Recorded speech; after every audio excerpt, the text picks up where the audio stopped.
But that was not anything compared with the first couple of days, because the first day I went for a walk. Ipanema Beach is famous for just the beautiful, beautiful people that gather there. There's so many beautiful women in Rio, it made me angry. I was angry that these women were so attractive and that, you know, none of them were even looking at me. So, but anyway, I'm on the beach because I was shopping and I needed a wee.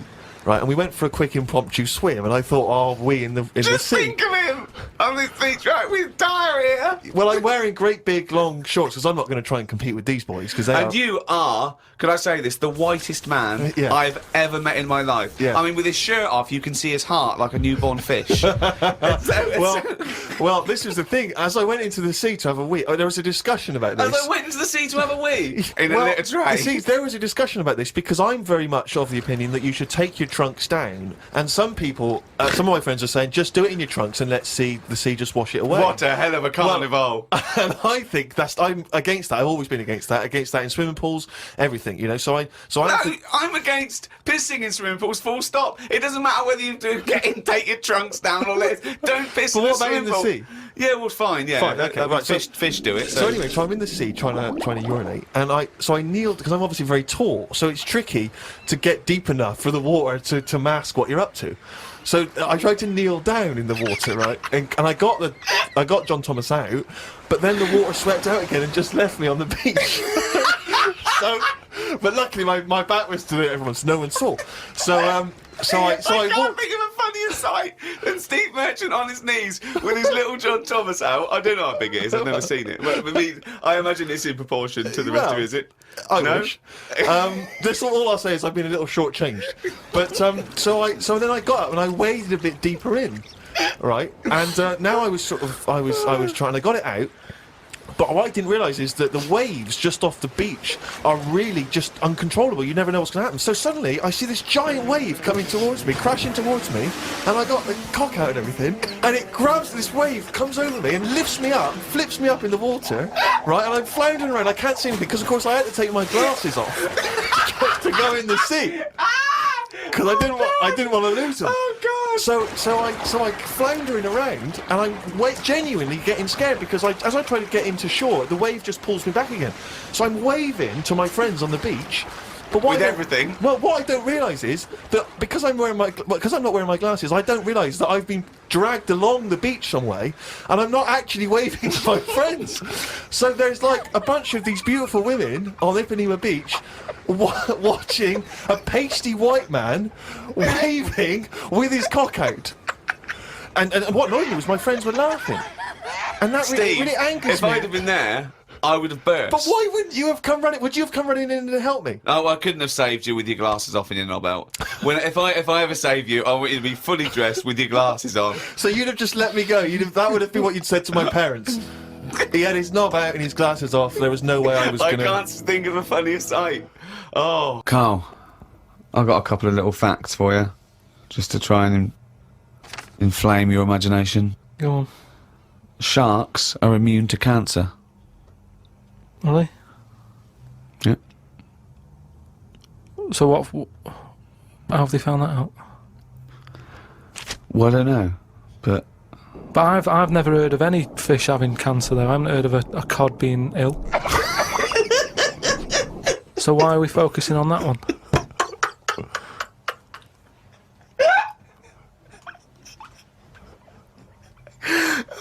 good point. Okay. Stroking a spider can cause its hair to fall out. What? Because it doesn't like it and it gets stressed out, or is it just that some people are rubbing too hard? No, I don't think it's they're rubbing too hard. I think it's something to do with it. I mean, what sort of maniac is stroking a spider anyway? My mum did it once. Really? Yeah, not to a spider. No. It was just a little bee. She'd been out, sunny day and that. Got the washing off the washing line. She was bringing it in. Little bee sat on the top of like the bed sheet or whatever it was. Yeah. And she's in the kitchen with it, and she goes, "Look at that little bee there." She started sort of stroking its head. It loved it. How did it make it clear that it loved it? Well, it wasn't struggling. It was just sat there like because it must have been like a bit dozy. They get a bit dozy, don't they, in the heat and that. And he just stayed there on the sheet, and she sort of stroked its head for a bit, and she had to put it out. It didn't go out. It didn't try and escape. It was like, you've had enough now. And that was that. She sent it out. She loved all that. She loved little flies and stuff. And we had Harry the housefly. What? Harry the housefly. What do you mean? It's just a fly that always seems to knock about in one corner of the room. Right, it's the same fly, was it? Yeah, it was the same fly. Yeah. How do you know it was the same fly? So whenever she saw a fly, she went, "Oh, look, it's back." Well, we weren't letting him in. It's just that it stayed in. Carl, what makes you think it was a pet housefly as opposed to a different fly every day? Because it was always in the same place, in the corner. But it could have been that something about that particular place that attracted flies rather than it was the same fly. Well, I'm never worried about it. It wasn't harming us. It just always hung about. But how do you know it was the same fly? How do you recognise it? We weren't worried about it. It doesn't matter, does it? If like we're thinking another fly's getting a bit of free rent or something, just let it stay. I don't understand why. But why no? Well, no, right, okay. You're in a house, right? There's flies, okay? Not fly, it's fly. Why do you think it was the same fly for all those years? Just because we haven't got loads of other flies. At no point was there a crossover period where there's two, and it's like, hang on a minute, he's trying it on here. That's what I mean. It was always just one on its own. And we just thought, leave it, it's all right. I don't know why are you suspicious? Why you always think someone's out to do you? No, I don't know why you assumed when you see a fly every now and again that it's exactly the same fly. It just In fact, was. that it's Harry. The one in our house was the same one. How do you know? Well, all right, I don't, but at no point did I feel suspicious. Speaking of flies, though, and that, they've got one, right? I was out with Ricky, right, and he was reading the paper. There was a story there about a fly that its eyesight was bad or something, and they've made it a pair of glasses, and it had a picture of a housefly wearing. Okay, this is incredible, Steve. Can I take over? Hang on, let me just need to finish a couple of questions for that. So there's a small fly, and they've made it a pair of glasses, Yeah. so that it can see better. Yeah. And your concern is what? Well, again, it's just that thing of we're looking after everything now, aren't we? Sorry, I've got to come in here, Steve. All right. I showed you You the story. saw it, you saw it. It was it. a picture of a housefly Fly, with a pair of glasses glasses right? on, yeah. Right. It was about a one-sentence thing. It was about how far technology's come, Yeah, and and a we're group helping of flies scientists out. using microscopy, right, and laser tools had, as an exhibition, shown that they could make a pair of glasses smaller to fit on a hand. They put it on there and they'd taken a picture of it, and it's on display. At no point was it actually, because the fly had bad eyesight, the fly was presumably dead, it was purely an art installation or a show of technology. I thought you were going to say, Rick, that you'd drawn the glasses on there, Yeah. and he believed it. Like, there's a bearded lady in this paper. No. my God, Tony Blair looks like Adolf Hitler. No. What do you think of that, though? But they did Well, it as an flies out. experiment. Yeah, but all things start as an But experiment. why would they make a pair of glasses for a fly? How would they know he had bad eyesight? How would they know it was the same fly? bumping into stuff? I don't know. Bumping into stuff. It's just that thing, innit, of human nature is something's wrong with something, let's fix it. And they try and help people out all the time, don't they? When you know, we're always doing it. We're always trying to help people out instead of just going, you've been dealt a duff card, cope with it.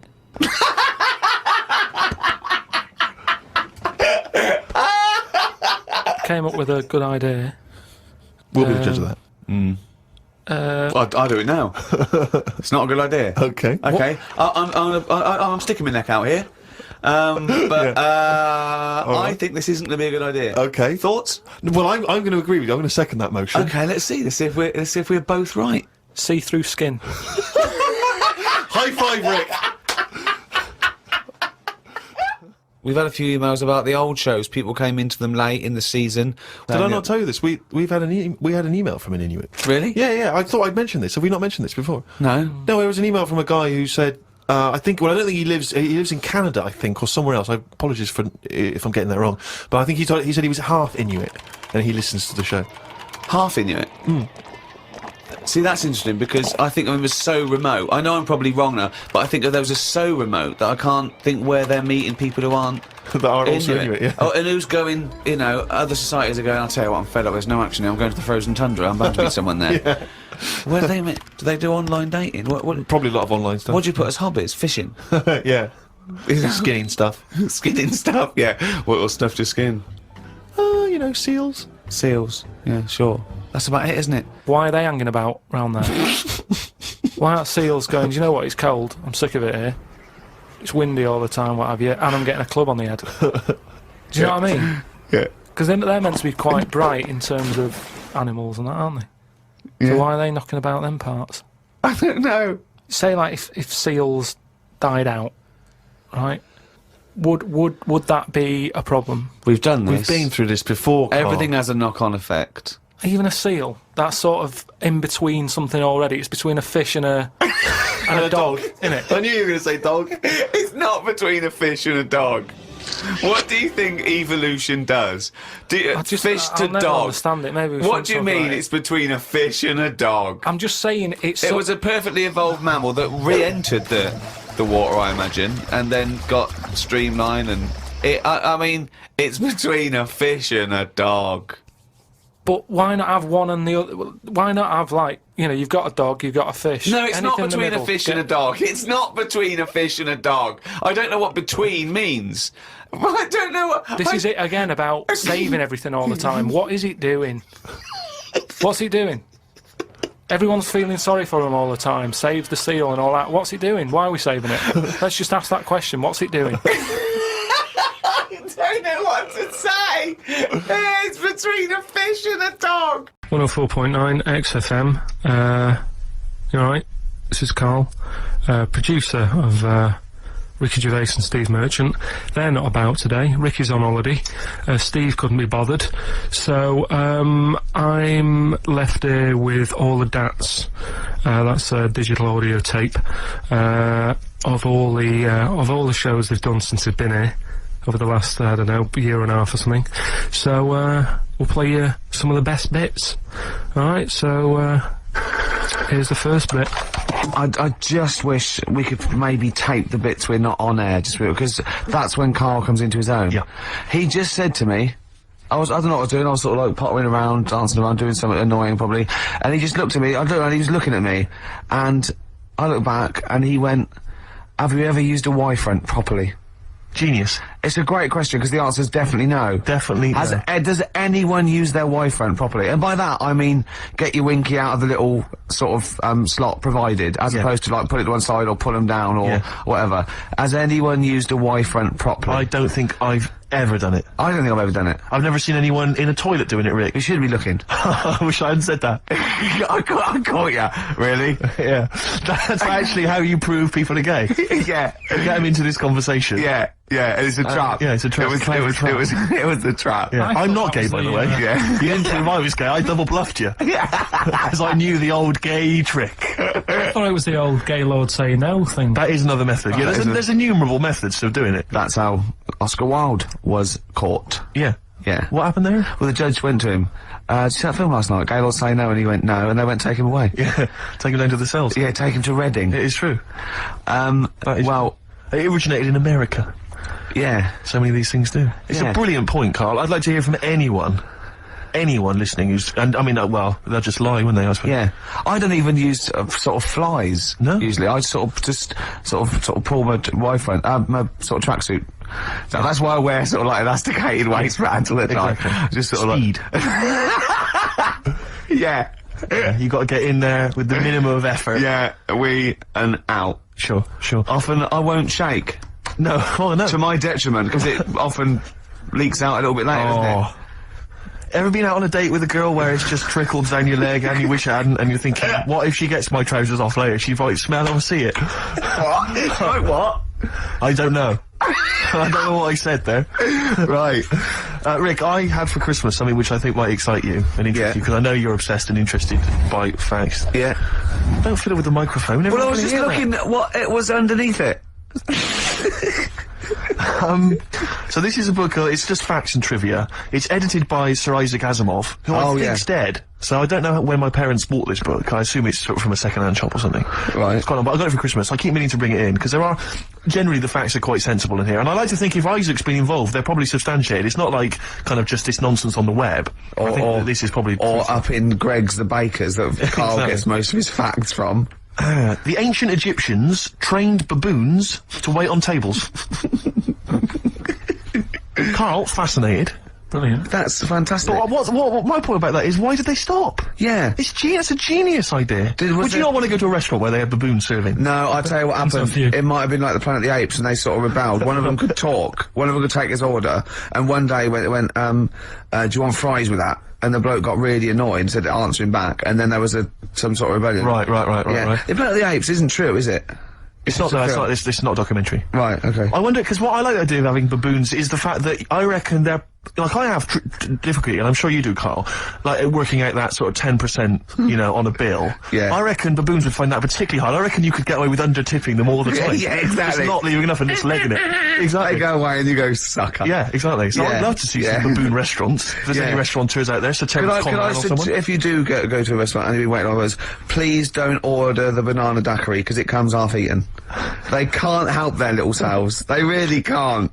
They're okay with, like, you know, beef and steak and chips and all that. But, you know, there's a little bag. I go, do you want... Can you imagine that? The baboons serving at waiting tables. It's genius. Just stop to think about that. It's absolutely incredible. Yeah. It's absolutely dynamite. Yeah. See, zoos would be a lot more popular if there was, like, the canteen and you could go... If they were serving tickets to two, one child row. Okay, go through there. I think they should do other things, like in the Flintstones, they used to mix cement in that bird's kind of... Pelican, yeah.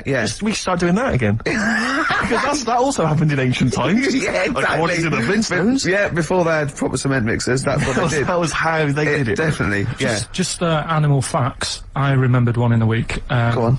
There was, do you know them two gay American men who have tigers? Okay, the two gay ones, yeah, go on. Two possibly gay ones. Yeah, let's not worry about libel law anymore then, or... Yeah, if you shave a tiger's head... Whoa. Right, okay. You've got to treat that sentence with a lot more reverence than you did. Think what you're saying. If you shave a tiger's head... Not just his head, its whole body. Oh, sorry. Sorry, yeah. So I thought you were getting weird. Go on, yeah, if you shave a tiger, yeah, go on. It's still stripy underneath. The skin's... Is it like rock? It goes all the way through. Yeah, that's amazing. Where did you hear that one? I remembered that, like, I was watching... Was that a drunk just shouting it in the street? I shaved a tiger and it's still stripy. Get out of here. Yeah. Well, you know a polar bear? Come on. Polar bear's skin is actually black, and its fur is transparent, not white, and it gives the illusion. So it gets all the radiation possible from the sun, but it's still camouflaged.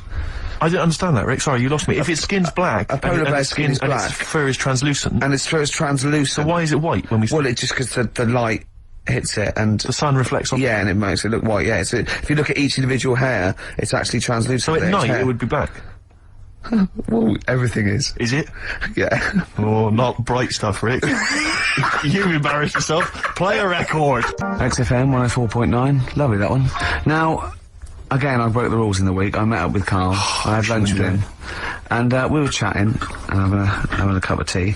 And it got onto one of Carl's favourite programmes, was the Tales of the Unexpected. Ah, of course. And all I can think is that he's probably the only person in Britain where they were unexpected. I mean, to him, when that twist came in, and you go, gee, I can't... Yeah. Oh, God. So it was the tree that did it. I mean, he was probably the only... And we were telling all these stories of horror, and he liked horror stories. And I told him this story. And I don't know if this would come across the radio, but I told him this story. It was a short. It was a horror short. This was a film you saw, was it? Yeah. And what it was, it started off just there'd been a car crash. You see, it's a horrendous wreck. And you saw it from the point of view of the person in the car. And he was calling for his mate, and he was going, Dave... And he sort of looked over and saw a body without a head that had been thrown at. He goes, oh no, Dave. And then into the field of view came Dave, his mate, and looked at him with a look of horror, and then it sort of went black, and you realised that he was just a head, and it had been his body. Oh, wow. Right? Yeah. And I said, then it came up at the end, at the executions and the French Revolution, people experience consciousness for, and he went, oh, No, he said, it wouldn't be for that long. And then he went, if it was a chicken, it would work. Imagine remaking that film, but it's two chickens in horrendous car crash. Their own fault for driving. It would work. No, he wasn't having that. Yeah. No, it was too long. I think he said, how long was this film? Went on 5 minutes. He went, no. It would work if it was a chicken. I like the way that Carl is something like, when you relate an incident like that, he's appalled and offended and annoyed by the people that made it, even though he's never seen it. Oh, he's annoyed, yeah. Do you have a favourite Tales of the Unexpected, one that you remember particularly that shook you up? Yeah, we were talking about the one on where there's some woman in prison. Have you seen that one? No, I can't remember them all. Right. This woman's in prison. Yeah. And she gets a bit friendly with the guy who takes the dead bodies out. Right. And he said, I can get you out of here. He said, what you've got to do, right? You've got to, I don't know, at midnight. When you hear the bell toll, that means there's been a dead body. Yeah, there's been a dead body. So what you've got to do is go into like the place where all the dead bodies are. Get in the first coffin on the right, and then I'll come along and carry you out, and you can run away and escape. Yeah. Right? So she goes, yeah, all right then. So she hears the bell go. I'll bury you, right? And then I'll come back later and dig you up. Right. Yeah, but That's the point. It doesn't matter. It does matter. Trust me, Carl, it Alright, really then, matters. okay. Listen, I don't know if I'm going to ruin this for people at home. Yeah. Can I just skip to the end? I would imagine that she gets buried and he doesn't come back, and she has to get buried alive. Better than that. So she gets in the coffin, and she's lying there for ages. She's and buried. She can feel a bit of movement going on, so she's obviously, you know, being carried somewhere, so she's thinking, this is it, I'm getting out. And then she's lying there for ages and thinking, why ain't someone coming and lifting the lid off this? Do you know what I mean? Letting me get out. So she's really bored. She gets a lighter out, right? Lights it to have a look at who she's lying on. It's only the fella who said he'd help escape. Oh. How bad is that? That is... How bad is that? So it is quite important that she's buried alive then, isn't it? In retrospect, you realise that the jeopardy is that she's buried alive and can't get out. Yeah. Yeah. It makes it so much worse, doesn't it, than just like lying in the morgue and going, actually, I'm getting out of here. Yeah. This isn't going to work. Look at Carl's face, having told that, he's so pleased. His face is lit up, he's beaming like a child. Have you seen any? Is that your favourite horror thing ever? What was that one you told me about with the porn? That was a good one. Oh, this was fantastic, right? Right. There was this, Sorry, can I just check now? We're just remembering classic episodes of the Tales of the No, Unexpected this is important. Well, I saw one, right? I saw one, on Tales of the Unexpected, right? And it was, these two gents, what they used to do, they look down the obituaries and they'd blackmail, the wife or the son of a dead eminent person, like might be a priest or a doctor, something like that, and they'd go and they'd say, he bought some erotic stuff from us before he died, and he owes 100 guineas and all this sort of stuff, and they'd pay up because it'd be so embarrassing. They just didn't want us, so they'd just pay him, right? And this one bloke said, who are these people? I'll meet with them. And he goes round there, and he goes round, and they go, your father, he goes, my father could not have bought any erotic material from you. They did it, he goes, he couldn't have, he's blind. Right, and that was the twist. And Carl went, so it was magazines, not videos then. Rick, Right, go on. what else is dying out? Pipes. Pipes. You never see people smoking pipes. Why Young don't people you? now not smoking pipes. No. You see old people, you're right, but kids, you've got to start taking up pipes, otherwise they're going to die out, because Yeah. the people of the older generation, you know, they're going to die soon. I'm not smoking a pipe. I should With be. pipes, though, was it like the fashion where when you smoked, you started, you know, at a young age and then carried on, or did you just start at 50? But no, because if you see like sort of shots of kind of you know, sort of professorial types Yeah. from the 1930s at Yeah. when they're at Oxbridge, Yeah. they're always smoking pipes in a tweed jacket. Yeah. That was when they started, like university. Yeah, but they still do. Yeah, I mean, no, I but- there's no, lots of things that should die out in the rest of the world carry on in Oxbridge Yeah, colleges. but my point is that- Boaters. All right. All I'm saying is that they're not even in Oxbridge now. They're not even smoking pipes. I bet there is There's no someone. one smoking pipes. I bet there is. Right, I'd like to know if there's anyone listening who's under the age of 30 that smokes a pipe regularly, and I don't mean like a crack pipe. And I guarantee they went to Oxford or Cambridge. Okay, Yeah. what's the number? 08700 800 1234. What's the email? ricky.gervais@xfm.co.uk. Pipes are dying out. Yeah. Snuff, that's as good as gone. Yeah. Snuff. Yeah, Trilbys. My friend always said if he won like loads of money on the lottery, he'd like to try really hard to try and bring back, as a fashion accessory, the cape. See, because the capes are classy. I quite like the cape. The cape's brilliant because you can kind of mask your face with it. Yeah. Dracula-like. You can have it off but still on but still off. It's not like a coat. You know what I mean? Where you drape it over your shoulders and that can fall down. Carl, you're not a fan of the cape. You're turning your nose up at the cape. That's a madness. No pockets. Good point. You could have some kind of inner sort of smuggler's If pocket, they did that, I'd buy poacher's pocket. If they did that, I'd buy one. Well, I'll tell you what. That sounds good. That sounds good. It's just gone half-assed. It's the new feature. I can't believe it. That sounds good. For a minute there, I was completely lost. Yeah. Remind me again. What's that sounds good? No, hang on. It's that film sounds good. Oh yeah, that film sounds good. Right, this is my famous film review, which I've got coming up. Look forward to that. It's brilliant. Yes, it's quite a delicate subject, but I think I deal with it sensitively. Brilliant. Okay.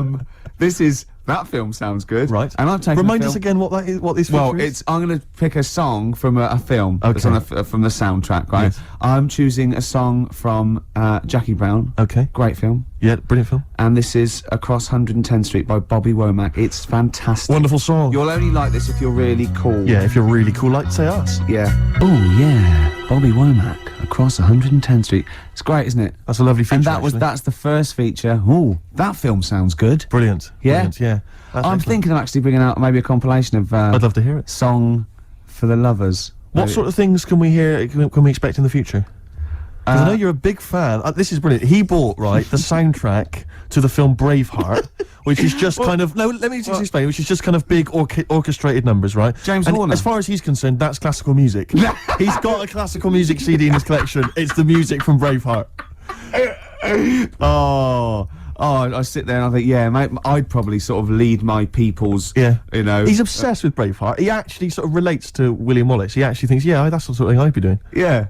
It is. No. What was it you were working out to the other day as well? He's got like a personal like gymnast or whatever. What's it called? Is it a gym expert? A trainer? You've got a personal. I box with this bloke. Yeah, he goes boxing in like some underpass somewhere. Right? Every day. Every single day. He goes boxing, right? But and what was it you were training? What did you tell me you were training to this week? God. What music did you have on? Oh my God. I have actually. Now I never did this, but I have actually gone red, haven't I? Yes. Right. It's very hard to embarrass. I was working out and training and boxing. Oh my God. You're gonna have to play a record after this.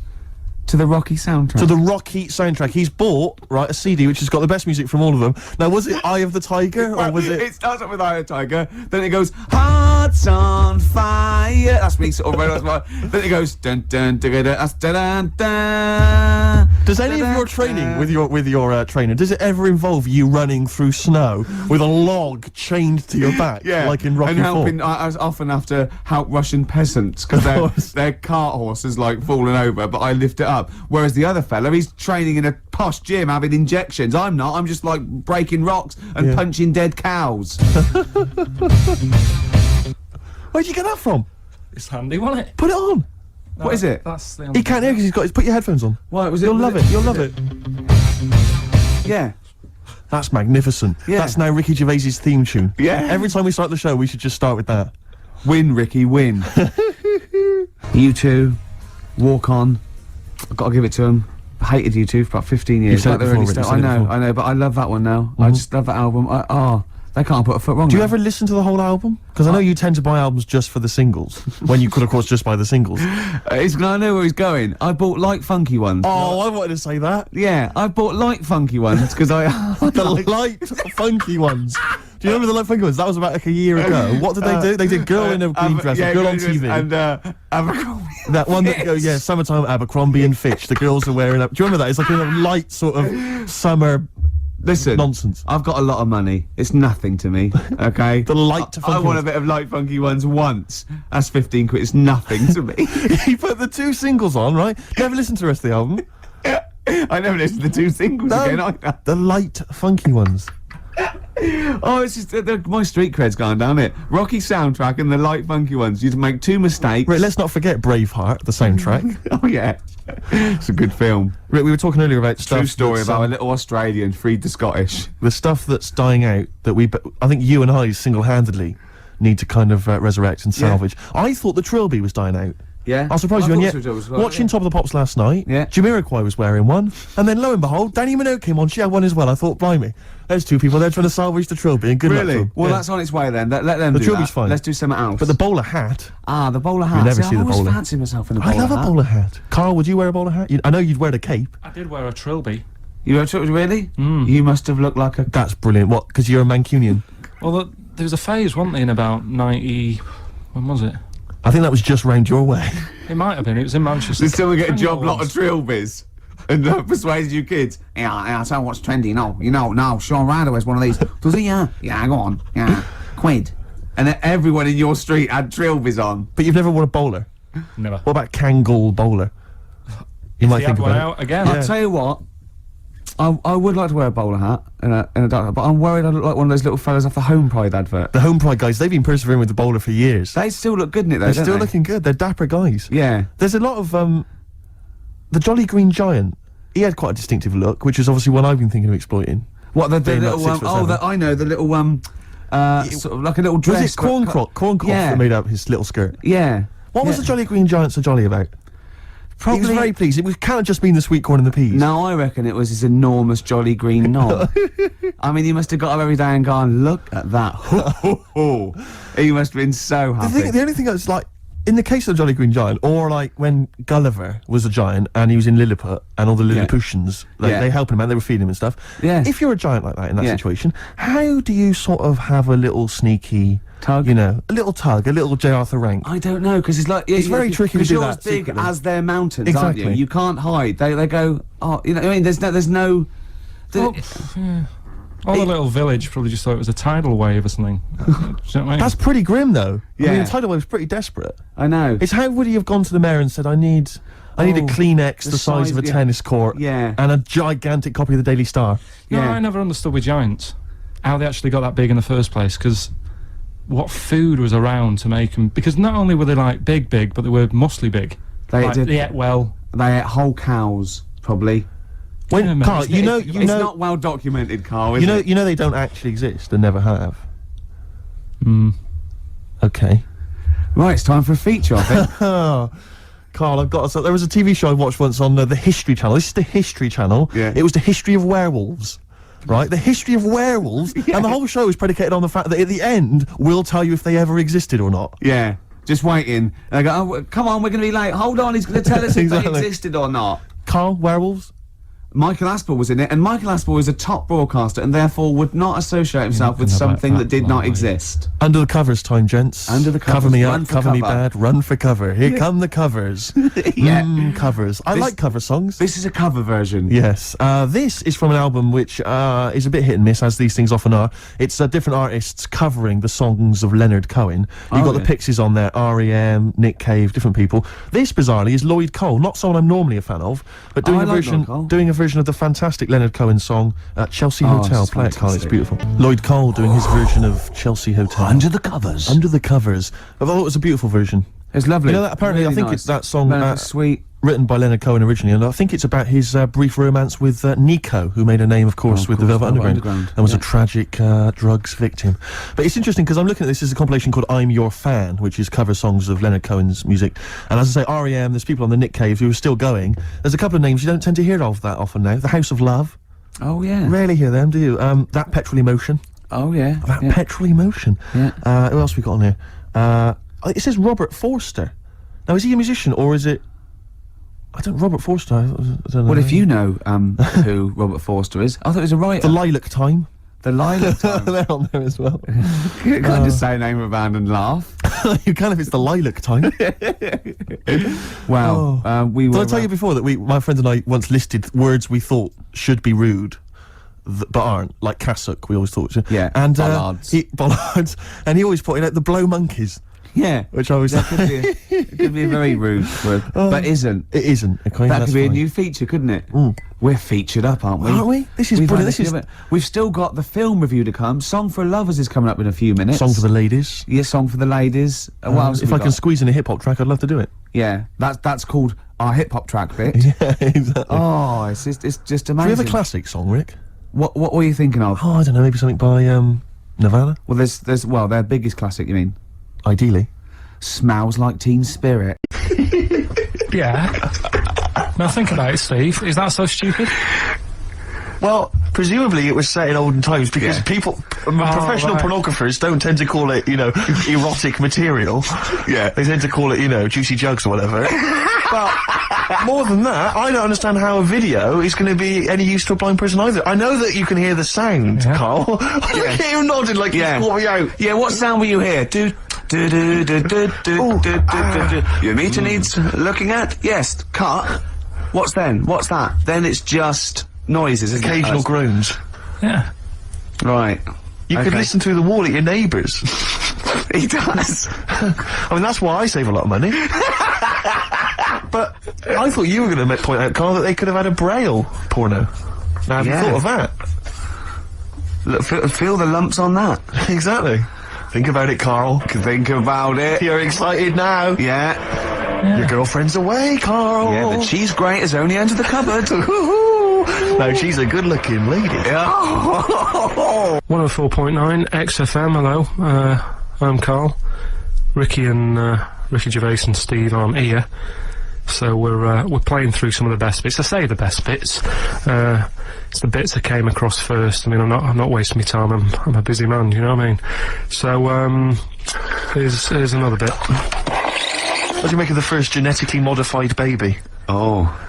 Are you worried about this? Do you know what did they do? What? Let me see what it says here. Well, isn't it just choosing the, eye colour? Well, this is the concern, isn't it? That in the future you'll be able to decide whether it's a boy or a girl, how intelligent it is, what it looks like, is it handsome, is it ugly? Obviously, no one will choose an ugly baby, and so on and so on and so on. And so it means that where will it lead? Where will it end, Carl? Are you concerned? I've thought about this a lot. What will us three look like in the future if they're being, genetically modified beautiful people? What will we be like? How will we be considered in society? Yeah.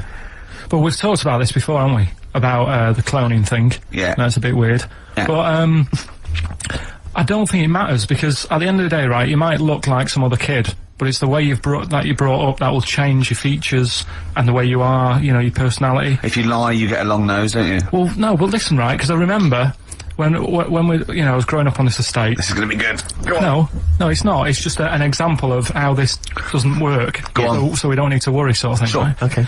So I'm growing up on this estate, and there was this woman about 4 houses down, right? Who's a bit rough.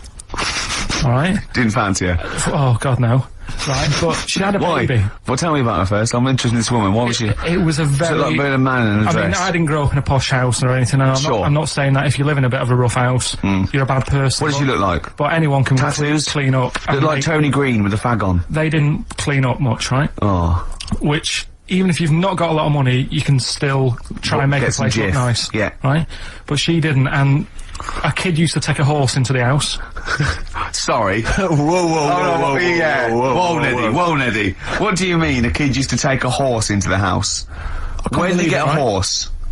Must have nicked it from somewhere. Must have done. using a horse to it. No. What, is that from outside the saloon round the corner? Yeah, was it just tied up with a bit of... Right? Oh, that's great. I'd Big been out. Jake, I'm looking for it. I'd been out. Oh.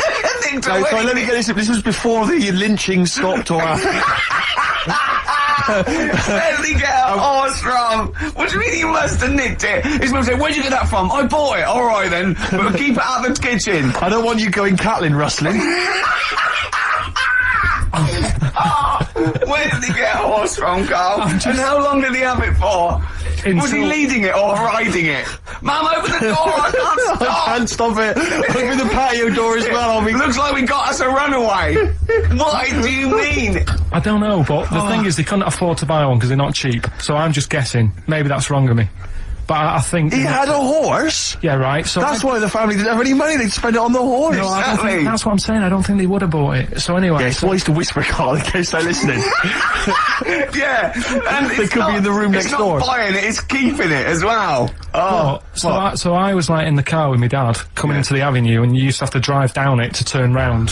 And, and sort of go back to our house. You had the traditional method of transport. Yeah. And the horse was in the lounge, Reading a paper. just like walking around. Oh, God! What? And when I was doing it, I tried to earn myself some money once by flogging little flowers in plastic cups. What? This is And I went- genius. It just keeps coming. What do you mean you're trying to flog little flowers? What do you mean? Wait. Let's play a record. Let's play a record and come back to this. Wait a Because minute, the story's wait a going to minute. just unravel and unravel. It's going to go on for hours. Let's It play a gets track, deeper Carl. and deeper. It's like come an on, Carl. onion, isn't it? We've created a whole world here where there's a man living with a horse. Just walking around the lounge. I come from the West Country. I've never heard anything like that. I just think of a big sort of like orange carpet and it's got a rediffusion telly and this horse going, I'm fed up in here. Exactly. This is really... I am not taking the rubbish out again. Yeah. Right, play a record. Let's have Velvet Underground. We've got that lined up. Oh, yeah, the God. classic from the first album. I'm Waiting for the Man. Let's come back to the horse in a second. Little flowers in pots. What do you mean?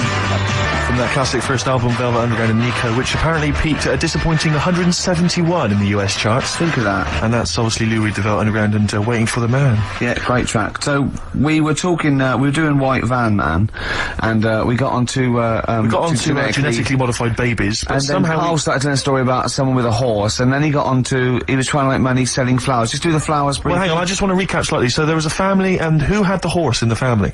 It was. Because you lived on an estate in Manchester. So the mother was a right pig, apparently. I don't know if that's You don't relevant. need to go that far. But But go what I'm on. trying to do is like make a picture for you so you understand. What did what she a look picture like? it Who is. did she look like? Bit of a, and no disrespect to her, bit like Pauline Quirk, Quirky, yeah. right? Okay, I knew you were going to say that. I knew it was going to be Pauline. Did she have any tats? Did she have any tattoos? I've never got that close to it. Okay, alright. So who had the horse? Was this her son or her No, husband? a daughter. Her daughter had stolen a horse, Yeah, from I don't know where. There was I think there was some stables down the road or something. and they kept the horse in the house with them. Kept it in the house. Did But they didn't get have it caught? for long. No. Sorry, and you said you were in the house one day and you saw the horse No, in what there. happened was I was they did this thing at school about raising money for charity, right? For some local charity. And they said you can do anything to raise money, and they came out with all these ideas and I thought, that's good. What was the charity? Well, I don't know, I thought forget the charity. Yeah, that's I'm just the a good money charity making leader. idea. So- You're a charity. So so I asked my mum for some, because she used to have a lot of flowers around the house. Sure. I said, can I just take some snippings off them? And I'll go and buy some plastic cups. And got some soil out of the garden, planted the bits of plants in them, Yeah. got a tray, Yeah. had about 25 plants on it, selling them for 25 pence each. Excellent. Did you sell any? Yeah, so loads. Did you just cut, you didn't just cut them and stick them in the Yeah, they soil? wouldn't have survived. But I think people sort of thought, well, good on him for trying. But anyway, so I went round to theirs, because I thought their house could do with a bit of colour and stuff. Yeah. 'Cause it's a bit rough. So as I went The horse went, thank God for that breakfast. They've been feeding me kitty cat. so I got up to the door, and they opened the door, and it was one of them houses where no carpet, Yeah. A horse in the living room. You We've all know. been there. and, Yeah. and the horse was walking around the living room. Oh. I looked quite happy and everything, because I always say that about animals. Black Beauty right? was on. Yeah. Well, think about it, right? If you were a horse, where would you rather be? In a little wooden hut with a load of hay, or in like a house with a Central heating. 3-piece suite and a telly and that? Telling you that! No, but I was saying this the other day, And an Atari. right? I was walking through London. the other Commodore day. 64, Yeah. rubbish. Exactly. Walking through London with Suzanne, right? Yeah. And you know, like homeless people always have dogs. And Yeah. she said, "Oh, I hope she looks after it." I said, "They've got that dog is happier than most dogs, Right. Because people always walk past and give it a pat on the head. Yeah. It's with its owner all the time. Yeah. It's out in the open. It's not locked up in a house. Yeah. It doesn't You know what I eat, mean? but other than that. No, it does eat though. They're always all right. So that's what I was saying. I think this horse was doing all right for itself. Do you know? Well, not many horses have got their own house. Exactly. For a start, yeah. Well, anyway, that's That's by were we the talking by. about? Yeah. So anyway, this family, who's a bit. What were we talking about? It was about cloning. Genetically modified kids Yeah. and all that stuff, yeah. Right. Now, what I'm saying is, you could say, you know, right, Steve, you could have a baby, right? And Ricky could see it and say, God, I want one that looks like that, Yeah. right? It could happen, Rick. So, Come on, work with him. so you take it to the doctors, and I don't know what they do. They inject it with something or whatever. Yep, that's how it's done. Yeah. And get a little baby, and there it is. It looks the same. Now the thing is, you separate. You both go off and do your own things. Yep. Right. Now, you look at Stephen. This is you look after your baby. Yeah. You treat it well. You give it good food and I'm that, a good dad. all the vitamins and stuff. Yeah. Ricky just gives it cheese. Right. So then it changes its looks. It goes a bit fat. You know, he gets tired easily and that sort of thing. Now, when this family, Why am I just feeding a baby cheese? right, this family who had a horse in their house, they had a little baby, and my mum went round and said, "You're not going to believe this, but it's a beautiful looking baby," right? Yeah. And I was like, well, you know. And the weird thing is, it was a good-looking kid, but as time went on, they didn't really look after it. And I'm not saying, like, abusing it, but it used to run around, it used to play out till, like, 10 at night. Yeah. It used to chase cars. Right. It was a bit... Did it have hooves? No. Chase cars! Right? What sort of kid chases cars? Oh, God. No. Was it called Rover? The weird Did it catch sticks? It's Liam, it was called, right? Right. Now, the weird thing is, it was a good-looking kid, but as time went on, and all that, like, not eating properly and its hair was all patchy... It's not Liam Gallagher, is it? and chasing cars and that, and it became an ugly kid. It's definitely Liam Gallagher. And that's what I'm saying, right? You can clone all you like, but at the end of the day, it's how you brought up. Brilliant. Wow. Live. Wow. That was a hell of a point. Oh, God. But am I right? Oh, you're always right, Carl. Now, Carl, I know you're fascinated by the concept of the doppelganger, of seeing someone who looks exactly like you. Yeah. Jake has emailed in. He says, Carl, if you could spend a day with an exact replica of you, okay, so somehow they've cloned you, Carl, and you've got him for one day, what would you do with this? What would you make him do? What conversation would you have with him? What would you do? Is there anything you could, how would you utilise him for one day? Well, they'd both say, I'm not bothered, and that'd be the end of conversation. What would do me head in is, does he think the same way, look the same way, Exactly dress the same. Yeah. How would I know which one I was? Because you'd be you. That's amazing. No, no, How would I know which That's one I was? incredible. No, because- that is the most stupid thing ever said by a human being. Can we get the Guinness Book of Records on this? Has anyone anywhere in the world said anything more stupid than how would I know which one was me? But think about it, this other person's going, alright, thanks for meeting up and that. And I go, hang on a minute. No, you came to me. And then Suzanne would come home and she wouldn't know the difference. And then suddenly you'd start doubting yourself. And you go, should I be leaving? Or... So, how do I know if I am that real one, if he knows what I know? But you know who you are because you're experiencing But he'd it. be saying that because he'd say, yeah, it is a bit weird, isn't But it, you how know we the meet, truth, you idiot. Because How you would I wouldn't- know which one I was? So anyway, But bear in mind, What would you pass, do? You could pass him off as yourself. What would you do? Would you play tricks? Would you, You could be in two places at once. would you do stings? Would you do scams? no, because it would only end up getting me into trouble, won't it? Because people won't believe that there's another one like me. Otherwise, everyone would be saying that when they get caught robbing. They go, oh, it wasn't me, it was my doppelganger. It can only... I wouldn't want it, to be honest. It's again, it's a bit of a headache, isn't it? Because he could be going off, going mental, causing all sorts of trouble, and you're going, well, you pack it in. And he's going, what? What are you on about? But then that wouldn't happen, would it? Because he's being me, so he'd be sat wherever I am anyway. Because he'd want to do what I want to do. So, pointless. But I still wouldn't want it. It's unbelievable. That was a conversation with himself. That was amazing. That was like experiencing what it would have been like if there was two Carls. Yeah, He's having a discussion with himself. We could have left in that time and come back, and he'd be arguing still. What does this mean? Does this mean... Does this mean, though, that I could just sit at home and not do anything and just send me out on... Yes. And when he's seen something happen, I'm seeing it. No. You're separate people. You're separate people. But then he's not a doppelganger then, Well, is he? you're identical twins then. You found out identical twins and he's got exactly the same input as you. I mean, it's not a real question, is it? It's just a little... Again... But I said to you the other week about twins and that, how I wouldn't like to have a twin. It's alright when you're a kid, but unless you're a Siamese twin, even they don't even look alike, do they? They're just stuck together. You don't go, oh, don't they look like each other? They have different haircuts. They don't carry that thing on, do they? That normal twins do. Like normal twins, the mums say have the same haircut, wear the same shirt. Siamese twins never look the same. They've just got their arse stuck together. Again, it's a dialogue in his own head. It's unbelievable. Okay, Carl. This is a logical conundrum. to a certain extent. There's a little bit of lateral thinking because, but there is only one right answer.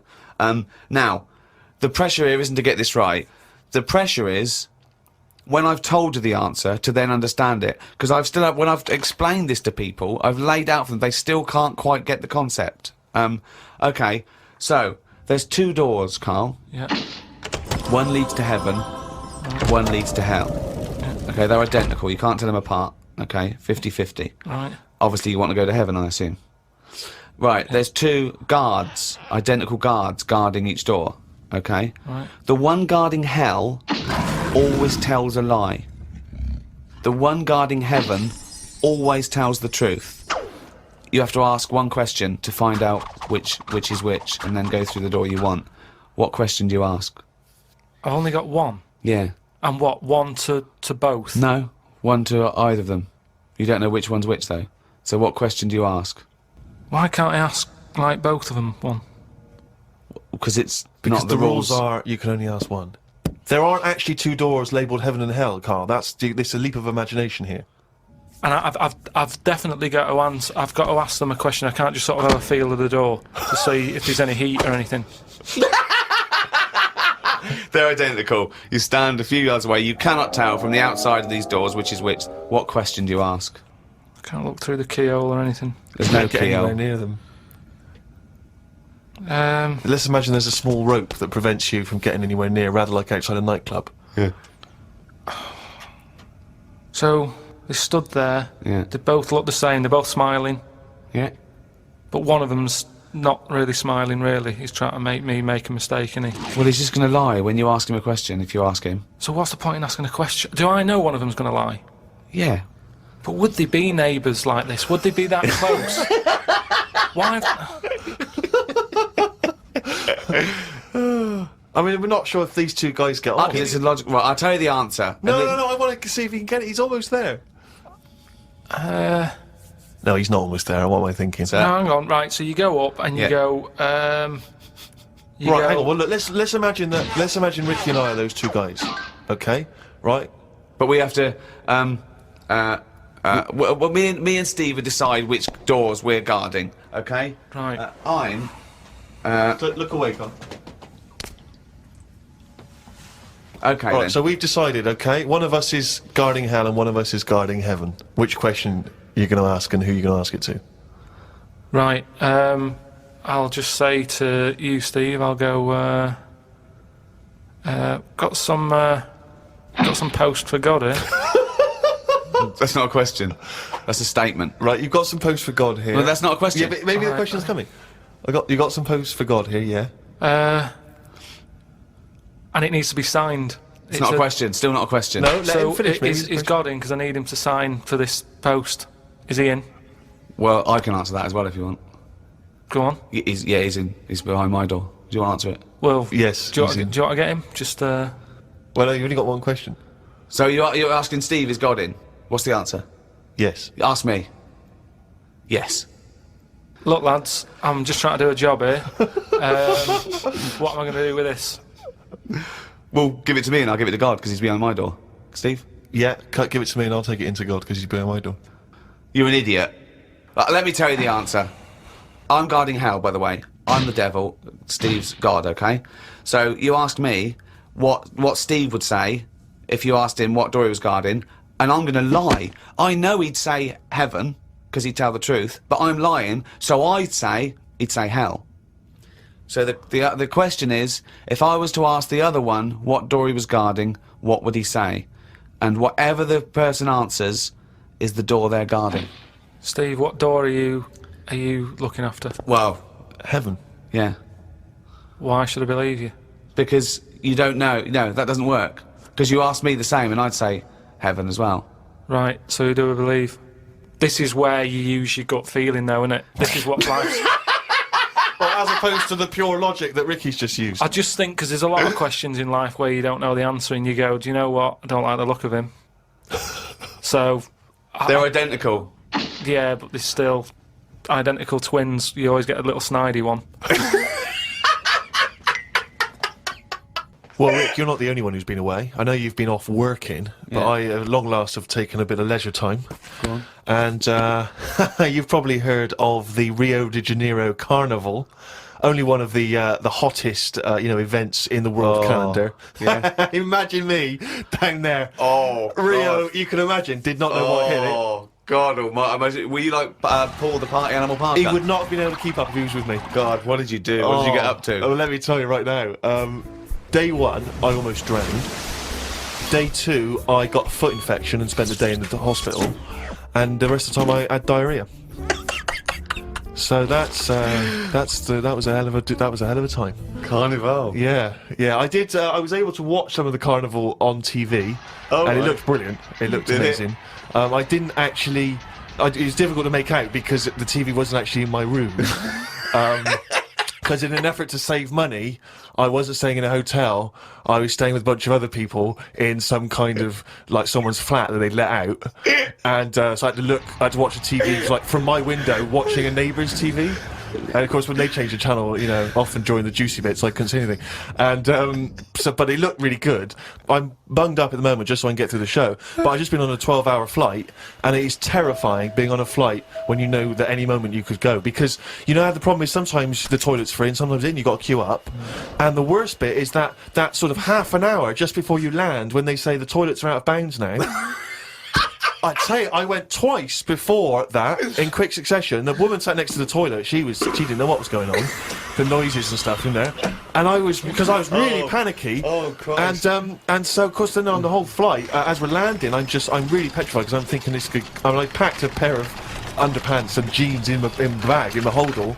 Just in case it all went. And I was really, because I hate flying anyway, and I hate landing because it's the most terrifying moment of the journey. Then it really was rumbling, and I was thinking, I got to get out of here. Of course, you know when you're in a hurry, everything makes you angry. The little old lady in front of me who's just hobbling along off the gangplank, go away! Yeah. Just really annoying. With your bad hips and your bad and your legs. Zimmer frame. I know you've been through a war, but get out of my way! Yeah.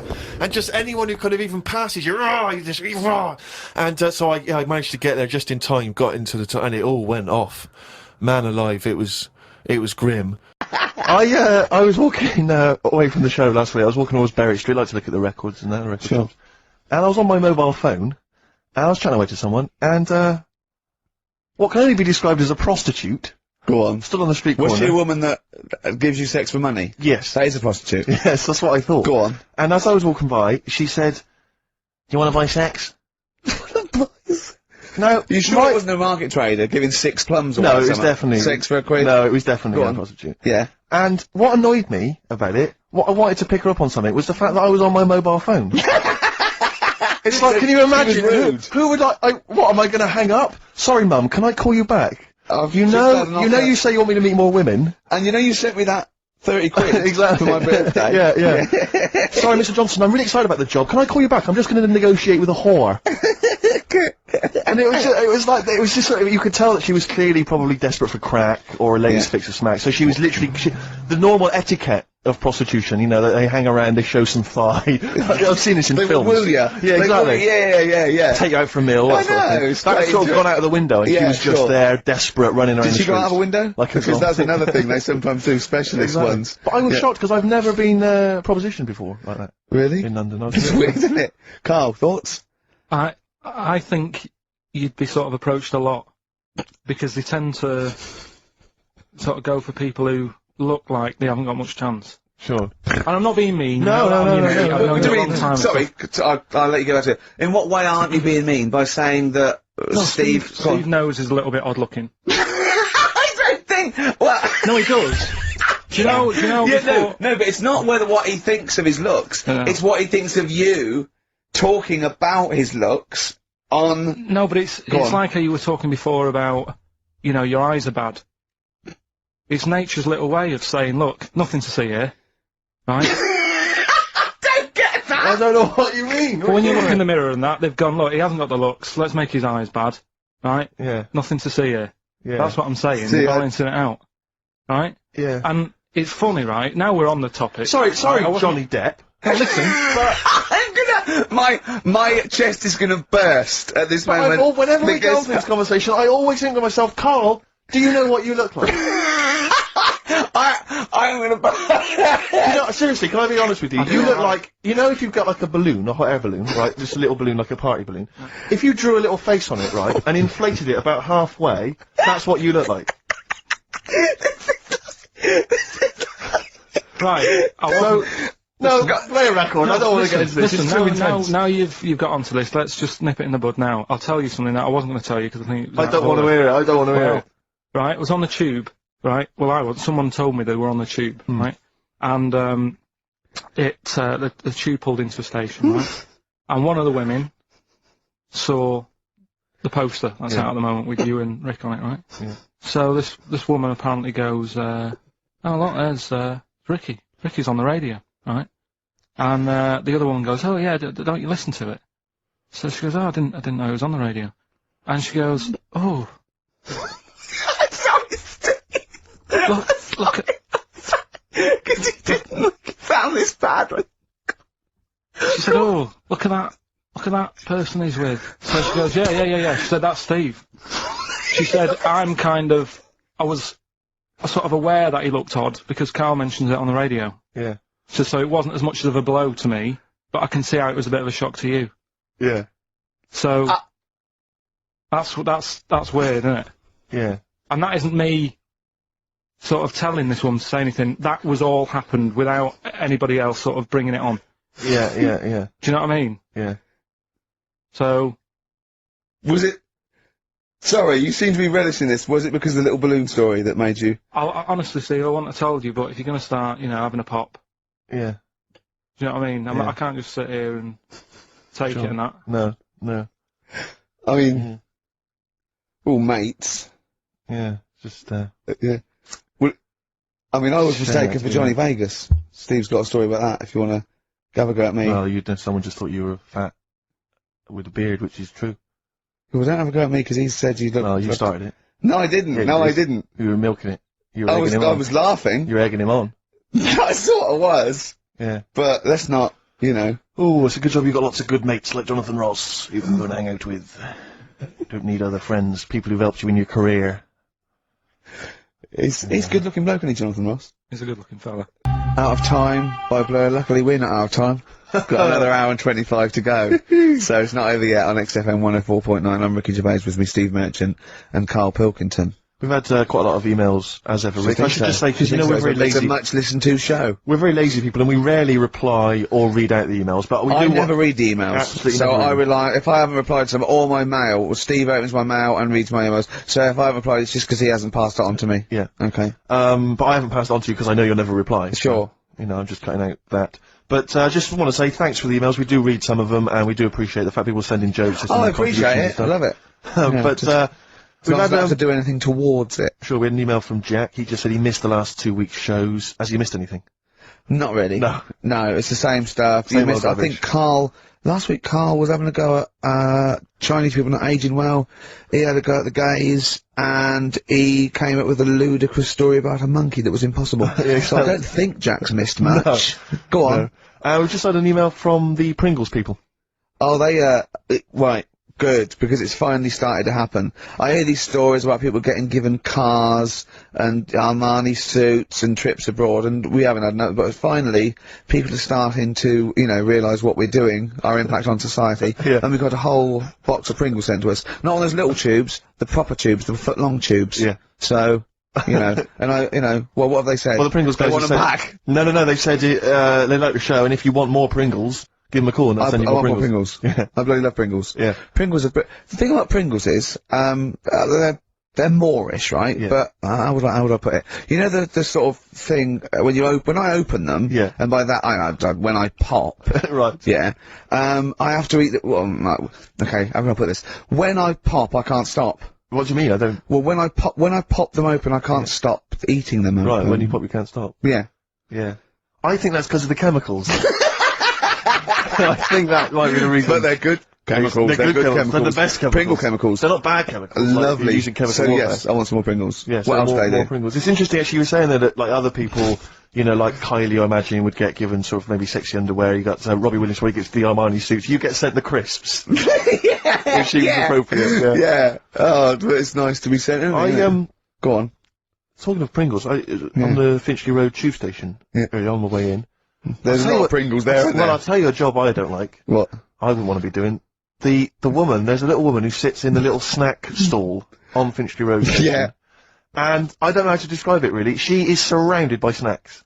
She can't move for snacks. It's a little like American Beauty, but with different... Not dissimilar to that. Yeah. It's a little hut on the station, and it's like if you go to the seaside, you can put your head through one of those cardboard cutouts, and it looks like you're a big fat person or whatever, and you can have your photo taken. It's like an equivalent of that, but it's just snacks everywhere. She's got bananas up to her chin. She's got chocolate coming down to her eyes, crisps either side of her. She can't move. She can't do 360 degrees. She's like packed in there. I don't know how she gets in there. I think they put her in there first, and okay, pour in the bananas. Yeah. And then they go pour in the nuts. She has 2 hours of makeup before they exactly, resting her in there. Because I'll ask for something from the fridge, and she cannot turn her head to see. She has to go by feel alone, just to feel the fridge, and get stuff out and pass it. And often I'll say, that's not what I wanted, but she can't. You've got to let her off. It's extraordinary. Dear. But there's no music playing, She has to sell her way out of it. Exactly. If it's a slow day, she's stuck there till the next day. Yeah, it's like a world-breaking attempt. Yeah. Oh dear. That's Finchley Road, so if you... if you're on Finchley Road, or just want to pop down there, have a look at the snack woman, because it is, it's How does she amusing. get refills, though? I don't know how it works. I don't know how she goes to the toilet or eats. I don't know what she does. Yeah. But God bless her.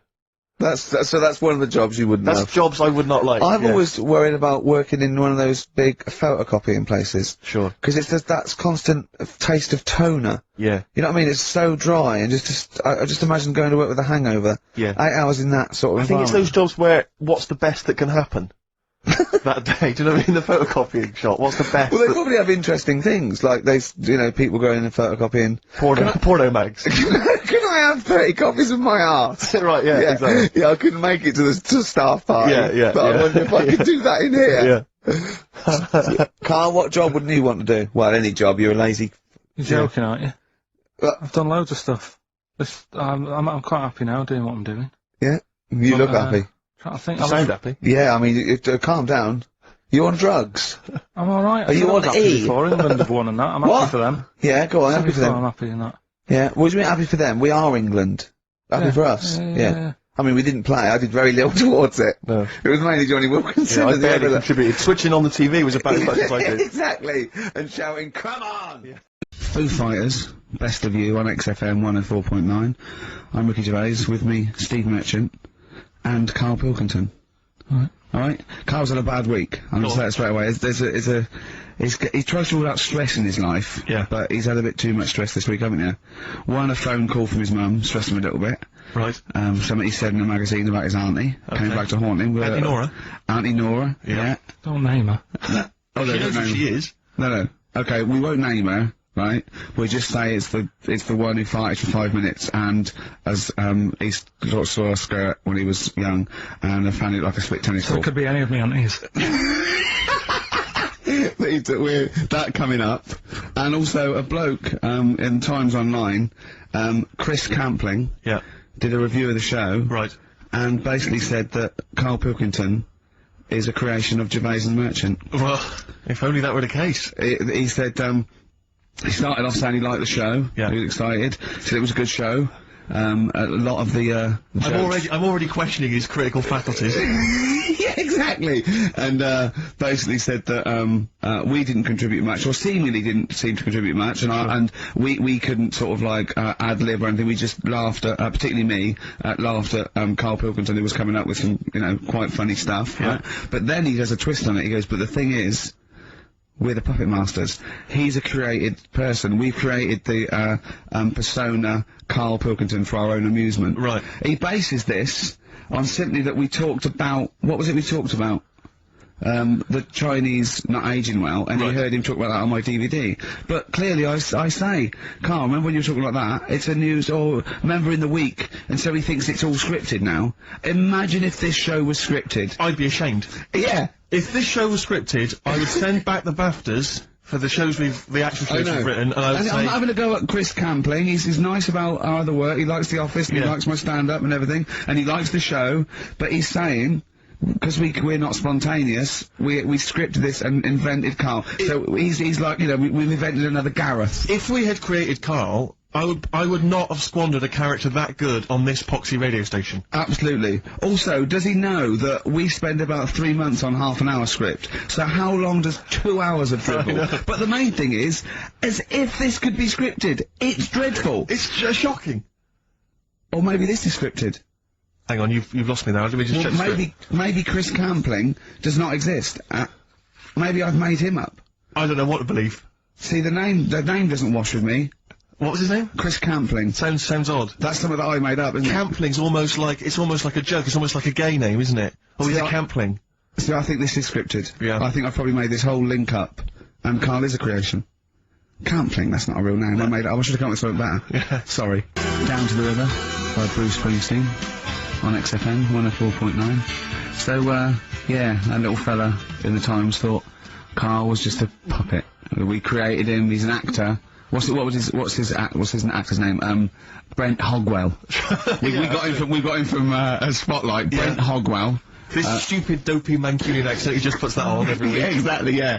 Yeah, he speaks rather like Hugh Grant. Yeah, yeah. And, we just got this whole world around him, we set a whole, what do you think about that? He had his head shaved, essentially. Exactly, yeah. So yeah, would he think that, you know, maybe if he's looked online and seen me head, and he's noticed how round it is and that, does he think it's sort of been, you know, morphed into that shape just for the show, just for 2 hours on a Saturday? Yeah. You would spend 5 hours in prosthetic makeup like John Hurt in The Elephant Man. Everything about him was made up. Yeah. We created him, because I remember coming up with Auntie Nora. Oh, yeah, yeah, You yeah. said, Rick, we need another character. I said, what about giving him an Auntie Nora? Doesn't sound convincing, I said. Yeah, and you said, what is it about? I said, well, I don't know, she farted for 5 minutes and she's got a fanny like a split tennis ball. No one's gonna believe that. Yeah.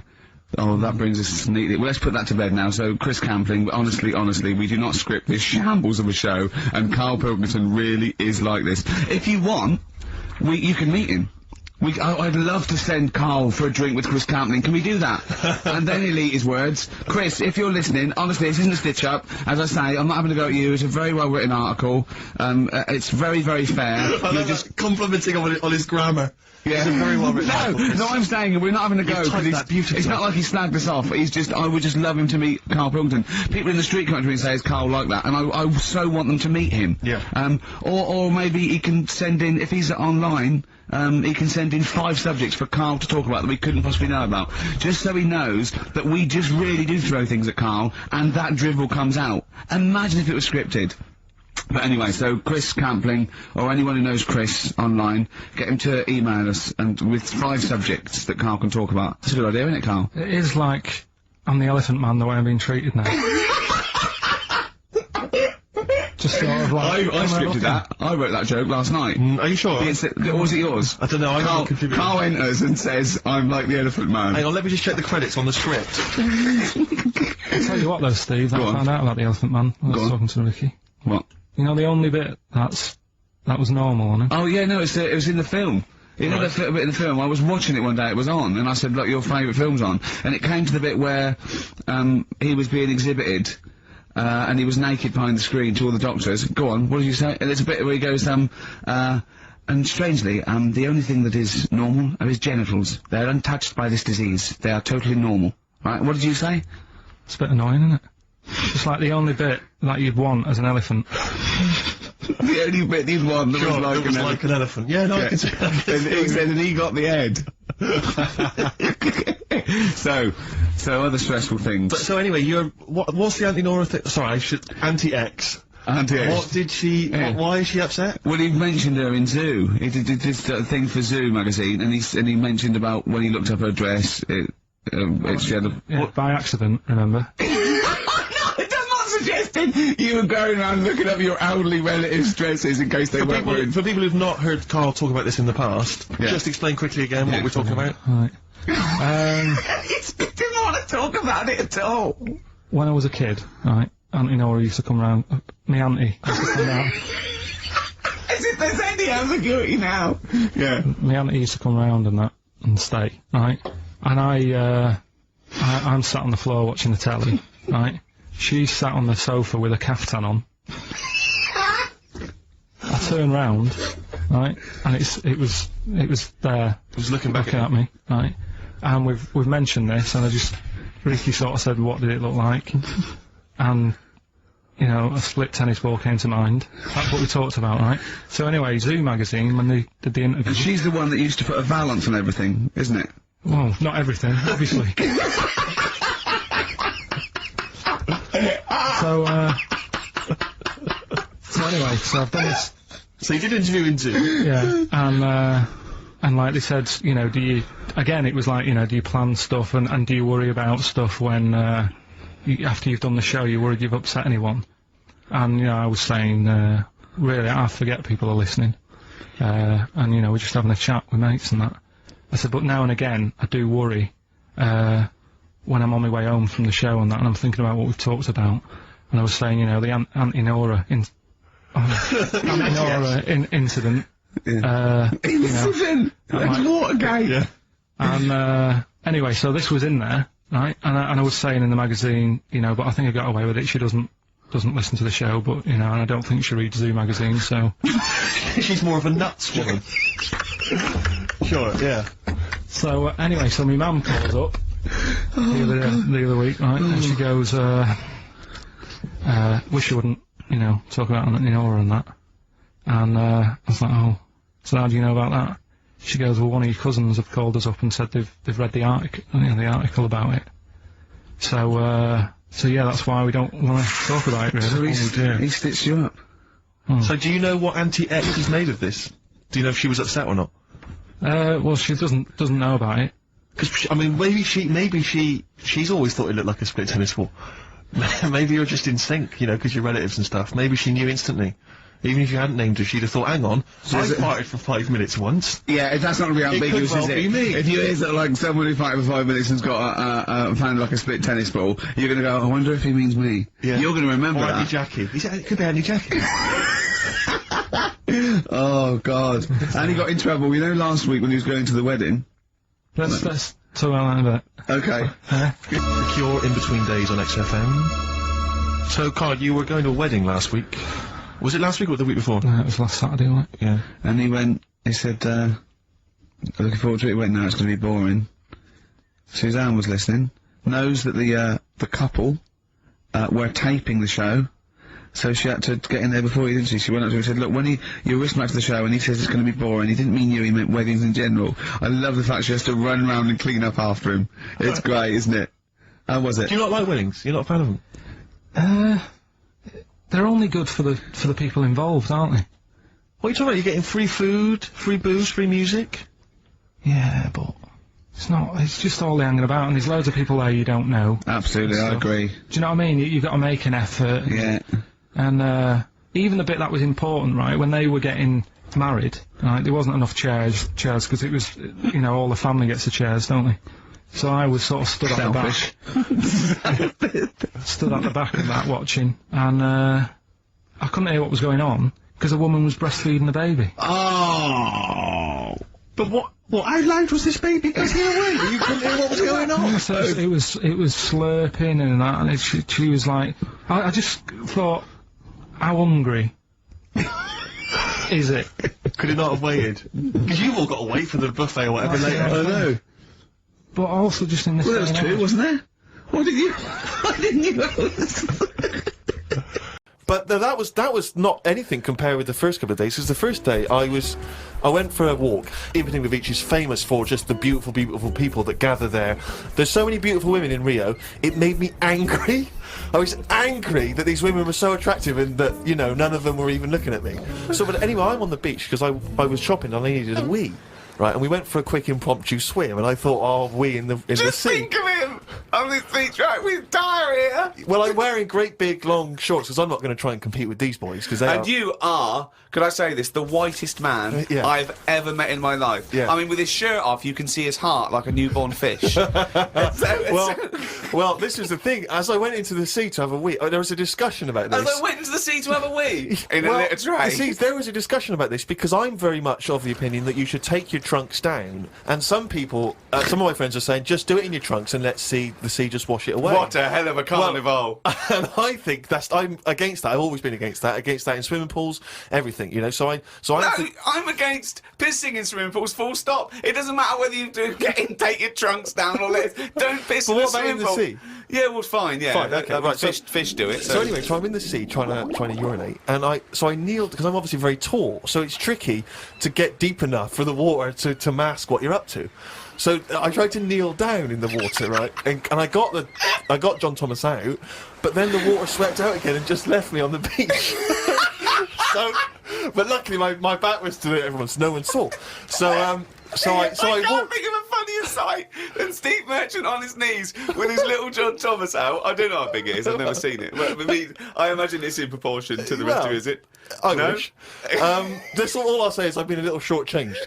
But so then I got up and I waded a bit deeper in, right? And now I was trying. I got it out.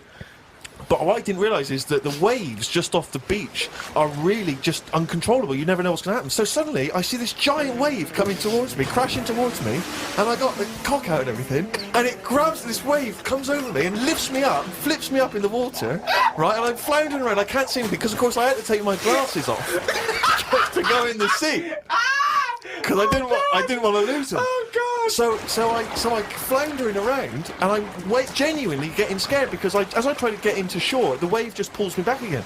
So I'm waving to my friends on the beach. But With everything? Well, what I don't realise is that because I'm not wearing my glasses, I don't realise that I've been dragged along the beach some way, and I'm not actually waving to my friends.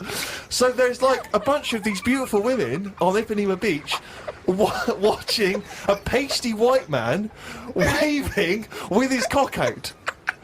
And what annoyed me was my friends were laughing. And that Steve, really angers if me. I'd have been there, I would have burst. But why wouldn't you have come running? Would you have come running in to help me? Oh, I couldn't have saved you with your glasses off and your knob out. If I ever save you, I want you to be fully dressed with your glasses on. So you'd have just let me go. That would have been what you'd said to my parents. He had his knob out and his glasses off. There was no way I was going to... I can't think of a funnier sight. Oh. Carl, I've got a couple of little facts for you, just to try and inflame your imagination. Go on. Sharks are immune to cancer. Really? Yep. So how have they found that out? Well, I don't know, but But I've never heard of any fish having cancer though. I haven't heard of a cod being ill. So why are we focusing on that one?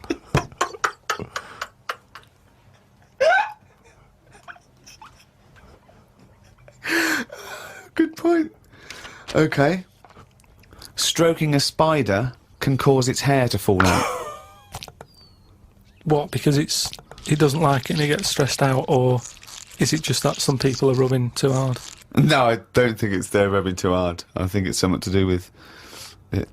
I mean, what sort of maniac is stroking a spider anyway? My mum did it once. Really? Yeah, not to a spider. No. It was just a little bee. She'd been out, sunny day and that. Got the washing off the washing line. She was bringing it in. Little bee sat on the top of like the bed sheet or whatever it was. Yeah. And she's in the kitchen with it. And she goes, "Look at that little bee there." She started sort of stroking its head. It loved it. How did it make it clear that it loved it? Well, it wasn't struggling. It was just sat there like, because it must have been like a bit dozy. They get a bit dozy, don't they, in the heat and that. Yeah. And he just stayed there on the sheet, and she sort of stroked its head for a bit, and she had to put it out. It didn't go out. It didn't try and escape. It was like, "You've had enough now." That was that. She sent it out. She loved all that. She loved little flies and stuff. And we had Harry the housefly.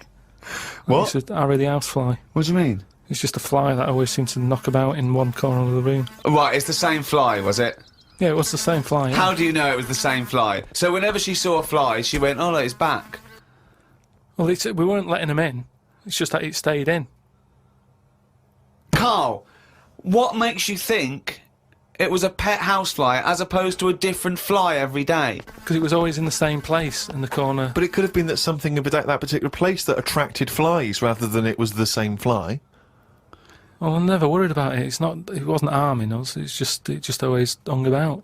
But how do you know it was the same fly? How do you I don't recognise know. it? We weren't worried about it. It doesn't matter, does it? If like we're thinking another fly's getting a bit of free rent or something, just let it stay. I don't understand what. But why no? Well, no, right, okay. You're in a house, right? There's flies, okay? Not flies, fly. Why do you think it was the same fly for all those years? Just because we haven't got loads of other flies. At no point was there a crossover period where there's two and it's like, hang on a minute, he's trying it on here. That's what I mean. It was always just one on its own. And we just thought, leave it, it's all right.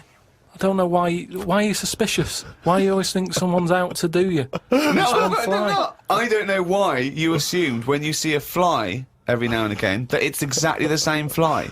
It In just fact, was. it's Harry. The one in our house was the same one. How do you know?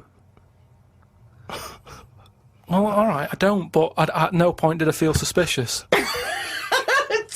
Speaking of flies, though, and that, they've got one, right? I was out with Ricky, right, and he was reading the paper. There was a story there about a fly that its eyesight was bad or something, and they've made it a pair of glasses, and it had a picture of a housefly wearing. Okay, this is incredible, Steve. Glasses. Can I take over? Hang here? on, let me just need to finish a couple of questions for that. So there's a small fly and they've made it a pair of glasses Yeah. so that it can see better. Yeah. And your concern is what? Well, again, it's just that thing of we're looking after everything now. Aren't we? Sorry, I've got to come in here, Steve. All right. I showed you You the saw story. it, you saw It was it. a picture of a housefly Fly, with a pair of glasses, glasses right? on, yeah. Right. It was about a one-sentence thing. It was about how far technology's come, Yeah, and and a we're group helping of flies scientists out. using microscopy, right, and laser tools had. As an exhibition, shown that they could make a pair of glasses smaller to fit on a house. They put it on there and they'd taken a picture of it, and it's on display. At no point was it actually, because the fly had bad eyesight, the fly was presumably dead. It was purely an art installation or a show of technology. I thought you were going to say, Rick, that you'd drawn the glasses on there. Yeah. And they believed it like, there's a bearded lady in this paper. No. my God, Tony Blair looks like Adolf Hitler. No. What do you think of that, though? But they did it Open as an flies out. experiment. Yeah, but all things start as an But experiment. why would they make a pair of glasses for a fly? How would they know he had a bad eyesight? How would they know it was the same fly? bumping into stuff? I don't know.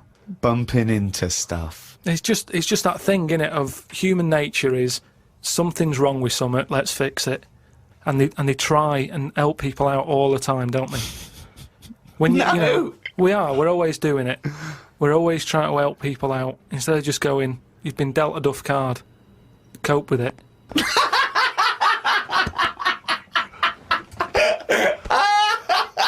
Came up with a good idea. We'll be the judge of that. I'll do it now. It's not a good idea. Okay. Okay. I'm sticking my neck out here. I think this isn't going to be a good idea. Okay. Thoughts? Well, I'm going to agree with you. I'm going to second that motion. Okay, let's see. Let's see if we're both right. See-through skin. High five, Rick. We've had a few emails about the old shows. People came into them late in the season. Did I not tell you this? We had an email from an Inuit. Really? Yeah. I thought I'd mentioned this. Have we not mentioned this before? No. No, it was an email from a guy who said, I don't think he lives in Canada, I think, or somewhere else. I apologise if I'm getting that wrong. But I think he said he was half Inuit, and he listens to the show. Half Inuit. See, that's interesting because I think it was so remote. I know I'm probably wrong now, but I think that those are so remote that I can't think where they're meeting people who aren't That are also Inuit, yeah. Oh, and who's going, other societies are going, I'll tell you what, I'm fed up, there's no action here, I'm going to the frozen tundra, I'm bound to meet someone there. Yeah. Where do they meet? Do they do online dating? What Probably a lot of online stuff. do you put as hobbies? Fishing? Yeah. Skinning stuff. Skinning stuff, yeah. What stuff to skin? Seals. Seals, yeah, sure. That's about it, isn't it? Why are they hanging about round there? Why aren't seals going, do you know what, it's cold, I'm sick of it here. It's windy all the time, what have you, and I'm getting a club on the head. Do you know what I mean? Yeah. Because they're meant to be quite bright in terms of animals and that, aren't they? Yeah. So why are they knocking about them parts? I don't know. Say, like, if seals died out, right, would that be a problem? We've done this. We've been through this before, Carl. Everything has a knock-on effect. Even a seal, that's sort of in between something already. It's between a fish and a dog, innit? I knew you were going to say dog. It's not between a fish and a dog. What do you think evolution does? Fish to I'll never dog. understand it. Maybe we What shouldn't do you talk mean about it. it's between a fish and a dog? I'm just saying it's. It was a perfectly evolved mammal that re-entered the water, I imagine, and then got streamlined and... I mean, it's between a fish and a dog. But why not have one and the other? Why not have, like, you know, you've got a dog, you've got a fish. No, it's not anything in the between a middle. fish and a dog. It's not between a fish and a dog. I don't know what between means. I don't know what... This is it again about saving everything all the time. What is it doing? What's it doing? Everyone's feeling sorry for him all the time. Save the seal and all that. What's it doing? Why are we saving it? Let's just ask that question. What's it doing? I don't know what to say. It's between a fish and a dog. Muse on XFM 104.9. It's a Gervais show, isn't it? With Steve Merchant. Yeah, we're all here. Oh, lads. I can't wait. I can't believe it. We've got some great stuff coming up, Steve. What have we got planned? I'm being honest. Go on. There's some great tunes. Yep. We've got, there's too many to mention. Don't mention them. Well, there's about 20 actually. Is there? We could mention them. Looking forward to them. I've got a brand new feature Okay. as well. You know, I'll do a film with you. Loving it. And, you know, we do Run for the Covers and Song for the Lovers and got a new feature. Go on. That film sounds good. Right. It's not the film review. It's a track from a film. That's brilliant, Rick. Yeah. That's That absolutely film magnificent. sounds good. Yeah. Something like Yeah. that. People will be desperately look forward to that. And there'd just be some chat as well. There'll just be some natter in. Carl, have we got anything to give away this week? No. Ooh, it's a shame. Yeah. Quite like giving stuff away. Yeah. Makes me feel quite powerful. Does, you know, in the week, is there any meetings like, oh, what should we give, like, Ricky and Steve to give away? Because, I mean, I'll see lots of trailers for the breakfast show and that, Enterprise and that. Or do they go, who? Comes Saturdays. Saturdays? What? I don't work Saturdays. No, but they're still on the air Saturdays. Is it? Who listens on a Saturday? Yeah. Between 1 and 3. Oh, that's the worst time, isn't it? They sort of hear you know, taking the mickey out of what tickets you're given. And Yeah. I think this week you could have had St Etienne, but they said no. We'll hold them back. I love them being punished. Yeah. Yeah. But I'll tell you what we're being punished for being subversive and rock and roll. Yeah. Is that a crime, Rick? I don't think so. High five. Fine. You've got to hit the hand, Yeah, I know, otherwise but it sounds embarrassing. You're a lot taller than Well, me, aren't just hit high five. Yes. Play Sweet. record. Black Rebel Motorcycle Club there in Loveburns, XFM 104.9. We're really swinging now. We are. It's so happening. much better than last week. Last week was appalling. I don't want to talk about Well, it it. wasn't too bad actually. Was it? Apparently, no. You know, I said, oh, we were really off, and Steve was hungover, and I was tired, and we couldn't be bothered. And they were going, no, it's as good as any other week, Ooh. which is pretty disappointing, isn't it? You want them to go, well, I'll tell you what, it was the worst one ever, and it was still brilliant. It was still magnificent. As opposed to, yeah. it was one of the best, but rubbish. Yeah. Yeah. Yeah. Good. So we're going to really, Yeah, we're going to up the ante today. Yeah. Come on, Ooh. Carl. Cheer up. Let's make this, Carl. Let's make this the best show ever. All right. Should we have a big group hug? Yeah. Oh, Carl, come round. Let's have a big group lick. Yeah. Carl, come Oh, on. look at his little Look at face. his face. You can see why the ladies love him. He's a cute guy. No, you're a cute guy. And I'm not having a go. I genuinely think you are, so don't have a go back at me. Oh, I've got some news for you, Steve. Go on. Where is it? Carl, where is that thing? Right, here. Company Magazine are compiling a 50 most eligible bachelors feature. Ding dong. For the May issue 2002, right? These are the requirements, right? Single, right? That Hello. means available, not just unmarried. Just, you know, Okay. age 20 to 30. You're well in there. I'm straight in there. C. D. What was C? C is, it says good looking. Fine, yeah, I'm eligible so far. And it Keep says going. not. Oh no, this is what rules you out probably. It says not necessarily Brad Pitt-esque, and you are a little bit. Well, so they say. It must be British and come from one of the following regions: London, Southeast, Southwest. You That's there? me. I think they just name all the regions of Britain. Yes, they Right. could just say from Britain. Really. thought- Employ. What? Sorry, Carl. Go on. Is there a height restriction or anything like that? Well, we're So what is this? What is this a serious thing? What is it? It's a most eligible bachelor. This is so me.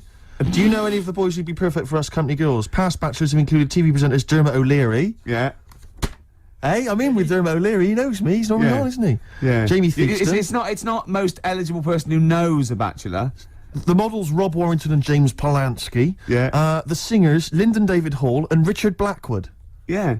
Wouldn't necessarily consider him a singer. But Controversial. I'm sorry. He's having a dig at Blackwood. Hey, I'll tell you this. I was watching. on. I don't suppose watch it, but I saw the trailer for The Farmer Wants a Wife. Oh yeah. Right, which is the show which you told you mentioned. about Yeah, it? you did. Which Yeah. is a show where I think farmers, because obviously it's very difficult for them to meet women. Wants a wife? And I'm thinking, hello, idea. Steve Merchant wants a wife. It's not bad. It's is a it? TV show. Who sounds a bit like a farmer. Exactly. This is- But this what is I'm saying good. is, I don't mind the public voting for the woman. You know, if that's how it happens, I don't mind. You know, because who cares? You know, Yeah. I'll have anything, whatever they can choose. Be fine. You know. See that? I think, yeah. Steve Merchant wants a farmer. That'd be even better. Steve Merchant wants it. Yeah, Steve Merchant wants it. I'm thinking, sort of maybe the Bravo channel on cable. Yeah. You know, or ITV2. Yeah. It's an idea, Rick. I'm just flying out the flagpole. Yeah, well, we'll think about that. Yeah. Don't phone in. It's not worth it.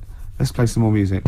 There is a Slim Shady in all of us. That was Eminem, XFM 104.9. Steve. Yeah, no, I was just thinking, because Karl, I'm probably thinking, you know, he likes to have a little dig every so often about, you know, my success with the ladies. No, but I'd tell you, you'd have been proud of me last night. No, listen, you'd have been proud of me. Because I was walking back from the shops, I was carrying 2 cans of weak lager. It was Friday night, Rick. Yeah. Time to go a bit crazy. Yeah. And there's this woman coming the other way, who must have been sort of 50, 55, just staring on the street, dressed in kind of like rhinestone cowboy style outfit. Really weird, never seen her before. Parton. Was it Parton? It wasn't Dolly. No. And she was just staggering down the road, like, just shouting, and some truck drove by, and she just went, "Oi, come over here, come over here." And the car just drove by, or whatever, and she walked into me, and she saw me coming, and she saw the beer in my hand. She couldn't believe her luck, and she stopped, and she tried to stop me, and I sort of stepped one way to try and go past her. She stepped there and blocked my way, so she blocked the other way, and she went, come here, like trying to motion, and I was really scared. It was like some. You looked around and thought beggars can't be choosers. Well, but then for a minute I was thinking, well, you know, I mean, it's Friday night. You know, I'm in a mood to make whoopee. But I thought it's probably best to avoid it. And I actually managed to run away and avoid her. And she just kept shouting at me as I was running down the road, come with me, come with me. But I legged it. But what I was thinking, it was like some kind of like sort of Hansel and Gretel nightmare. Do you know what I mean? Like an old lady in your way. You're going there and there's loads of other people that look just like you. Exactly. They're getting very, very thin. We've been here for years. In chains. Yeah. But I thought you'd have been proud of me. No, that was, you know, that was a woman on a plate. So to speak. And I just turned it down. And, yeah. Exactly, you see? You So went, not you so went, desperate. He got in and went, what have I done? Seeing her again tonight, then. Well, I'm just going to hang around by the offie, see what happens, you know. Looking forward to Christmas? Loving it. I'm always a big fan of Christmas, actually. Yeah, no, I'm not a bah humbug type. It's not far now, is it? It's this month now. Is it? Is it? Are we in Is December? it the 1st? Yeah. Jeez. Yeah. Oh, yeah. Jeez. Jesus. Yeah. Brilliant. Well, I was quite excited because this week I think it was this week in the papers, The Sun, and I think all the other papers actually, had the first of the kind of giveaway TV supplements that comes out listing all the shows that are on. But one about when they bring them out this early, is you open it and it's like, you think, yeah, I want to see what films are on and stuff, and you go through it, and it just, about half of the listings are to be confirmed. To be confirmed. It's an utter waste of time. Yeah. And it's like, who is planning their film and TV watching this early? Yeah. It's a little bit early to be worrying about 3 it. weeks in advance going, but I better not make any. Well, unless it's like an amazing thing on telly, or you know. Are you coming to a party? We got one Friday 29th. I don't know, I'm going to watch something on the TV, there's a good film. What is it? Not been confirmed yet. It's to be confirmed, yeah. but I can just, say be I dynamite. won't be at the party. Yeah. Yeah. It's strange. But I remember when I was little, my sister used to work in W.H. Smith's, and she used to come home like every Thursday. She'd been paid, big bag of sweets for Lovely. me, and the TV Times. The TV Times, of course, because you're Yeah. working class. Sort of. TV Times. The radio Times for a classier middle class gentleman like myself. But the bumper edition at Christmas, it's like 2 weeks of telly. She sit down like that Thursday night, sit down with my sweets, and we tick off all the things we were going to watch over the next really 2 weeks. tragic. Didn't happen, did it? Because I was squeaking around, hyperactive, making people play with my toys, stuff, and not watching telly really. I bet you, but if you watched any telly, it'd have been really rubbish stuff. The whole family was. I imagine probably Dennis Norden's Laughter File, Volume 12 or whatever it is. I don't think even Dennis 'Cause Norton was going there. Whereas you see, we in our house, of course, we'd just switch off the TV and we'd Yeah. perhaps just listen, you weren't to a allowed concerto on Radio 3. Yeah, we weren't allowed to turn the telly off. Really. I don't know what a concerto is. I've just said that word. I'm I don't assuming. know what a concerto is. It's like just a posh word for concert, isn't it? I think so. Is it? Yeah. What's a concerto? It's one of those. Maybe it's one of those instruments, the kind of squeeze box. That's a Concertina. It's a concertina. Yeah. My nan used to play a concertina. Really? Yeah. I don't know if that's interesting to you. I don't know why you choose the concertina of all the instruments to play. I mean, it's Well- not the sexiest. Only kind of sailors Well, normally my play. nan used to have one, but she doubled up as an iron lung. Nice. Which was good. And so when she, when she had a bit of an attack, we not only were warned, Yeah. but we had a little tune. That's beautiful. As well, yeah. Could you play your grand? You can play your grand, yeah. Yeah. That's beautiful. Once she had a bit of an accident, she said, sit down, kids, and she came in there, and she had a corrugated neck. Ah, of course. Where it had gone horribly wrong. Do you- Go on. Sorry, what were you going to say? It's happening again, Steve. What's happening? It's going all wrong. Yeah. We're talking rubbish. Are we? Yeah. We should have played 2 in a row. He's having a go, isn't he? Blimey. Gorillas, Rock the House. Yeah. XFM 104.9. Who are you? Ricky Gervais, who are you? Steve Merchant? Yeah, nice, yeah. sweet. Together again. I can't believe it. The old team. They said it'd never Plus happen. Carl, he presses the Yeah, buttons. let's not draw attention Yeah. to him. Okay. We were talking about squeeze boxes, Yes. and it got me to thinking, what's happened to them? You don't see him. Do you know what I mean? Instruments should be around forever. You know what I mean? The piano forte, as I Oh, call it's a it, classic. been around forever. They invented it. It's around. You know, the saxophone was only, I think, the 20s or 30s. But you know, I can't imagine it going away. There's a number of instruments probably dying out. Lute. The lute you rarely see now. You which is rarely see, crime. except maybe on a Men Without Hats What was Men Without Hats? or Marillion. Right, Men right, Without yeah. Hats. We can dance if we want to. And Pierre Trudeau's daughter was in that video. Who was that we saw in a sandwich shop yesterday? Well, he might not want us. He might want to be people to know that he was in a sandwich shop. It's fine, it just shows that He he's didn't human. recognize Bruce Dickinson. He didn't recognise him. I went, look. Bruce he went, Dickinson from Yeah. Iron Maiden. I had no Little idea. fella, who it was. isn't he? Little I'd say fella, he's yeah. really tiny. It was almost laughable. Is he It married? wasn't- That'll annoy me. But You just alienate yourself from a lot of heavy metal fans now Yeah. because he's Ooh, pretty I'm much of a scared. guru. they never leave their bedrooms, Rick. Yeah, but they've got powers. If they're putting crystals now on toads, and they're going to turn you into a. All right. Oh well, no. Let's having a go. I So wasn't early having on a in go. the I show. stopped myself, realising it wasn't much of a threat. Hello and welcome to the Ricky Gervais Show with me, Ricky Gervais, Stephen Merchant. Hello. And the little round-headed buffoon that is Carl Pilkington. All right. Now, everyone knows over the past sort of like few years, my big pet project hasn't been my own career, it's been get Carl famous. Yeah. I want people to recognise him in the street, come up to him and say, you bald-headed mank twat. I Well, want- let me tell you now, Rick, I've on. been out and about, and a lot of people have come up to me and said, it has Carl Pilkington got a head like a fucking orange? Well, and I've I've been- had to instantly confirm the answer to be yes. But he's had a call. He had a call recently from a film company asking him if he's got any ideas for movies. Now, how desperate, in what dire straits must the British film industry be that they're going, we need Carl Pilkington. We have hit rock bottom. And he went along for an interview. So what, and you went in and you... I went along and had a meeting, and they just said, right, you know, got any ideas? And sort of said, you know, what are you thinking? What sort of thing are you after? Are you after action, thriller, whatever? Because you could provide any of that. I love that he's playing it cool, like Yeah, you've come to the right yeah, person. yeah, My yeah. time's precious, what do you need? Yeah. Yeah, I'm Carl Pilkington, the movie doctor, what do you need, Papa? So thought of this idea sort of on the spot. Good. That I whizzed planning. by 'em. No, but sometimes that's how good ideas come up, don't Yeah. they? Just So random. a lot of yours have come up, yeah. No, but if you just Randomly. talk, I find that your mouth comes out with stuff. Right, there's another Right, quote. right. There's another quote. If you talk, your that- mouth comes out with... That to me stands along with what were those things in Gremlins called? No, but what I mean, if you sit there and try and use your brain to do it, Right. it doesn't work the same. Just keep talking. Just keep your mouth talking, and eventually it will come out with something pretty good. That is exactly what Plato said. So So anyway, Aristotle, he said, sit down, I've got an idea for you.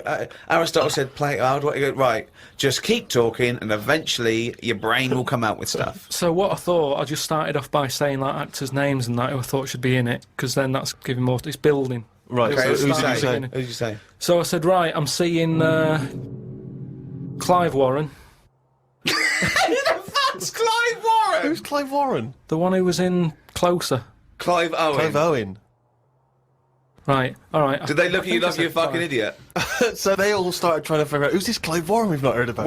He must be amazing. He's Clive Warren, get me Clive Warren on the phone. Who's got Get Clive me Warren? Clive Warren. And I said Rebecca De Mornay, right? Oh, where did that She hasn't been in a film for 15 years, has she? Clive Warren and Rebecca De Mornay. They thought he was a genius. They've never thought of putting Clive Warren with Rebecca De Mornay. But hang on a minute, you could have any film star. This is your fantasy casting, and you choose a bloke that doesn't exist and a woman who hasn't been on TV or in a film for 10 years. Oh God! Why didn't you choose, you know, Someone who existed. J-Lo or someone who's a big star? Oh God! Clive Warren! Oh God! Oh So God. anyway, starts off, and the people, you know, you're seeing into their lives from Yeah. like the morning. Yeah. So it's like a nice sunny day. Yeah. Radio's on. You know, they're going about the day. They're having the breakfast. They're saying, "Oh, what we're doing tonight?" And you're thinking, "Oh, they've got a nice life." She's like, "Love you" and all that. Yeah. He walks out the house, gets hit by a bus. Oh, So Clive Warren's dead. I don't know if Clive Warren would take that part Because he ain't got much to do, has he? No, I don't. If I know Clive Warren, And I think you do. I think I do. Carry on. So he's hit by a bus, so he's So dead. he's hit by a bus and that. The titles come up. Oh, It's got yeah. you, right? She's Starring devastated. She's Clive Warren. fed up. She's devastated and that. Doctor says Clive's dead. Who's playing the Doctor? Jack Nicholson House. What's that fella who was in Independence Day? Will Smythe.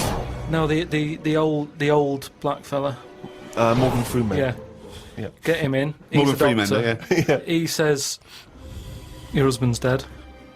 She's like, oh, God.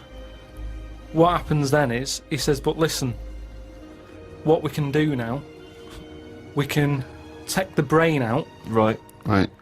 and a fact that I read that day before the meeting, this isn't in the film now, this is me. Right, but Right. luckily you I read a fact. thing about how the brain can run on half of it. You've actually got a full brain, Some run of it on us have. half. So this was in my mind still. Well, half your mind, yeah. So I said, what happens is Morgan Freeman says, been working on this. You can run your life on half a brain. Right. She's sort of a bit like, what are you telling me this for now? My husband's just died like 20 minutes ago. Yeah. And he goes, yeah, but if we're going to do this, we've got to act quick. She's like, do what? He says, whilst his brain's not fully dead, because it stays awake for a bit when you've Oh, been he's killed. not dead then. Fine. No, but Wait. he is. But they found out that Right. it stays awake a little bit. No. So- No, he's gone. No, You're no. hit by a bus. Yeah, no, he's dead. If the brain's dead, you are dead. Clive Warren's dead. And if the brain's not dead, you're not dead. No, but it's like people in a coma. They're dead, aren't they? But No, the brain no, isn't No, dead. no, they're in a coma. No, they're not in a dead. coma. No, they come out of comas, don't All right, then he's in a coma. He's been hit by the bus, but the chances are he's not going to come out of that coma. But his brain is still awake. So change that. That's easily done. Hold on though. I like this fact that he's in a coma, so they're going, look, he's definitely going to die in this coma. Take the brain out now. Pop the brain out. But why is that such a weird thing when that's what they do now? That's what they do now. What is? That's what they do. What? They do that. What? A brain transplant? No, but when, like, how I've signed that donor card, Yeah. like, if anything happens to me... No. they've There's got the no lot. such thing as a brain donor. Oh, we've explained to you before. Yeah, but they're working on it. They've said something about Einstein. They messed about with his brain for ages, trying to work out if it was full of stuff. That's what they're doing. They're working on that. There's loads of things that doctors are doing that we don't know about. I've seen some weird stuff on the internet. Yeah, I know you have. Yeah. I saw a programme on Channel 5 where a monkey brain was still alive and it was stuck on a stick. And they You were poked watching it. the Magic Roundabout. They poked it and it reacted. Right. So it's still alive. It's being kept alive, and it's only a matter of time. What's the brain linked up to? As long as you can link it up to the eyes, and somehow so it can tell the arms and legs what to do, you're laughing.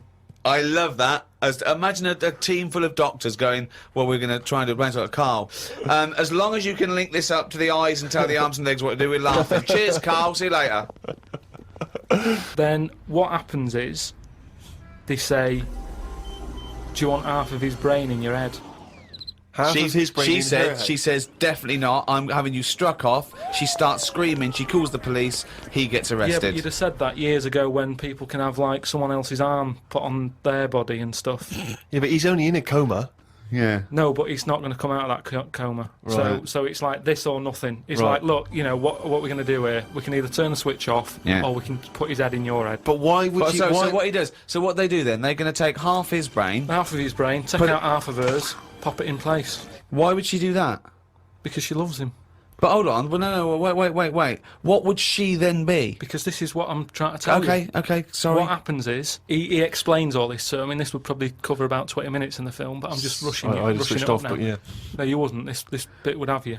So what? Well, what I'd have actually left when I wouldn't have even gone in to see a film starring Clive Warren and Rebecca De Mornay, unless it was 1985. so the thing is, she's the same as you. She says the same thing. She goes, "Why would I do that, Doctor?" And he goes, "Well, what will happen is, he's gone, but you'll have his thoughts. So in the morning when you say, oh, I don't know what to have, will I have cornflakes? His bit of the brain will sort of say, Have a Weetabix. have shredded wheat or Yeah. whatever." And she's like, "Oh yeah, good idea." Sorry. So the point of this film is that the dead man can remind her what breakfast cereal she likes. Yeah. So the thought. When What do you she- mean, yes? So that's it, is it? No. That's not the only Wait, thing. wait a minute. This is only Act One. That's just the first bit. Everything's going well. She has it done. So who is she? Is she herself? She's Rebecca De Mornay. Yeah. But now With and again, with him chipping in with a bit of voiceover. So the idea is it's all going well at the beginning, and she's. So she can't decide what So, dress so to wear. she's got. easy So just she's to had do. half of her brain taken out and put in a bin. Yeah. Okay, and Clive Warren's half has been put in there. So now she's walking round. Okay. So Yeah. she's like a schizophrenic. No, like I say, the brain is alive, so it's all going well when she leaves hospital, Yeah. and she gets a first taste of it, and it's a bit weird to get hold of because she's sort of, I think when she signs herself out, he's sort of fighting, writing his name and stuff. So there's a few sort of technical things that she has to get used to. And does Clive's brain What does know he that think? he's now inside her brain? Does that matter? Well, I would say it matters because Yes. otherwise, Yes, it does matter, Carl. What's he thinking? what's What's the point of this? Why has she gone along with this? Because she really loves him. But what's in it for him? What does she think? Well, say if I died, Yeah. and Suzanne said, "Go on, I'll have half of Carl's," right? She would wake up in the morning to a thought of me sort of going, "Oh, you never guess what I've just thought about," or whatever. I'd still be there. The rest of your body is sort of waste, isn't it? But Carl, the rest of your body's sort of waste. No, it is kind of. If when someone dies, it's Yeah. not that person anymore, is it? You can't have a chat with them. So if you could have someone's brain in your head when they're dead, you'd have it, wouldn't you? What are you talking about? Why would I have someone's brain in my head when they're dead? Well, what I've else? got a perfectly good brain. So you're telling me you wouldn't have it done then? Of course I fucking wouldn't. I Why can would also categorically state I wouldn't either. Yeah, but you're saying that now, but once you're in that position that someone who, you know, you love and that dies, if the doctor said, "Do you want it?" No! And you've I'd go, no! It's madness! I don't think you It's would. madness! all right. Let's, So, tell me a typical bit of dialogue. Well, we've done the breakfast scene. that was dynamite. Yeah. That's fucking Oscar winning. Yeah, can we do lunch? There may be like at the funeral, because even though the brain's still alive, they still have the funeral, and you can have like a funny bit where they stood around the grave, and like there's some relation there who he doesn't like, and she can start laughing, and the family are looking at her going, "Why is she laughing?" Yeah. And she's sort of laughing, and he's saying something a bit rude, going, "Look at her head." Do you know what I mean? Yeah. Looks like a Stuff on the fucking family. Little cameo for you. Yeah. And so you have all that, and people are sort of liking the film, thinking, "Oh, it's quite funny, this." Yeah. And then you hit them hard. It's the most ludicrous idea for film I've ever heard. All right, but- It's the maddest. Honestly, it really is the ramblings of a mental case. I have to say though, I am hooked now. I want to know what's going to happen next in the story. Then what happens is, she hears the voice go, "Leslie, where are you?" Something. Right? Her name's not Leslie. No, No. So she's thinking, "Who's Leslie?" Yeah. So in her mind, she's going, "Who's Leslie?" He's going, "Oh, So he's thought, hang on, I've let something slip. I've Here. let something slip." So she's going, "Answer me." Oh. He goes quiet on her. Oh! So He was having an affair. this is the thing. So she's trying to hunt down Leslie. Leslie. And he's got to stop her thinking it. Then what happens is, I mean, you know. Where your Max? So he's got to hunt down Leslie. So she's got to hunt down Leslie. It's a woman, is it? Another Leslie, or It's is it a another bloke? woman. Right. But what happens is, I mean, without ruining the end for everyone, what would sort of happen is. Oh yeah, because we don't want to ruin it for them because this will be filling the multiplexes in no time. No, it's the greatest love story ever told, set in a head. But listen, let's just get to hang the on a end. sec though, Carl. I don't. Yeah, you've got to tell us the end. I don't think you can let people No, come on, listening come on, what's hanging the on end? waiting for the film. Just let your mouth talk. Right, so what I said was, maybe what happens is, his brain is more powerful than hers. Right. How is there power? Why is there no power involved? What I mean is, her brain was running the rest of her body. Now he's His taking brain, over. that gets more powerful and overrules her body. Okay. Yeah. She then fancies Leslie. So it's a lesbian hold on, film. this is building up to a lesbian love. So what the? Well, it's what? trendy, isn't it, that? So just have a bit of that at the end, and So hold on. So he overpowers her, so she is now a lesbian. What's Leslie getting out of this? Why does Leslie think, hold on, why is my Because- dead lover's wife coming on to me? because this is what I'm saying to you, is relationships, it's the love of two brains. Right, okay. Again, can anyone the out there, can we strapline. make that into it? That's a quote. The relationships is a love of two brains. Well, it's- now, he's got something there. He's got something there. But my point is this. Why is Leslie suddenly turned lesbian? Because she loves the brain. But does she know this is Clive Warren? Rebecca will say something now and again, like, "Oh, I like me Minge. I like my food done like this or whatever," and it's all about Dave I like likes my food cooked. Oh my, wait a minute, Clive Warren of this food cooked. Yeah, I'm in two minds about this bacon. Yeah, What I'm I going mean to turn is into a lesbian. people Shredded wheat. people like what they like, and it's the same way, like I've said to you before, with someone who's been going out with a woman, and then is found out that she's got a twin sister, and they divorce that first twin and go out with the other twin. It's all the same. You're after the same thing, aren't you? Yes, but that... When a cat dies, you buy another one. It's the same thing. You want that same. Yeah, but you love don't for necessarily switch your sexual orientation. In the case of your twin scenario, they both look the same. Yeah. Has there ever been one where it's twin boy and girl? Go, well, I was going out with her, but I mean, he looks a bit like her. Yeah. I loved boobs, now I like cock. This is your problem. You don't know anything. And this theory about if your mouth talks enough, the brain will kick in soon. It hasn't. Eels, fresh feeding on XFM 104. I was going well, isn't it? I'm enjoying it, yeah. 20 minutes to go. I think, you know, more of an up show. We've made some great hits and great songs, some great haven't we? music. We've got some great features. A new feature. That film sounds good. Looking forward to that. That'll next run and week. run. Yep. A song for the... If there's any record companies out there that want to put out a compilation of my songs for lovers, yeah. That's good. Anyone who wants me to do a film, anything, any film you want. Yeah, reviewed. Yeah, reviewed, yeah. Yeah. Oh, finish the sentence. Yeah, no, Oh, ideally. wait. Because it was otherwise, it was Go on. anyone who wants me to do a film. Well, of course, Oh, being okay. the top actor, Yeah, you'd have sure, probably appeared in a film. Sure, okay, yeah. And that... Jolly good. Yeah, Okay. well, you're running out of steam, I can You're tell. ready now. Yeah, yeah. Go on. Carl, have you seen it yet? I know you probably haven't, Rick. Cliff Richard's video for his new single. Yep. It's amazing, isn't it? Oh, it's bad, isn't it? I I've heard saw about it this. on Lorraine Kelly in the morning, Sky One, great Yeah. show, and it's amazing. It's he's done a version of Somewhere Over the Rainbow, but he's combined that. no. He's combined that with what was it? It's Oh What a Wonderful World. I wasn't really Yeah. listening. I was looking at the pictures and I couldn't believe It's What a Wonderful World and combined with Somewhere Over the Rainbow. So right? he's done a... Two classic songs, two songs that have been done definitively Yeah. by artists in the past. He's tried to What was combine his them last with a year's kind of one? Yamaha keyboard sound in the background. What was his last year's one? It was Millennium Lord's Prayer. Prayer with Over the Old Lang Syne. He's just obsessed with combining two songs. Like, they're not good enough as they are. People will get bored. We better combine them. Yeah, yeah.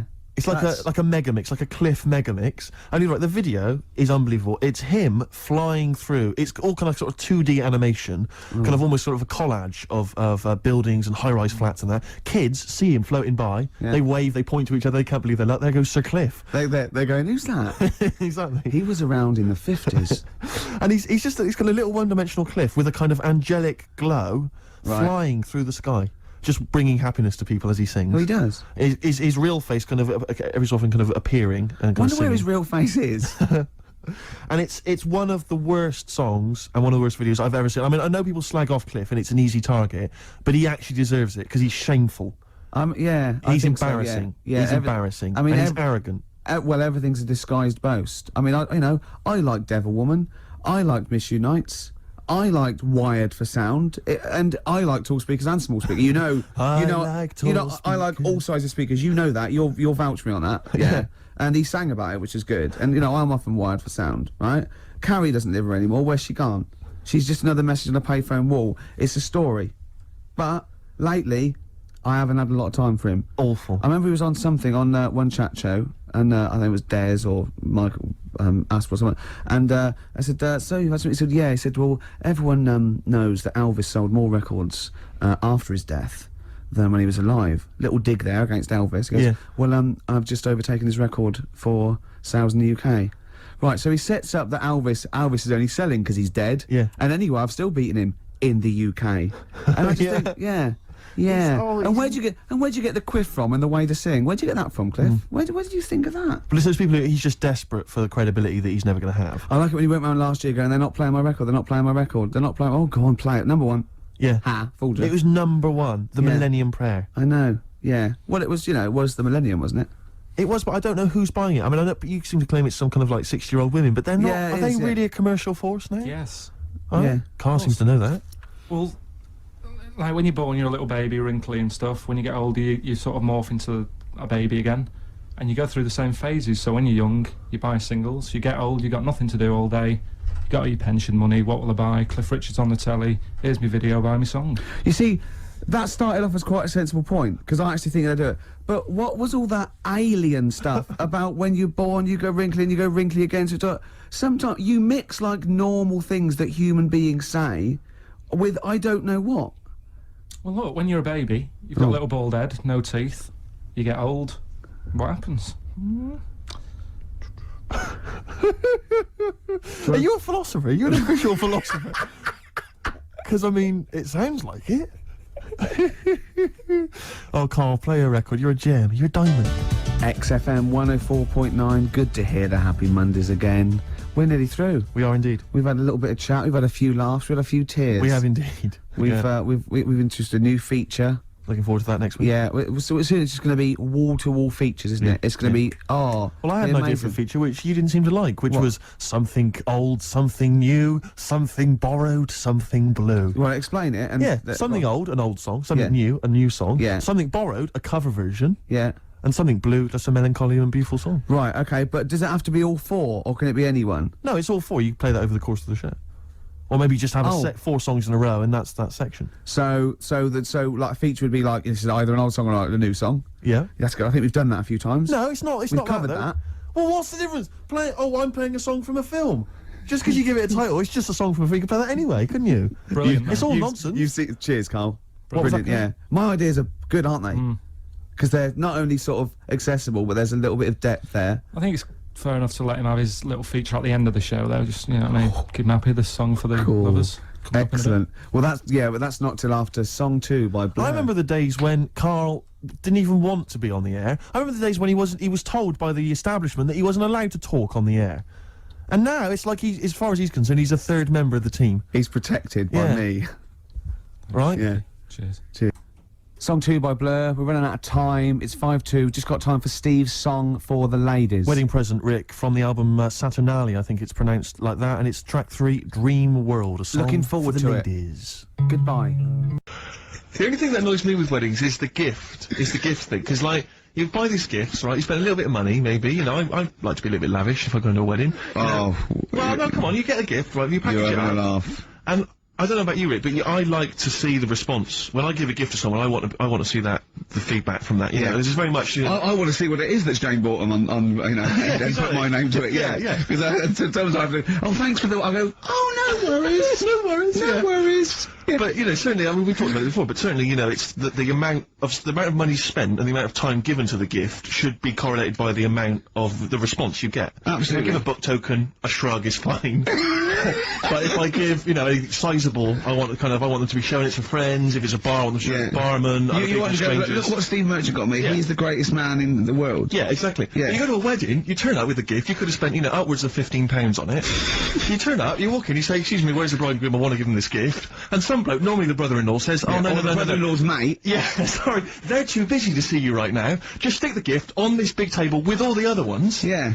And, they'll get back to you. In a week. It may be 6 to 8 weeks after the honeymoon, they maybe write you a note. They won't thank you personally, they'll write you a note. It'd be a general thank you. It's And a general thank you. your name in different type. Yeah, but it might have some vague reference to, you know, to what you did, but it won't Yeah. really be personalised. Yeah.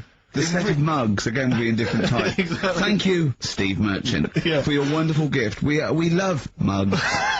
Yeah, yours. Exactly. and a photocopied signature. Exactly, yeah. Yeah, it's not right, is it?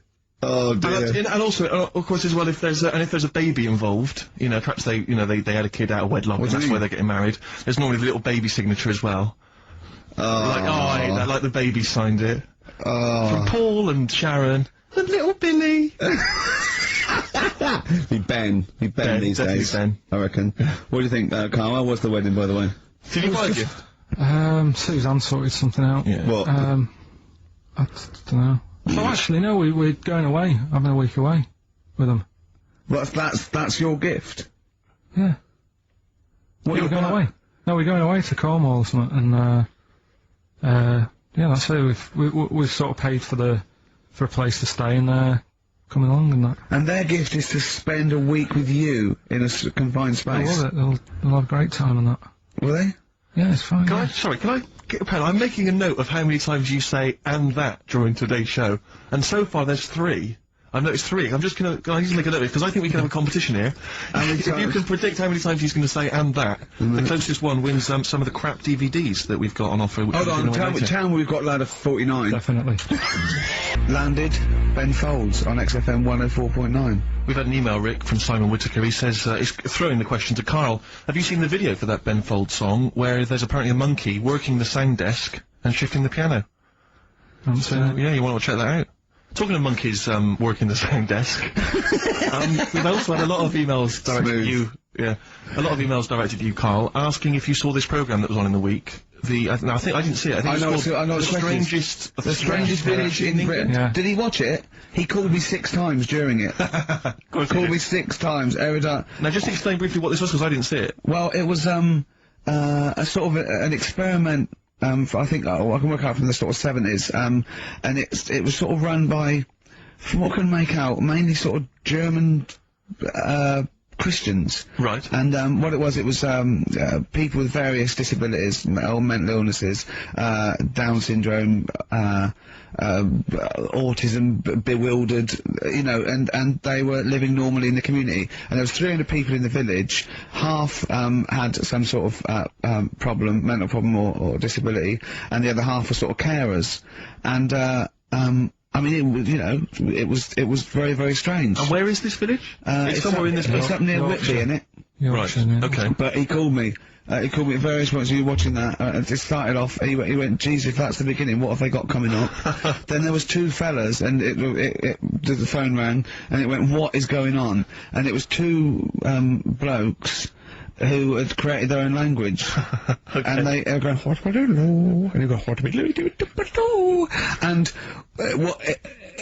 you know, it was an interesting programme. Anyway. I love documentaries like that. But what made it twice as good was that I knew that Carl was getting confused. Yeah. There was one bloke that went round interviewing people, and he just have a string of questions, and he'd go, "Have you ever had curly hair? What's your favourite animal? Have you ever seen a badger?" And Carl was getting stressed. It was stressing me out. Because he was trying to think of the answers quickly enough. Yeah, he was sort of saying, you know, do you like mosaics and that? And I was like, oh, I do it. And the next question was coming in. It was like Malik's mallet. You know, that sort of that word association thing. I was stressing me out. But he said he wanted to go there. He actually said, "Oh, could I go for a holiday there?" And I went, "Well, I doubt that. I don't know. Maybe you could go on a visit."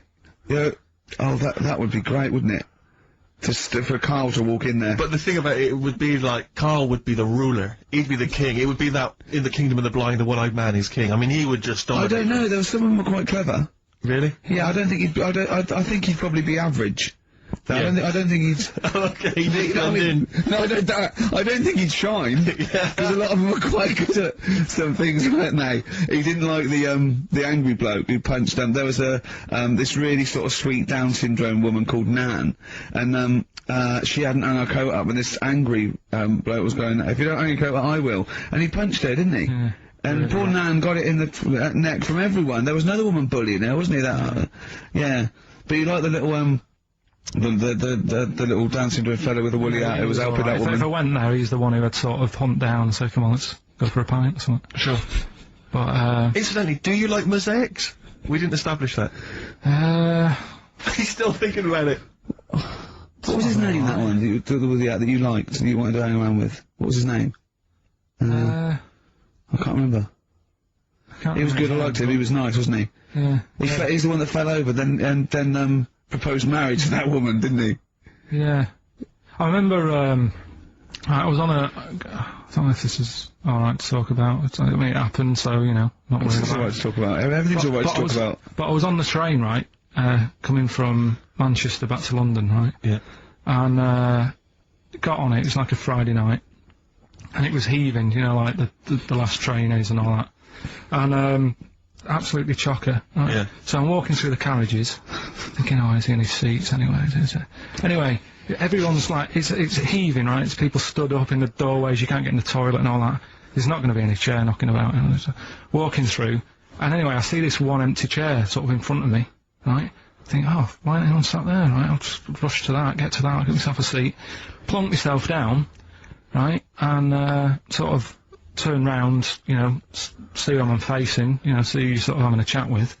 Little fella there, right?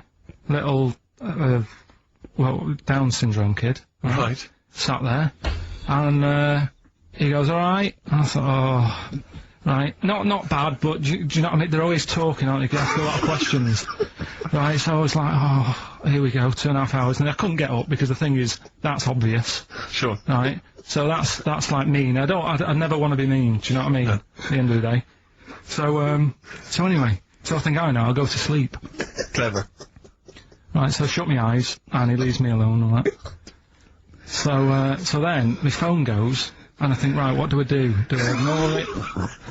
Or do I open my eyes and see what it is? Anyway, I open my eyes, it's Ricky calling about something. About nothing, probably, actually, thinking about it. It wasn't even worth answering, right? So anyway, but I'm awake now, aren't I? So he's like, "Hello?" And I'm like, "All right, mate." And he says, "You're muscly."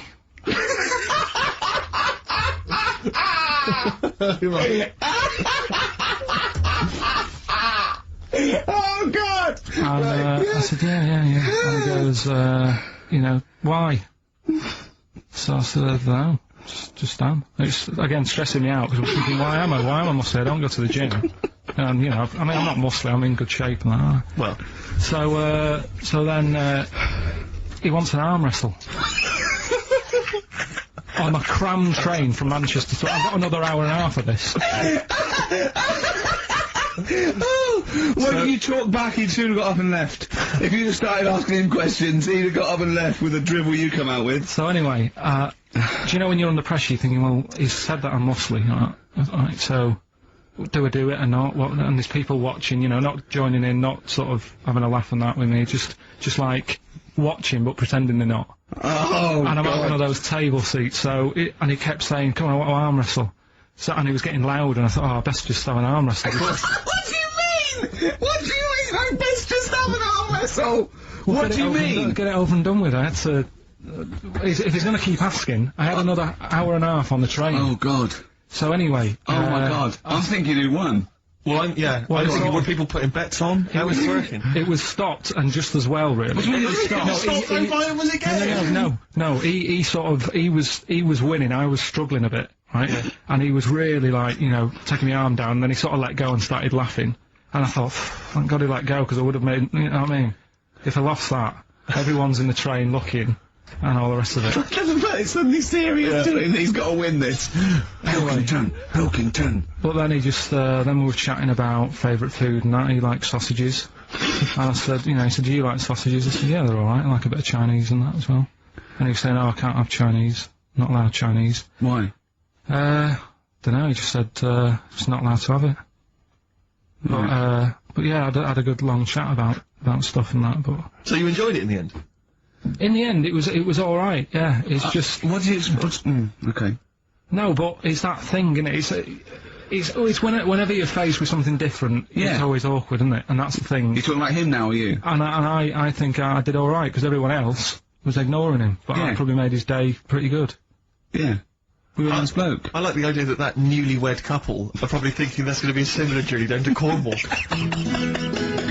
Out of all the people in the world to have a chat with, do you know, what's his face? That German doctor. Which one? The guy that displays the human body? Guns Traven or something. Oh, right, yeah. Well, I don't. Is he a proper doctor? Because it's just that it's always. I mean, I could cut a body up. I never see him sort of put it back together. Is anyone keeping an eye on him? Sort of going, well, who is he actually? I'm sure he is a proper doctor. I mean, he doesn't answer everything. Like, he doesn't say. I don't understand why the intestines have to be that long. I don't know why it just can't go from the throat to the belly, exit, straight dark line down, out the arse. You must know. Well, no, because the way he dragged it out and it was like miles long. Yeah.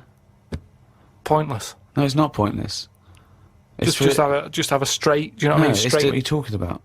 Again, the evolution sort of worked this out for us. It really works. I don't think you're going to improve on it. What I mean is that's probably that long because years ago they were eating dinosaur, and that might have took a lot of indigestion or something. I don't know how chewy it was. It might have been quite fatty, dinosaur meat, and it needs to go through all that. Now we're eating like yogurt. So I mean, we don't need anything that, you know, is doing that much work anymore. All the food is mashed up Auntie Nora, right? All her food is mashed. Right, she doesn't have to chew anymore. She's got teeth, but she doesn't need them. And that's how She's got teeth, but she don't need them. No, but that's how Or we're she could have moving her on. intestines removed then. Well, no, but this is that what would I'm sort saying. our other problem, wouldn't it? We're changing everything all the time, aren't we? I mean, there's some fella who was looking at on the internet, identical twins, right? They were sort of sick of looking like each other, so they were like, "What can we do?" Right? And one of the twins said, "You have my arm," right? And he had his arm taken off and stuck on his twin, so his twin's got like 3 arms. No, it's not true. It's on the website. No, it's not true. What, for a laugh? They were born, So so what, they did that for No, a they were laugh. just like- what doctor's doing this then? Well, they're old enough to sort of say, "This is what we want," and No. Doctors don't go, well, if he wants another arm and I'll take it. They don't, doctors don't do that. What sort of practice is this doctor going around and go, Dr. Jekyll. I mean, Carl, think of what you're saying. but we've- where would he have stopped? Can you put his head on my knee? It's No, up to but- you. No, Sign this. If you sign this, you give my consent. but we, it isn't. What do you think these doctors are doing? Just to do as they're told. They don't do as they're told. They do if someone wants it, and twins sort of it can get you down, can't it? Being a twin, because it's like Sorry, what would this solve though? I thought you said he gave one of them a bigger nose or a beard or 2 front teeth to make him look different, right? Not. I'll tell you what we could do. Go on. Would you like 1 arm? Go on. What are you thinking? Well, me 3, you 1. Therefore, not twins. Novelty. I mean, you are a mental man. But they can do it now, can't they? There's no sort of there's no line drawn anymore. They don't go, "You're crazy. We're not going to do that." Yeah, in Saw 2, not in the real world. No, they but- don't do things like All this. right, there's another bloke, right? I don't know the sort of full ins and outs of it, Go on, you surprised me. but what he asked for, something happened to his tackle, right? It's penis. Yeah, right. So he was at the doctor's, and they were like, "Oh, what can you do for me? It's a bit embarrassing. I've got nothing down there." Right. So they were like looking at it, going, "Yeah." Doctor, I don't know if he started like rubbing his chin with his finger or something. Looked down. He's thinking, "Got an idea. You've got a lot of fingers. How many of them do you use?" The patient's like, "Yeah, I see what you're thinking." They cut off one of his fingers, sewn that on to where his tackle is. He's happy. Well, that's different, though, isn't it? Well, That's where they've really taken different. tissue. No, but I assume they fashioned it into more of a knob than a finger. If you were doing that, use a sausage. I mean, why lose a finger for? Well, I'll tell you why. Because your finger has your tissue, your blood type, and therefore would graft near your testicles. A sausage is a thing that's made by a butcher out of offal, okay, that really can't be grafted onto any part of the human Yeah, but- body. That's why they very rarely use any meat products Yeah, in surgery. surgery. I know, yeah. I mean, why not use a sausage? You're a mental case. I always remember this story when I was a kid about some bloke. He had throat cancer, right? And his doctor said, "Carry on with your life, right? It's not going to be that good, but just carry on. But don't eat meat." And he was like, "Oh, I love meat." He's like, "Yeah, but just don't, have your veg, keep yourself strong, but don't be eating that." Anyway, he was fed up because he loved his meat, and his wife was feeling a bit sorry for him one day. And thought, I'm sick of him looking fed up and that. All he wants is some meat, for God's sake, give him some meat. So she goes to the butcher's, gets him a big piece of like steak and what have you. He can't believe it. He's like, "Oh, brilliant, cheers for that." Anyway, he's got the meat on his plate, just about to tuck in, and the cancer comes out from his throat. What? No, it's something. I know it sounds really weird, but it's something that I was told about years ago when I was growing up. What are you talking about?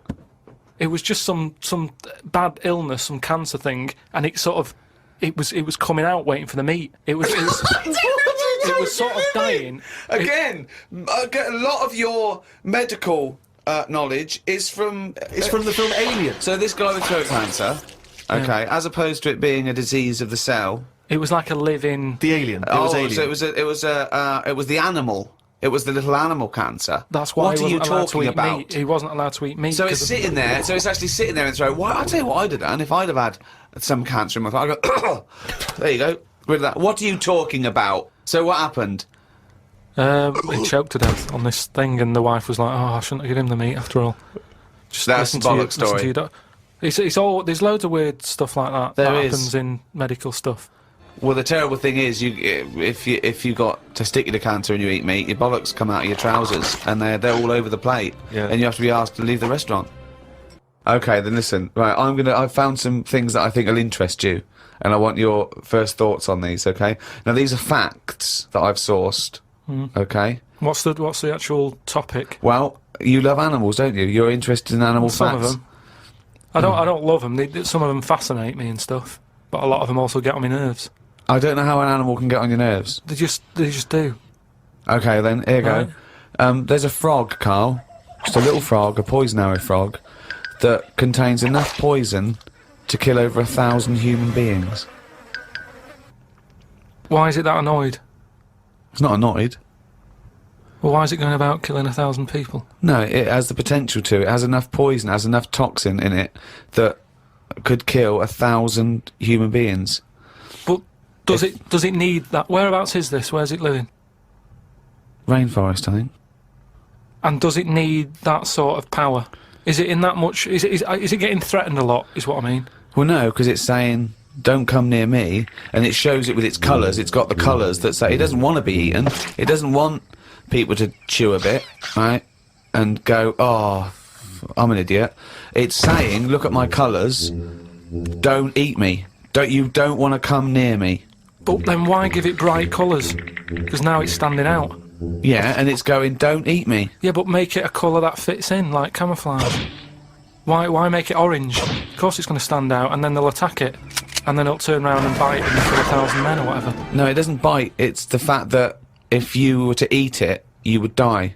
Yeah, but who's going to eat it? Well, things that eat frogs. The French.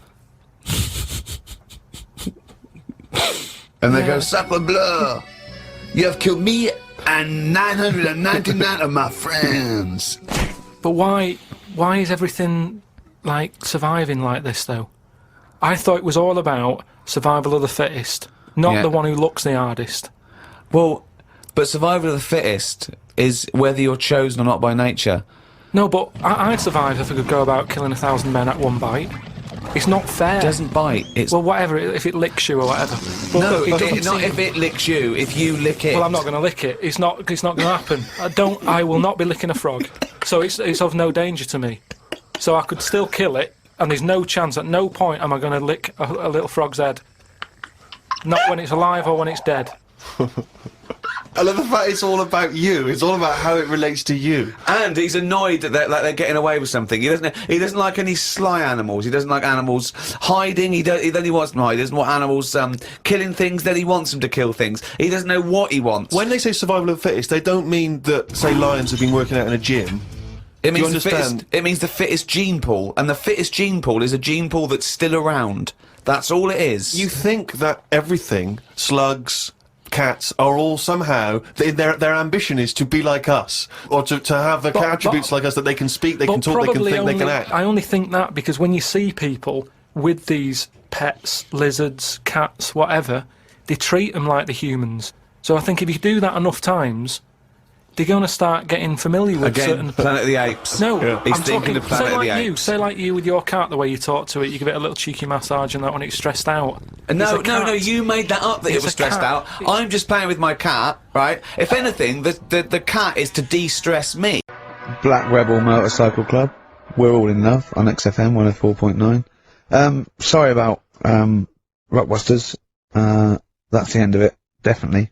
Because it was dreadful. Do you know what I mean? It's not. Do you know what I mean, Steve? Yeah. It's quite funny, but that was awful. I mean, we've apologised for that quiz so many times. I know. We've given it. I think it's 2 Like comebacks. it though, don't they? No, they People don't like it. They don't like it because do it's like it, they that's love too. That's people. No. That's the end of that. Less adverts next week. Sort that out. Yeah. Because it's awful. 20 minutes of adverts.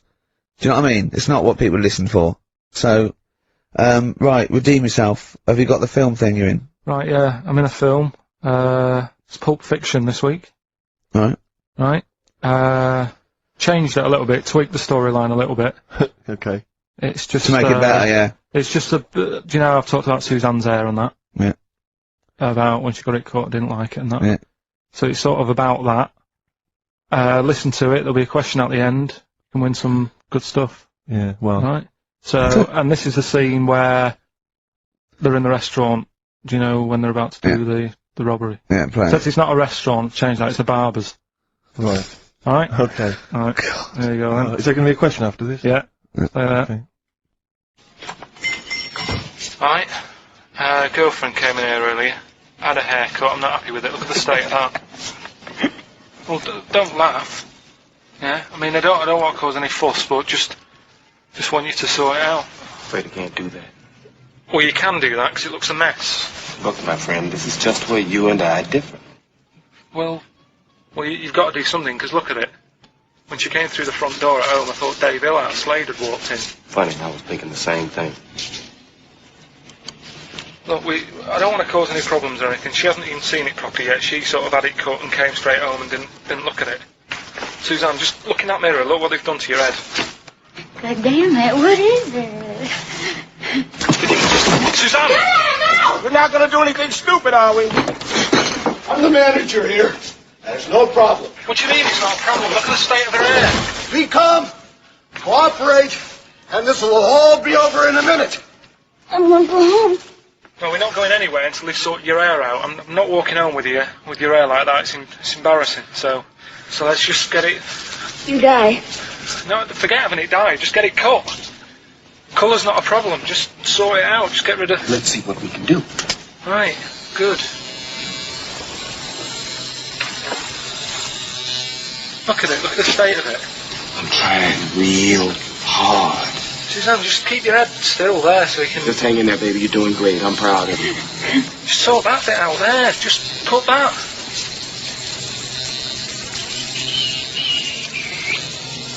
My barber says I've got the hair of a Chinaman. Have you heard that before?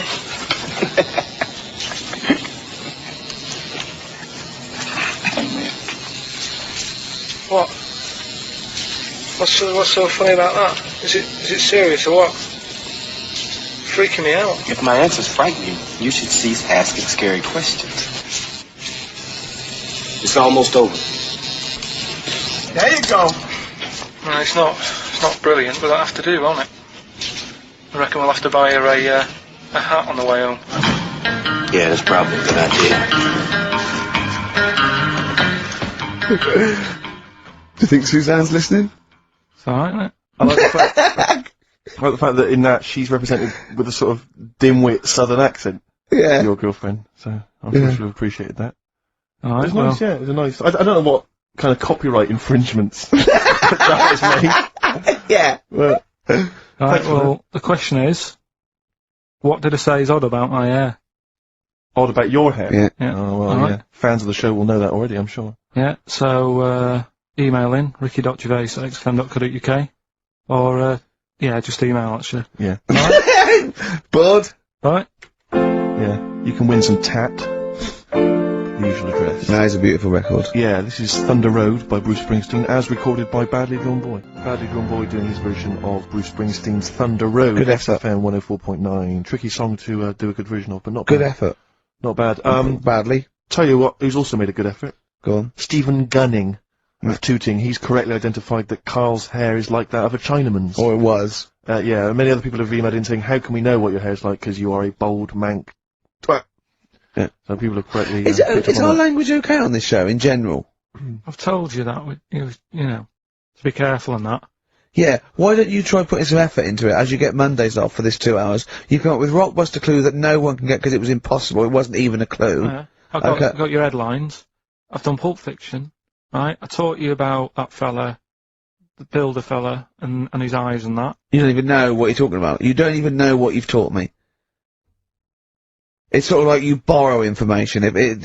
It's like one of those things that, what are those things called, write once, read many. You can just pass it on, then it's Yeah. one of those CDs you can just play once. Well, it struck me That when- is you and information. It goes in, if you tell someone once, it's like you've lost it. It's like pass the parcel with knowledge. It's gone now, you don't even remember what you told me. The chain letter. What? You mean chain letter, don't you? Shut up. it struck me when we were listening to his phone call to you at the very beginning of the show. I don't know if you might have missed that, but basically there was a message that KARL left for Ricky. But about halfway through that message, there was the feeling, I don't know if you noticed, but like the words started to fall apart. It was like he wasn't going to make it. Every time KARL opens his mouth, it's the equivalent of walking across one of those rickety bridges in Indiana Jones. That you might not make it to the other side. I know, yeah. Oh, look at him. Anyway, we've had a few laughs and we've had a few insults. Yeah, but, so we'll try and sort of really, honestly, I'll try and sort out something else as opposed to Rockbusters next week. Less adverts, I think. Ideally. What else? Oh, better chat, better music, better presenters. No, come on. They got rid of Monkey News. What's it? Oh, is there no Monkey News? No, it's gone on this week. Don't talk, there must be some Monkey News. It's not like it's real news. You tell us stories about chimps from the 18th century. It's not, don't give me nothing happened this week. You just didn't look at the internet. Deadlock. And there's no news. Nothing happened. There was one little bit of Monkey News about, how you can now buy tea that's been picked by little chimps because it tastes good. Right. That's what they're saying. Right. Why does it taste good?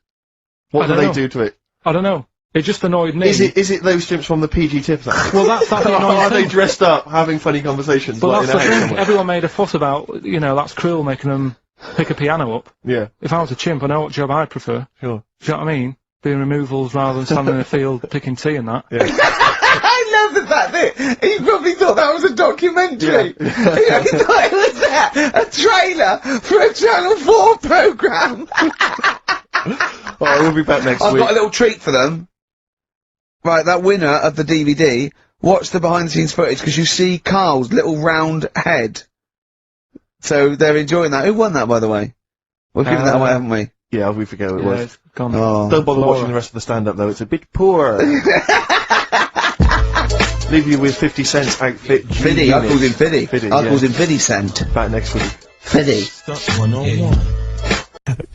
Right, next one. weird. That's Popsicle. That's Popsicle Hell, we'll call that. Right, next one. Which one's the next one? Oh, what about your paper round? Right, the paper round one. Paper round, I'd still say it's the best job I've ever had.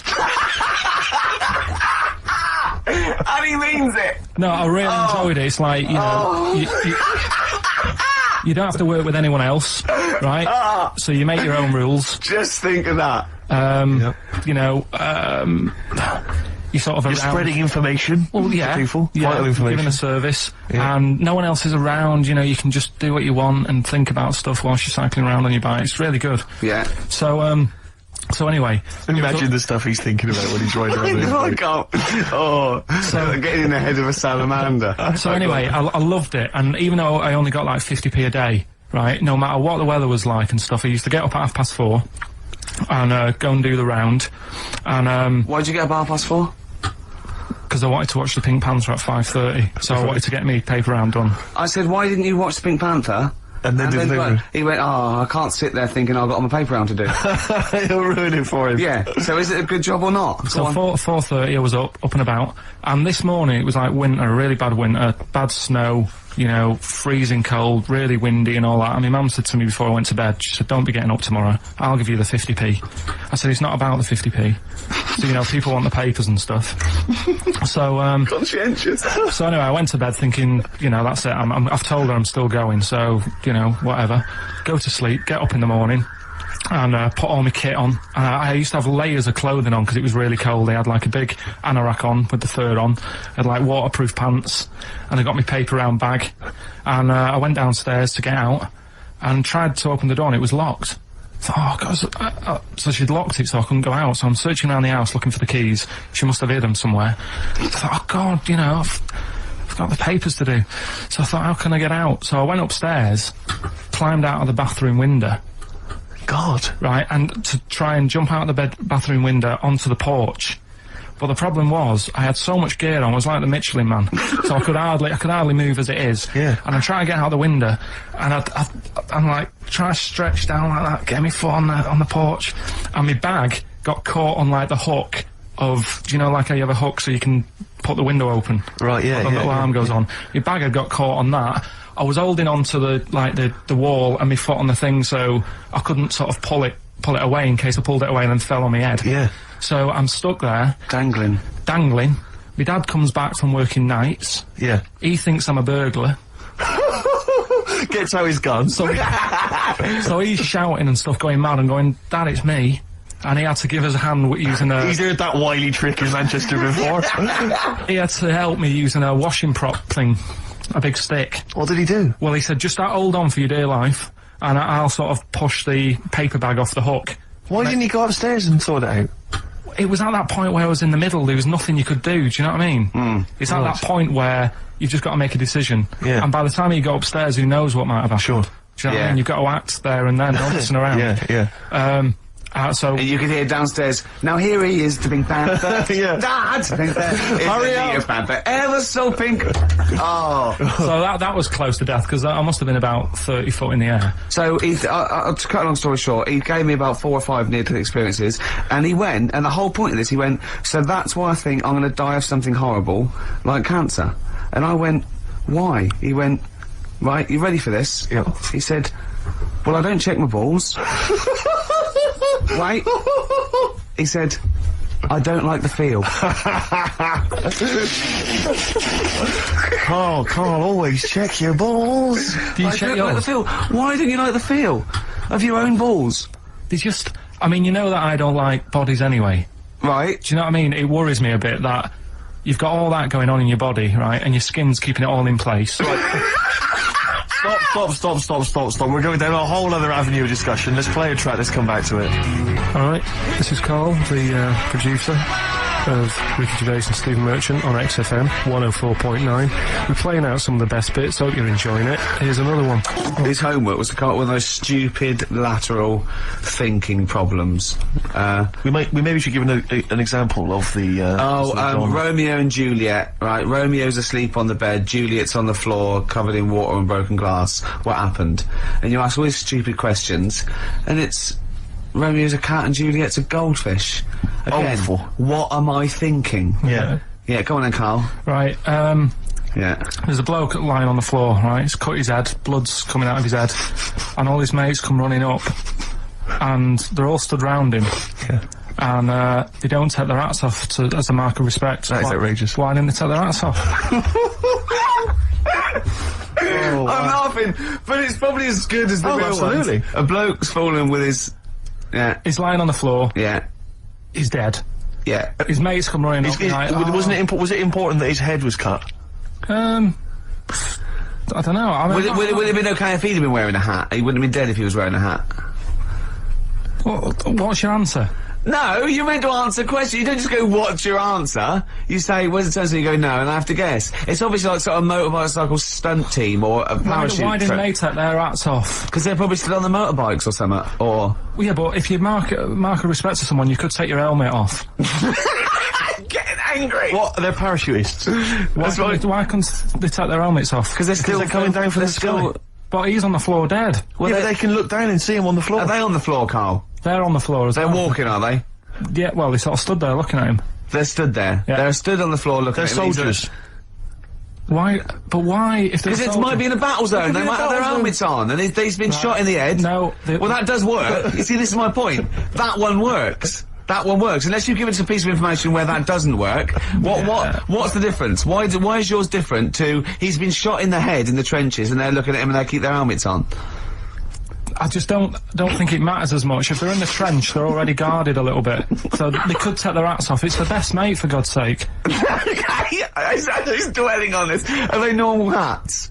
What kind of hats are The they? answer. No! Don't get ratty! What kind of hats are they? Baseball hats? If I told you what sort of hats they are, you'd have the answer. Wow! Okay, I've got to guess what sort of a hat it is then, have I? Right. Is it a trilby? No. Is it a bowler? I know what it is. What? They're spacemen. No. Oh, that's a good That one. one works as well. This is my point. I like that one a lot. It works. He's fallen on the moon, and not that the moon happened, it was set up, wasn't it, in the fake, studio, we know that, yeah. Okay, Carl, what's your answer? Builders on a building site. Why is that different to soldiers? Because bricks don't fall in wars. But bullets fly! Right. Let's play a record and we'll come back to it, Carl, while you think about what you've done. Oh, yeah. You've embarrassed Let's play some yourself. classic Suede. Yeah, and this is for David and Kieran, I think, who wanted a bit of Butler. XFM 104.9. I'm up to base with me, Steve Merchant, Carl Pilkington. Steve.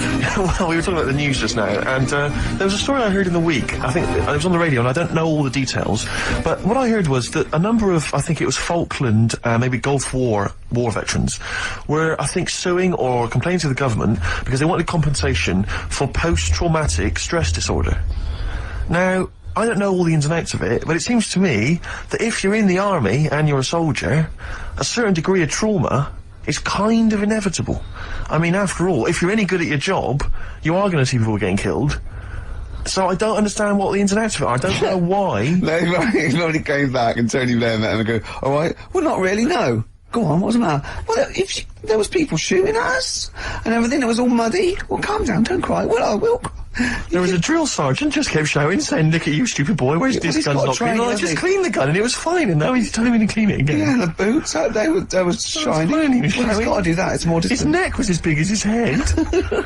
Well, yeah, but you don't know what they, I don't know what the ins and outs of it are, but what you got to do is make sure you know what you're going into. That's what I do. You got to check the small print. So if I was, going over to like the Falklands or the Gulf, I'd put that and go, will it be horrible?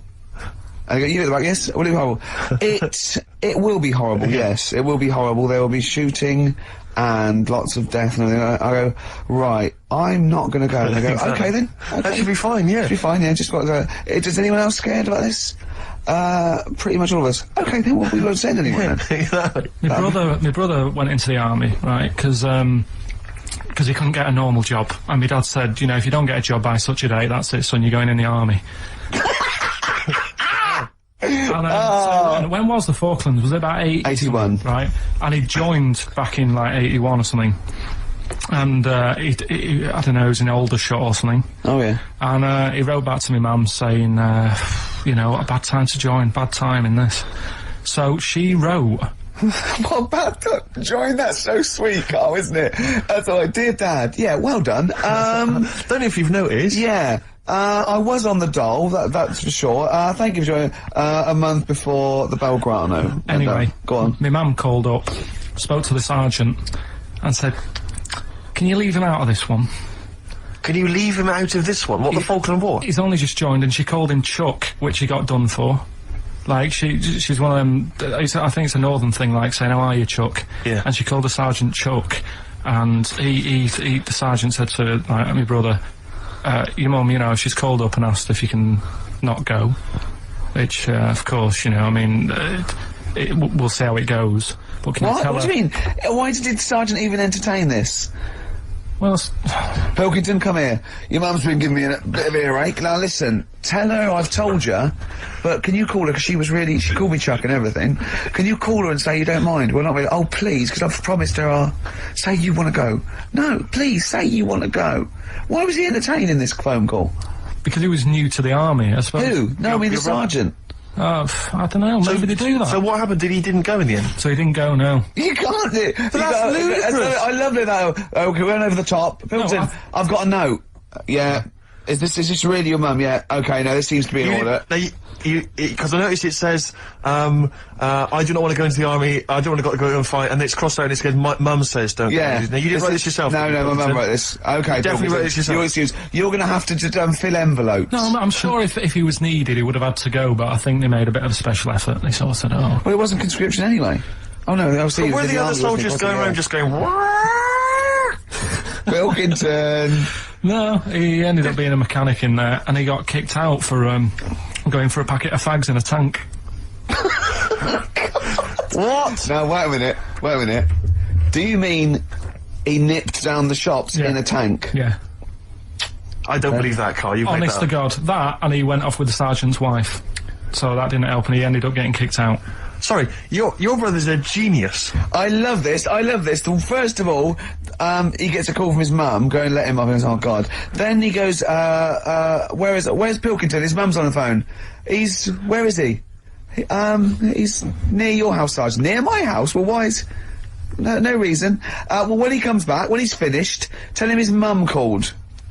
And can he get me a packet of fags? Tell him to walk this time. This Wow. is ludicrous. So the sergeant found out that he was sleeping with his wife? Yeah, I don't know. I mean, I was Did quite your young. mum phone out and say, let him off? No, Let him poor off Marshall this him. time. Can he? Yeah. That's fantastic. But he misses it. I mean, I haven't seen him for about 11 years, but ever since he came out, he's just kept getting into trouble and that. And the army, you know, people slag it off, but I think if you're a certain type of person, it's good for It you. didn't straight him out, did it? No. He was going down the shops in a tank, he was shagging someone No, behind but their back. it's Yeah. really weird. It's like back then he was like a proper adult and he had a house and he collected crystal with his wife and that. And now he hasn't got any of that. Has he got the wife? No, Has he got the crystal? don't think he has. And he hasn't got the I house. seriously haven't seen him for about 11 or 12 years. So I haven't even spoken It to him. always Carl's stories always start off nice and funny, and then they just leave me empty and slightly depressed. I don't know whether to hug him or shoot him, put him out of his misery. Can we take Carl to the phone in if you think I should take Carl to the vet and have him put down? Because it's just too stressful. This is when I like to leave you with a song for the ladies. Start This on the Edge of Town from the amazing album of the same name, Springsteen. See you next week. Bye. Oh dear. Dutchman has 2 right feet. Yeah, he's having some operation or something and What, they put the wrong foot on him? he's got 2 right feet or something. Well, maybe it was only a right foot that was available. Good dancer. Yeah. Oh dear. What Well, else? in real news, I was I followed that thing with it was that fella that got into the palace when Bush was there. Right, an undercover journalist. Yeah. I mean, it would have been a problem if he was a terrorist, but it's sort of like, and as the palace said, you know, all our tests are to expose terrorists, not journalists. Yeah. I just think it was no big deal, really. Yeah. I think it was much more big a deal for Well, I the think it journalist than anyone else. It's like, well, okay, well, all the journalists in the world can pop up as long as no terrorists get in. Yeah, We're all right. exactly. Yeah. A bloke just got through a terrorist. No, an ice cream seller. Yeah. That's all right. It was like the waiting hand for thinking, I can't believe it, it's Baz Bammingboim from the Daily Mail. Yeah. And I think that's Gary Bushell. That's fine. That's fine. Don't worry about it. Yeah. But it was just that all he did wrong though was just lied on his CV. Well, I think he did. But everyone lies on their CV. Of course. Of course. Oh, Everyone actually, gives references. I don't think I've ever done a CV. I tried to lie. I did one once when I was at ULU and I was an events manager. I applied for a job at Radio 1 for events manager. Didn't even get an interview. Yeah. So I just stopped the CV lark. Sure. And I just, you know. The one knocked back and that was Exactly. it. No, but yeah. So You've lied on your CV, have you, Carl? Yeah, loads. Yeah. It's just, it's like some from Little Britain. Yeah, no. Yeah, loads. Yeah, go on. Come on. there was Radio, one when, come on. there was a job going at Granada. In fact, this isn't even lying, and I still didn't get the job, Go on. right? But, Well, you Granada, don't get a job just because you don't lie. It's not, have you lied? No, you got the job. Yeah. no, but there was they ask you loads of stuff, don't they, that you think, well, that's got nothing to do with the job. I don't know why you're bothering me, asking me certain stuff, right? Qualifications, things like that, yeah. Yeah. But, well, it was languages, Yeah. right? What did it say? It just said, you know, put your name, put your address, languages, right? And, What? Oh, yeah. And What, I do just- you, what, you don't speak any other languages, do you? well, I just put English, quite good. You didn't! No, I did. Honestly, asked Suzanne. I think you told me this before. Did you really put English quite good? Yeah, honest to God. Didn't hear that. Well, you know what they meant now. That you know what your error was, don't you? Yeah, Are you fluent in French, German, Chinese? but I didn't want them to think I've got loads of big words and that. Do you know what I mean? Well, I don't use loads of big words and stuff. No, they There's meant, no do you point. speak any other languages? It's any other languages, Carl, not the They one assume your that you native can language. speak English because you're filling out a form. Yeah. Oh, well, it's like language is none. They assume you can speak something, and they probably think it was English. And to put quite good when you are English. Yeah. English is your first language, yeah, I'm quite good at it. I see your point though. It's true though, isn't it? I'm not sure quite good is accurate. No, poor. English, weak. poor. Weak! You didn't get the interview, no? What did Suzanne say when you told her you put that? She just laughed. It was Really? too late. It was too late to do anything. How's her hair? Do you want to talk about it? So, she's off today, so Is it alright, is it? Oh, she's listening, you mean? she's at home today. But it's probably alright now, isn't it? Because a bad hair day, it Yeah, doesn't yeah, last. but it'll be nice. Well, nice, not today. You're scared of her, aren't you? No. I mean, I don't want to... You've learned your lesson that, you know, you can't talk about people like that. because it upsets them. Well, plus I can't do it all now because we're doing Pulp Fiction later, and it sort of involves the red. So Brilliant. so let's. Excellent. There's me thinking that you're being considerate. Yeah. Or worried about We don't want to use up the material until later. Play a record. Travis. Beautiful occupation. What's the best job you've ever had still, Carl? Talk about occupations. It is still Paper round. Is it still the paper round? Yeah. That's ridiculous. No, it was good though. If you look at it, like, you know, what I liked about it, you're your own boss. No, you're not. You're not your own boss. No, the The guy who runs news the news agents agent. is your boss. Alright. But then once you get out and you've got your papers and that, you sort of, you're on your Do own. what you want can as long think as you about deliver the stuff. papers exactly to the places he said you are in the time he said. Yeah. It's And I did. freedom, isn't it? Any jobs you wouldn't do? Go I just thought of one that you wouldn't do on. with your sort of mild homophobia. Well, I'm not. Proctologist. What's that? Basically sticking your finger at other people's arses. Right, well, I wouldn't do that, no. Why have you got to do that? What do you mean, why have you got to do Well, why that? does anyone need that doing? Does they got to look if they've got an arseache or something?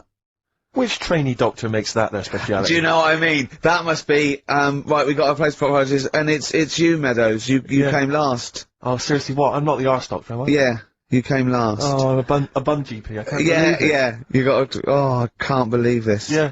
That must be it, mustn't it? Well, Or- presumably no one would choose it. No one would purely. If they can have the brain surgery. Well, heart- what if you were brilliant, but you were shy, you couldn't look people in the face? yeah. You could you could do anything you want. You know, I just don't want to look at them, I just want to do their asses. Yeah. Really? Just want to do the asses. Yeah. Yeah. Look at Carl's face! You didn't know there was such a thing as an arse doctor, did you? No, not really. Specialised, he does nothing all day but that. Well, he probably has a sandwich about 1 o'clock. Yeah. Washes his hands. What do you mean he does nothing all day but that? You don't say that about a brain surgeon or thoracic surgeon, do you? No, but that all day. That's not good, is it? I love the fact that I can blow his mind with just things that people take for granted. A dentist just looks in mouths all day. Yeah, but that's a bum What? job, that, bum job. Just think of that. Oh. So what do you need to know then there? It's a lot to know. You gotta have nice nails. Yeah. No rough edges. Well, you'd be alright, because you got that job handing out biscuits to the old people, 'cause you had nice hands, didn't you? So, yeah. And I know a lot about biscuits. I know my biscuits. Do you? Yeah, I know which ones they like and that. Do you? What do they like? What do old people like? Bourbons, rich Do they tea. really? Because that's my least favourite. I would never eat a bourbon. I could be starving and I wouldn't eat a bourbon. If you want to let us know what your favourite biscuit is, email in. Yeah. Ricky.gervais@xfm. But I'll tell you what, with all them eating biscuits, I bet they get arse problems, don't they? So you could double up, couldn't you? You could be handing out biscuits in the morning and checking out. So why would you go and have that done then? What sort of problems then? What do you mean? Loads of problems. Like what? Prostate? And they've got to go there. They have to like have a little, you know. Well, problem. there was that. I told you that story. That bloke. It's not an apocryphal tale because it's about an orderly's report, and this is the bloke that filled out the form of what happened. He went into hospital basically with a sauce bottle up his arse, and on the report, he said obviously, you know, pleasuring himself using a sauce bottle.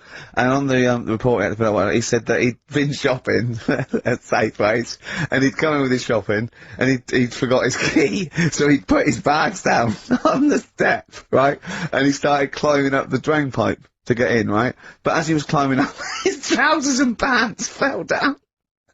He slipped and fell, and the sauce bottle went up his arse. And the orderly said this story would be somewhat believable if Safeway sold their sauce bottles with condoms already attached.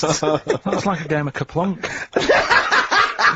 so he put, I love that he put a condom on it. I wonder if that was so he didn't want to get an infection from it, or he wanted to use it on his chips later. So waste not, want not. Bob Dylan, It's All Over Now, Baby Blue from 1960-something. Bit of trivia for you, Steve. Go on.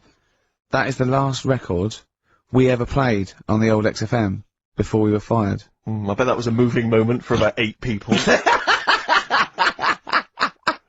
I just thought of something. You know that thing we did about, they said that we just cared about the money, selling it to America? Yeah. If we cared about money, would we be here now? Do you know what I mean? I know. think this proves that we don't do things for the money. Exactly. Jesus. Alright, Carl? Couple of emails. Monkey Matt's emailed us. Who? Monkey Matt.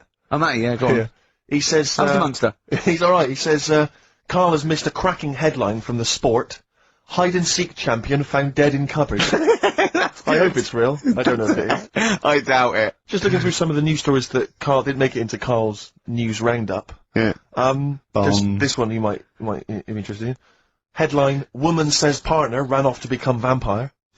Yeah. And it says a young mother says her partner has dumped her to become a vampire. Rebecca Roberts from Somerset says Matthew Barrett fell for a blood-worshipping woman in a US cult. The 23-year-old mother says he began shaving all his body hair, dressed in black, and used Rebecca's lipstick to redden his eyes. Rebecca caught him performing weird blood rituals in front of his computer at night, cutting himself to prove commitment. She said, I thought it was just a hobby. Everyone's got a right to one. I was pleased he found an interest. Brilliant. This is apparently from The Sun. Apparently he's left. He's gone to America. He's living in this Ohio-based cult. But it's the last bit where she's been asked whether or not, if he came back, would she take him back? Sure. And this is where I wonder if the journalist, you know how journalists are supposed to just report the news, be objective. Yeah. I wonder if maybe the journalist here has maybe had some interference. Made the quote better for them than, go on. Because it says, I never thought this would take over his life. Now, if he came back, I'd say fangs, but no fangs. Oh dear! I can't believe. Imagine you're the woman, Rick. Okay. And I've come round. You're the journalist. I'm the journalist, and I've come Okay. in and I've said, okay, I read about this. All I have to do is not say that thing. You've come. I understand you're obviously quite upset. Your husband's gone gutted. off. If he came back, would you take him back? Definitely not. Right. What would you say to him then if he came Just back? get lost. Right, but I I'm know. really pissed off with you. Would you perhaps say something a bit more pithy? Not in this situation. No, You're upset? he cuts himself, he drinks blood, he's left me. No, sure, sod sure. off. I'm not interested, mate. Because I tell you what. Go on. I mean, I like what you said there, but I wonder if we could condense that a bit more. If he came back, would you say... Go away. Would you say something? Would you ever say something like thanks, but no thanks? No, because it makes it flippant, because I'm really angry. I know you're annoyed. And I'm upset, so I wouldn't say... I certainly wouldn't say thanks. I might say no thanks. But what if you sort of said it like aggressively, like you were giving him the finger? Thanks, but no thanks. Like you didn't really What, mean sort it. of sarcastically? Sarcastically, would you possibly say? I might say thanks, but no thanks, and that'll be it, and that's that, and I'd leave it there. I'd never change that. Sure. I'd never change those words. Can I ask you a question? Go on. Do you like puns? Hate them. Right. I don't like It's Countdown. interesting. I don't like QI. I don't like any of those posh Cambridge, Oxford type. I hate puns. If you had to say thanks, but no thanks in the form of a pun, what would you maybe say? I wouldn't. I never would. Right. I'd say thanks, but no thanks. I would. You know. I mean, I feel embarrassed that I'd even say that because I don't think I would even say thanks, but no thanks. Okay. But if I did go that far, I'd leave it there. Sure. So, have you ever noticed, as I have, go on. the similarity between the word thanks and fangs? Not really. It's very similar. Not Thanks, really. fangs, F-T-H, there's a K. Fangs very much. G, it's A and S, well the A, the N and the S, but that's about Would it. you agree it sounds marginally similar? Yeah, Is it possible you might one day say fangs but no fangs? I wouldn't know. Right. I could put that though, could I? But don't say I said it. Right. I mean, yeah. Fangs but no fangs. Yeah. This is the thing, just, if you ever read an article in The Sun, The Mirror, anything, do not believe it. Really seriously question and query it, because... If it ends with fangs, no if fangs. If it ends with a pun, almost certainly they never said it. It's Well, what I stop mean. looking at naked men, then. I know, but sometimes you can't help it because it's been hot, and like you say, there's people walking about with vests on and that. So anyway, what I'm saying is, say if some incident happened, I'm walking about with my top off. Right. Girls are laughing at me, right? Why? Dunno, they might. Yeah, go on. So they wouldn't look at your body, they'd all look at your head. So what I mean is, Yeah. rewind that, right, and imagine all that happens again, but I've got someone else's body. Right. Whose body? Just some fella who's died, and my body was injured, and they said, we've got a new body in. You can Right. have it. We'll Yeah. stick your head on it. Yes. Yeah. Now, say if... They're laughing at you. They're laughing at the body, They're laughing yeah. at the body. Yeah. But at least I'd be able to sort of go, I know it's a mess, but it's not mine. At least I don't have to claim ownership.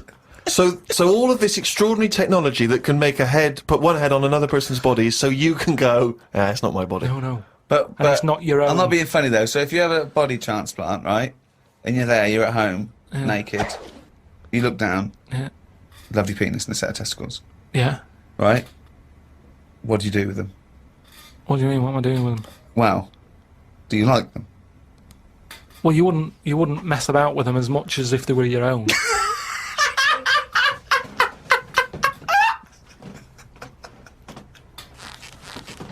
But if you did mess about with them, would you feel guilty that you were messing about with another man's testicles and penis? And it's the full body. Yeah. No, because they're not my hands either.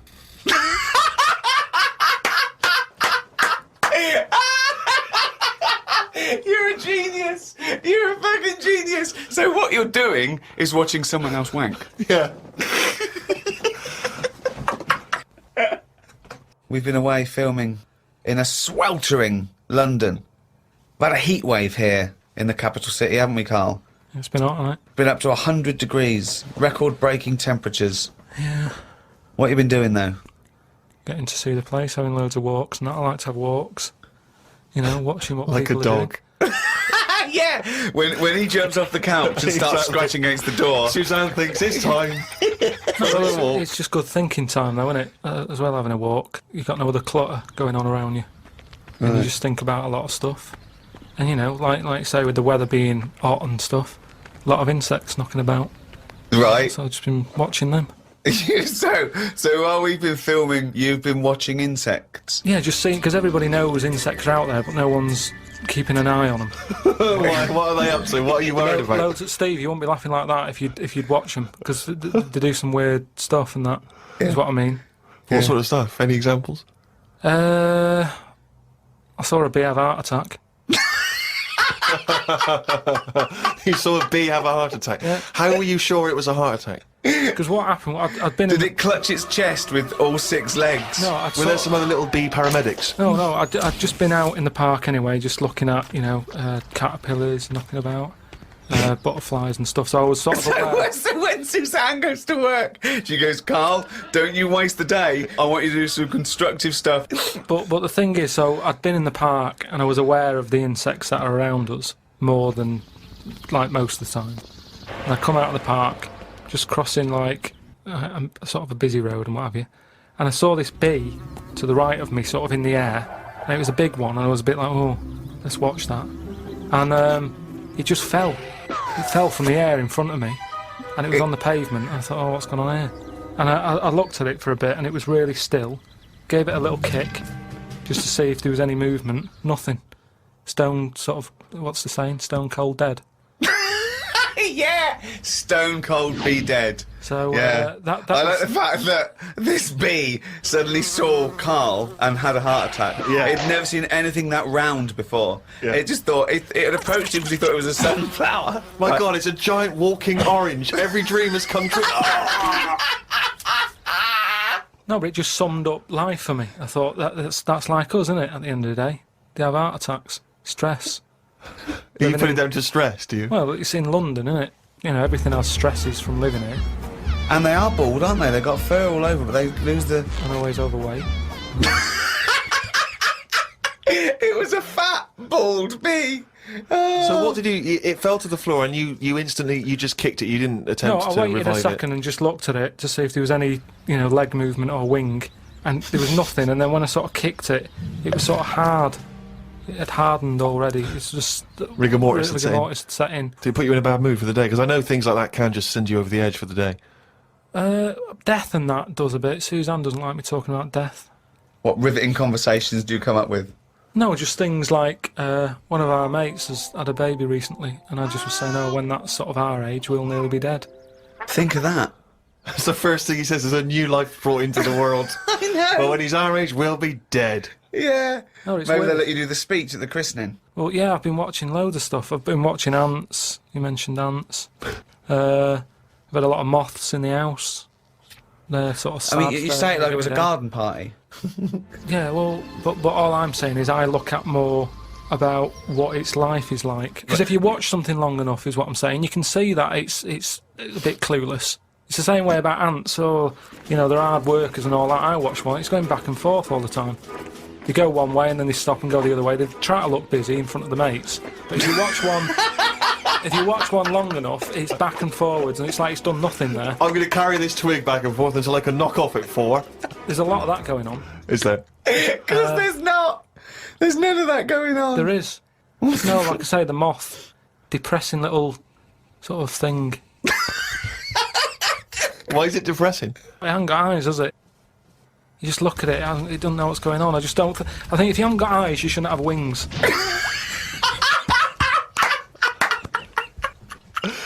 That's a rule. If we could put that into practice, please. That's a great rule. That's a fantastic rule, isn't it? Yeah. If you haven't got eyes, you shouldn't have wings.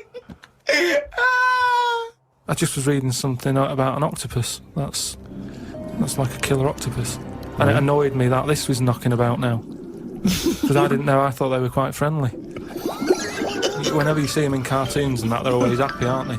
And then suddenly, like, they've sort of brought the whole sort of creature down. Do you know what I mean? No, what do you mean?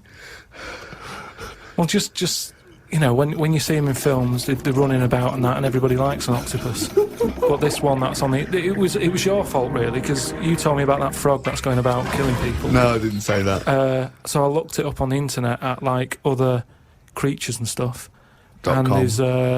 there's some octopus that's in the sea, and what it does, you don't even have to like threaten it. It just spits in the water, and if that stuff gets on you, does you in. Again, So in a way, it's good knowledge because, I mean, I don't go in the sea anyway because it's full of stuff like that. But that's just reassured me that I'm doing the right thing. If they're knocking about, just gozzing everywhere, you don't even have to be near one. You don't even know if it's been spitting and stuff. It can kill you. It just seems unfair. I haven't harmed it. I haven't gone near it. Why is it getting annoyed with me? Doesn't seem right. So that's where a knowledge has not helped that octopus out. Because now, when you eat them, I just think, yeah, have another one. Do you know what I mean? Get rid of them. another conversation with himself. Another conversation with himself. Okay, Carl, I'm just going to throw an animal at you. Tell me how weird it is, what bits annoy you, how you change it. Okay? A crab. How would I change it? Yeah. Does it annoy you? Do you think it's weird? They are weird, but they're at that size where they can get away with it. Yeah, it suits them. Okay, good. Would I change anything? In a way, you know, what you're saying about things not working, he can't walk forwards. So why hasn't something happened? Why haven't they said, do you know what, these arms are too clumsy? We need to have them so they can slot away easier, and we can pull them out when we need them, instead of clumping around with them. Because they do struggle. You see them struggling with their arms. Yet they're still here, they're still doing that, they're still designed that way. What's the weirdest animal? So you think the octopus is the weirdest animal on Earth? Yeah. Why is it any weirder than a dog? Because it couldn't be further away from us. A dog has got human eyes. If a jellyfish had a pair of eyes like ours, I probably wouldn't worry about him that much. But like I said to you, it's that way that they haven't got eyes, they're floating about. I can handle some fish, they look like us, they've got eyes, you can make eye-to-eye contact with them. A jellyfish, what are you looking at?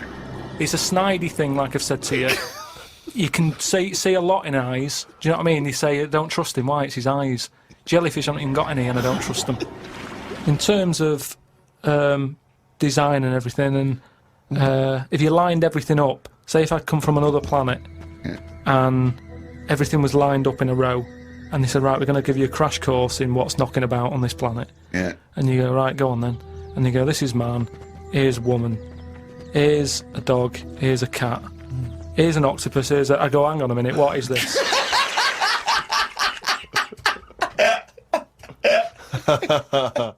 Wild Horses by the Rolling Stones on XFM 104.9. Well, I think the listening public would have enjoyed Knob News there. Oh. So, I mean, there was a lot of Knob News this week. I was surprised.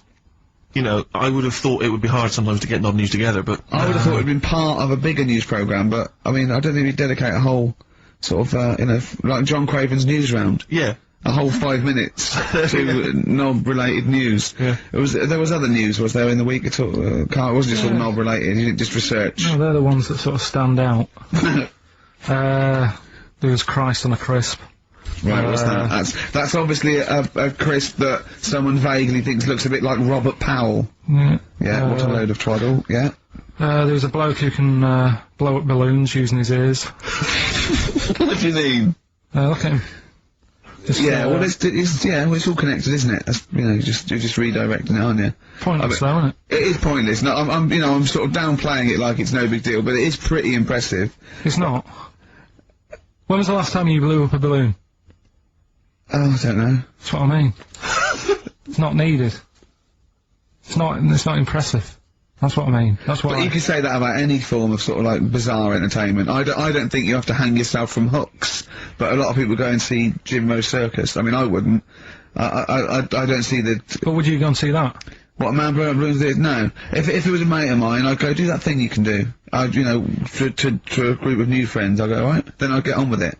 To me, it's below, an average card trick, doing something like that. Apparently, though, he does make balloon animals with his penis, so, which is pretty good, isn't burn him it? up with his ears, so. It's always a snake. There's a lot of snake. I go, yeah, well done. Back to the news. Right, now listen then. What about another feature we'd like doing? What? Song with a story. Okay, he's been working on this, hasn't he? Hasn't he? He's like a producer, isn't he? Yeah.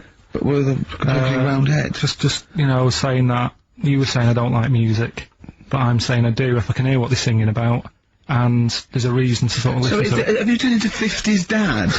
What is this? No, but it's like, it's nice to have a song where you go, I can't turn it off because I need to know how it ends. You know what I mean? It's like a mini... Right, it's like a mini film. You can't sit through a film unless it's got a grotesque in it. He can watch The Elephant Man because he's getting a glimpse of this. He's waiting to see the bloke's face. That's all he's waiting for, right? And so 3 minutes is about as much as you can maintain his. Well, last week we did Babushka. Yeah. That woman dressing up, sort of tricking her husband, then it sort of backfires and that. Don't know how it ended properly. I don't know if they split up or whatever. But this week, there's no follow-up. Kate Bush isn't now penning the sequel. Right, go on then. What's this thing? Pinball Wizard. Right. Okay. What's the story there? It's about this sort of deaf, dumb, and blind kid. Right.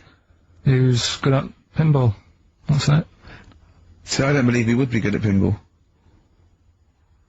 But even if he is, it's a lot to give up, isn't it? Just for that. Well, he didn't give it up. No, but it's not like, well, you can't even say to him, a lot of bad news and that, but you're good at pinball. It's just a bit rubbish. I mean, does he even know he's playing pinball? Is what I'm saying. Do you know what I mean? And it's not hard, it's just moving the thing, just hitting the buttons hard. Yeah. It's not like, if he was good at Pac-Man or something, you go, oh yeah. But... It wouldn't scan, would it? Well, I mean, what were they thinking of? What were the Who thinking of when they wrote this? Well, let's have a listen to it. But, you see, now, being the Pac-Man wizard. It kind of works. Yeah. He's deaf, dumb, and blind, though. Yeah. That's pretty grim, isn't it? It's rubbish, isn't it? Well, don't say that. Oh, that's alright, I can't hear you. No, but it is like, it's just the worst, isn't it? I can't imagine what that would be like. It's pointless. I'm being a tapeworm or something, isn't it? It's just... No, but what I'm saying is, what sort of a life is that? It's horrible. It is a bit like being one of those creatures deep in the ocean. Well, look, can I just answer your questions? It must be terrible. Yeah, that's what I'm saying. Yeah, job done. But would you want a song about it, and, he's good at pinball? But it's not a real person, you were getting onto the realms of people with disabilities, but he is not a bloke that existed they sang a song about. Well, listen to it. Anyway, Well, it's not a true story, I don't need to listen to it. Let's have a listen. Oh, okay. Pinball Wizard by The Who, a little song with a story there, a little deaf, dumb and blind kid. Thoughts, Carl? I just, it's depressing, like I say. I don't know why. Is he enjoying playing the game? I don't know, let's get Pete Townsend on the phone. Carl, what are you talking about? I'm just trying to listen to the lyrics, right? Deaf, dumb, blind kid. He can't hear no bells and bells. He can't see any flashing lights. He plays by sense of smell.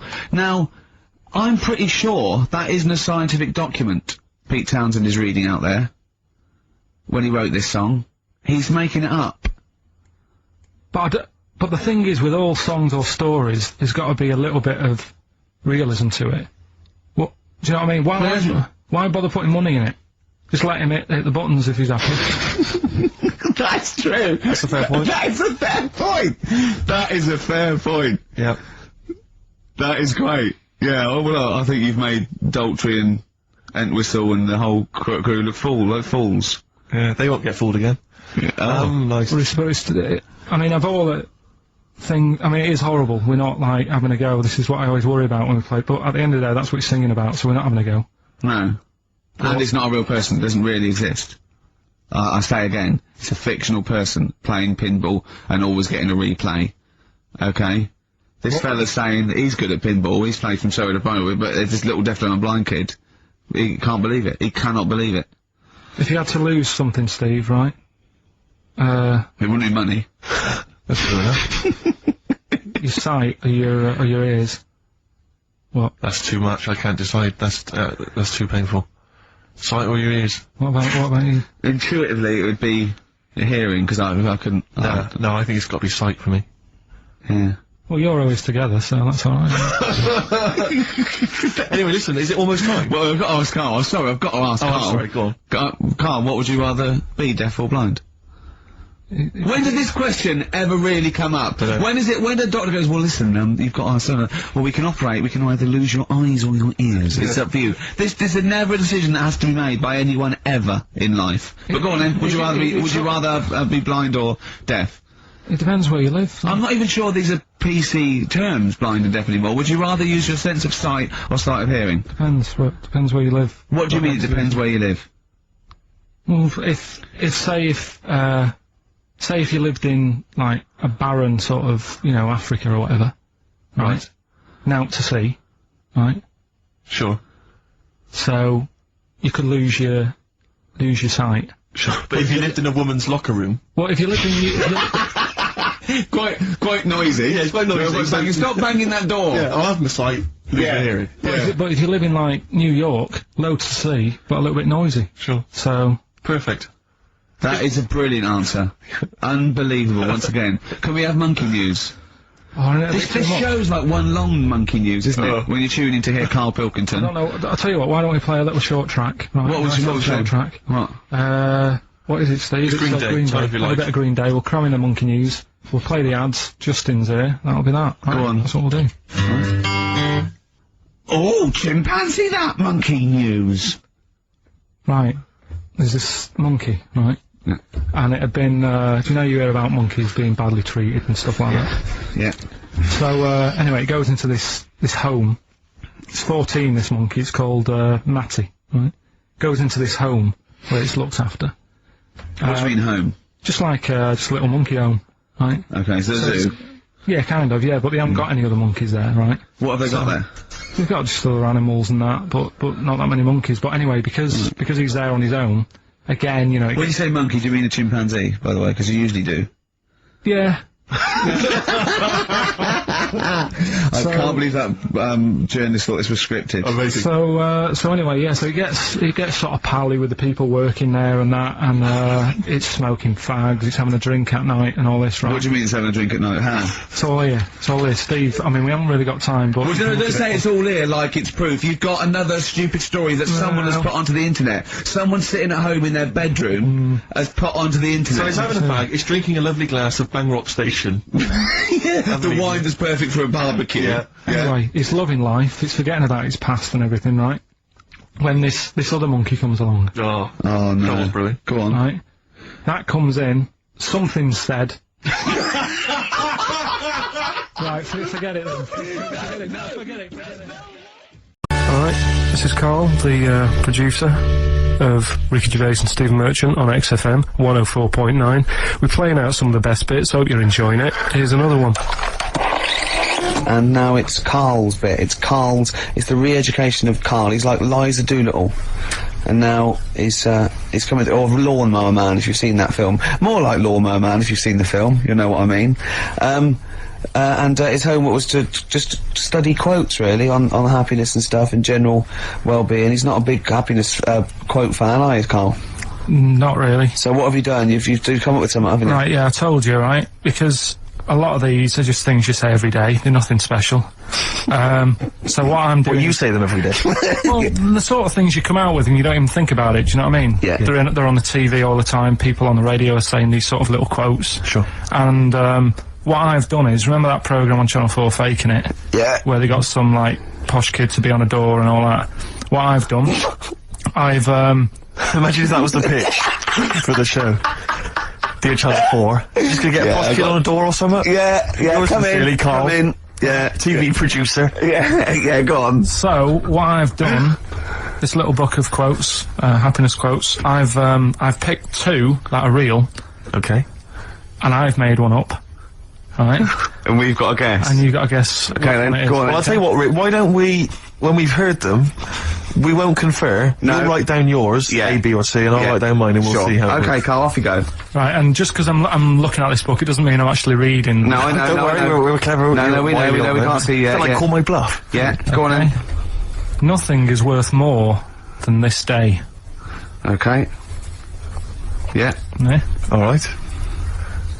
yeah. The way I see it,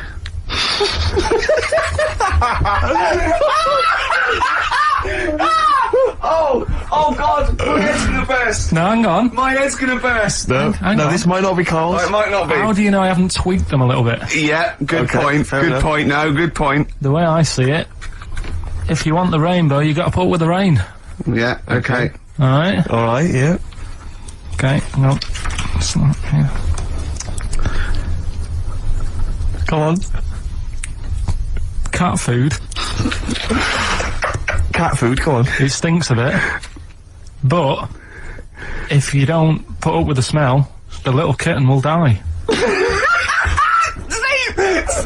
I don't know what to say. I don't know what to say. Imagine this is faking it. Imagine their faces when he says that, and they're going, "Oh my God." Oh, Carl, play a song, mate. We'll have to confer on this one.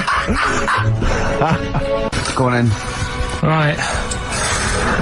First one. Nothing is worth more than this day. Excellent. Next one. What does that mean? Well, cherish now, cherish your time. okay. Because you can't get it back, and Yeah, you know, that's the way I saw it. Carpe diem, whatever it is, seize the day and all that. Okay. If you want the rainbow, you've got to put up with the rain. Yeah, of course.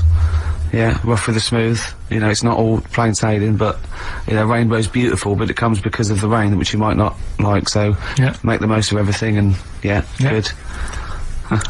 Cat food doesn't smell good, but if you don't put up with it, then the little kitten will die. Right, now, Carl, that is a good effort. Now, that one's yours. I mean, obviously, right? Right, no, but it's a good effort, right? I mean, it slipped seamlessly into the others. Yeah. I don't think it didn't. No, but it's good. I mean, we knew it was that one, but, what I will say is, it's good, but what you don't know, maybe subconsciously, is, I mean, it's very similar to, the putting up with the rain and the rainbow, but that's good. Why do you think that? Well, What does mine mean? well, even though it smells bad, it's good for something. Right, So see, that's I didn't look at it like that. What do you look at that? I kind of thought... Was yours more specifically about cat food, generally? Because you know, normally it's an analogy. Yeah, or a metaphor for something, you know, much bigger. Well, no, the way I I mean, looked at it- Dolly Parton, who I think did the rainbow rain thing, she wasn't specifically concerned about weather conditions. No. It was a sort of general idea. It's all about life. Yeah, It well, exists. that's what I've done. Go on, I've used an everyday thing Yeah. and put it with today's problems, right? Go on. So, like, my girlfriend, yeah? She might like to go shopping for clothes. I hate it, Right. but because I love her, I put up with it. Ah, that's nice. Yeah? Yeah. So, you love that little kitten. You can't stand the smell of the stuff you got to feed it, but because you love it, you go, well, you know, I'll put up with this just for a few minutes, and then I can, like, squeeze its head later and give it a little... Sorry! Squeeze its little head. Yeah. Yeah, well, that's just the thing that I do with cats. Put it in a bag and drown it in a lake. I can feed it and then I can throw it against the wall.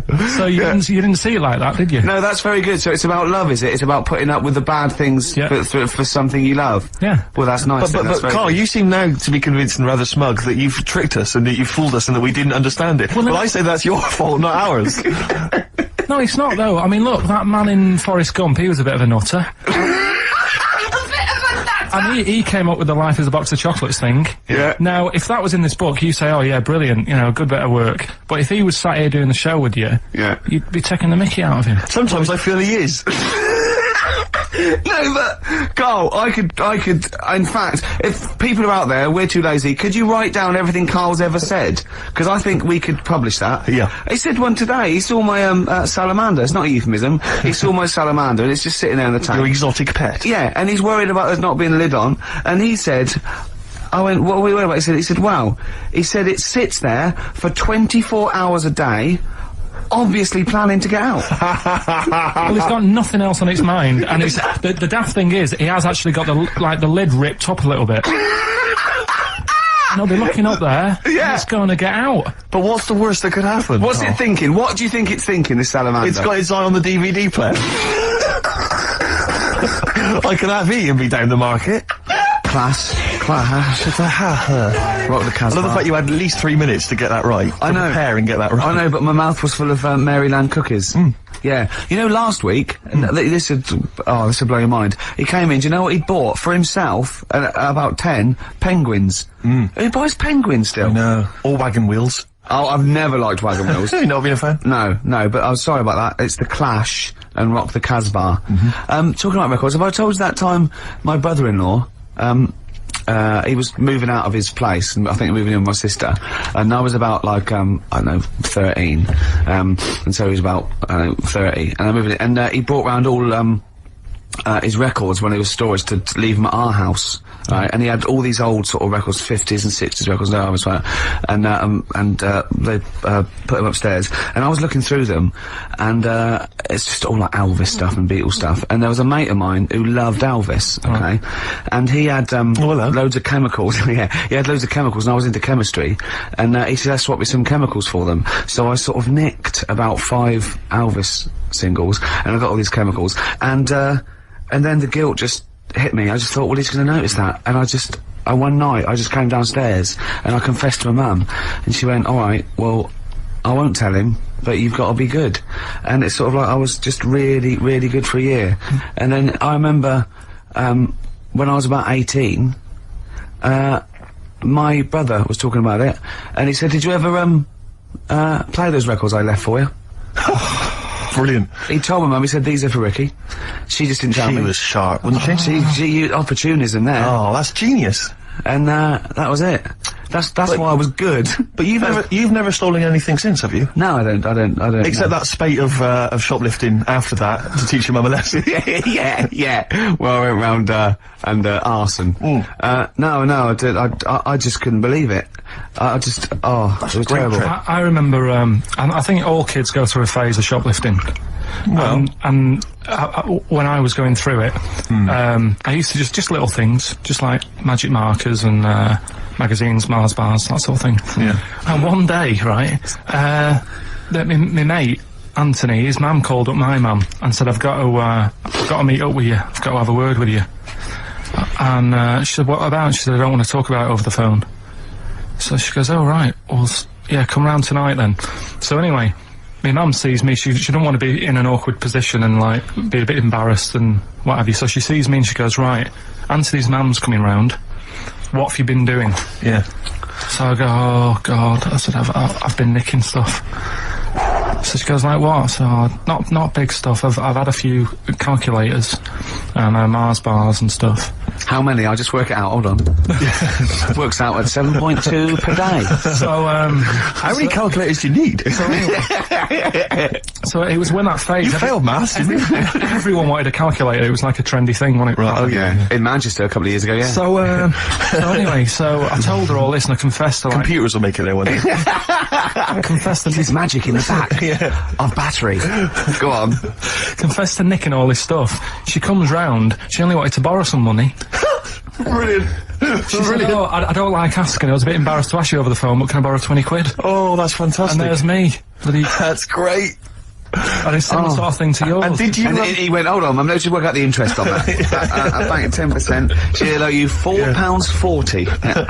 Oh, dear. So your mum was a loan shark.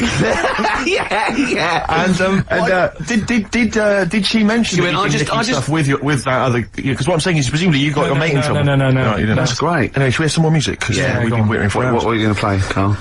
We've got the Cooper Temple Clause. Oh, lined up. brilliant. So you're talking to your cat, Rick. Is it answering back much? How are the conversation's going with your cat? Well, I have more intelligent conversations with my cat than I do with him. Yeah, here's one, right? When my gran died, right, she had this rubbish dog, right, and that's all we got left. It was called Fluffy, and like my gran looked after it in a way that it was treated like a human. Do you know what I mean? Had a little coat on when it went out and all that. Anyway, so she died. We get left it. My dad's like, oh, bloody hell, right? Before you know it, it was a wreck. Because we weren't sort of bathing it the way she bathed it. We let it out if it wanted to go out. It got covered in oil. It used to go under the car and everything. So it went from looking like this fluffy, poodle to just being a bit of a wreck. It got hit by a car. It ran sideways like a crab and all that. In the course of how long? A month? Probably about two months or something. Yeah. Now, so it went from being over-treated to just being treated like a dog. Yeah. But a dog isn't, is not a indigenous species anywhere. We sort of bred those from, but change jackals it. All and I'm saying wolves is and change it. Take away the dog thing. I mean, that lizard thing you've got, salamander. it's still sort of treated as part of the family, even though Well, it it's does nothing. not. That- I mean, How is it treated as part of the family? just the way, it's looked after, that big area that it's got to itself. We stick it in a case and feed it a cricket now and again. it- How is that like one of the It family? doesn't matter because it's in your It is flat. in Carl's family. It's in your flat, innit? And it's sat in that corner. I just mean, as time goes on, Yeah. things get educated as they get older. How old's that lizard? You don't. How old is it? About 15 years old. Right. Now, it knows more now than it did when you got it because it's been in those surroundings. It's had its eye on things. It's 15, so presumably it listens to a lot of Linkin Park, goes on the internet a lot. No, but do you know what I mean? You've already proved your point. It's like that fella who kept hitting the dog on the head with a stick. Right. I've had- Pavlov, at no point did he hit a dog on the head with a stick. But he kept doing it, and eventually the dog went, I'm sick of this, and wandered off, didn't it? Yeah, brilliant. Do you know what I'd like to do? A programme where you rewrite, you paraphrase someone's theory. So Pavlov's first. We could do Freud. Give us, what do you know about Sigmund Freud, the father of psychoanalysis? Right, come on in. I don't know anything on him. Here's an interesting fact. If the frog annoyed you, this might annoy you.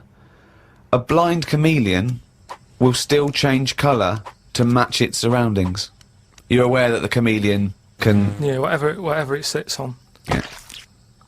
But then what happens when you put one of them on a mirror? No, does it get stressed out, or what? What's it copying? Well, it probably doesn't need to copy anything because it looks at itself and it goes, oh, look, looks like that. It's brilliant. God, that was fast. That's the fastest I've ever done that. That is brilliant. So they can go any colour, there's nothing, you can put them on anything, and they'll go to the thing. I don't want you to have a chameleon because you'd just be trying to see what it could and couldn't Try and do. catch it out. I know, yeah. Pop it on some tartan. But again, say like the frog thing, right? Pop it on the telly. Yeah. Couldn't do it fast enough. Why does the chameleon need that skill of copying a colour? Because at the end of the day, that's mainly sticking in the woods, isn't it? By trees, by grass. Right. Why can't it just stay green? That's all it needs. Those colour changes are only for camouflage, aren't they? I don't know. Some of them are for attraction, some of them to show moods, anger. No, but I just think we're encouraging them. You see, maybe this is evolution or whatever, but at the end of the day, because they can change colour, they're wandering out of their area. They can be wandering about, through a car park and everything, just because they'll go, well, I don't want to get seen, change the colour of concrete.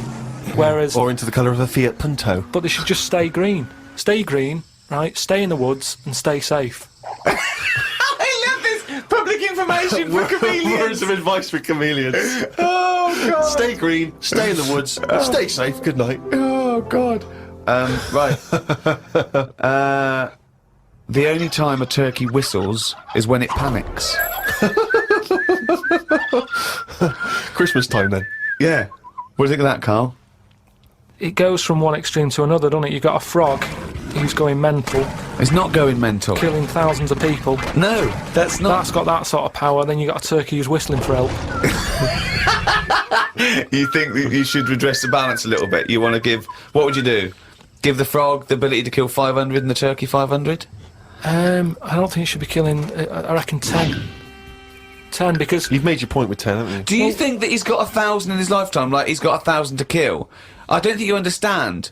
I just He think doesn't really kill 1,000 people. It doesn't mean someone goes, Frog, you have the power to kill 1,000 people in your lifetime. Choose them wisely. But I just think if it needs that sort of power, It should be fighting evil. well, it's not. it's knocking about the wrong area, isn't it? If it's under that much danger, move. I was thinking the other day about, your body and everything, because it is amazing, isn't it? How it works. Oh, yeah. Does the brain control you, or are you controlling the brain? I don't know if I'm in charge of mine. Nor do I, There's a surprise. Nor do I, No, do you know what I mean, though, by that? Does the brain control you, or do you control the brain? Like, don't you ever sort of think sometimes? Say if you're making, But 'cause you I are was the making, brain. No, but I was making a shopping list, right? Going right, I need some rice, kidney beans, and I thought I had everything, and I sort of was rolling up the paper, and then something went, oh, an onion. Your brain did Something went an onion. Was it No, Suzanne? well, my brain sort of went, you forgot something. Yeah. I didn't think I'd forgot. I was No, putting you that- are your brain. No, but don't you understand? My brain was I was in control of my brain when I was writing down rice and kidney beans. But you're not in charge of the onion. That's another part of the brain that's in charge of the onion. The onion sector. No, but I put the paper away, putting my coat on, ready to go and get the rice. Yes, but your onion lobe kicked in.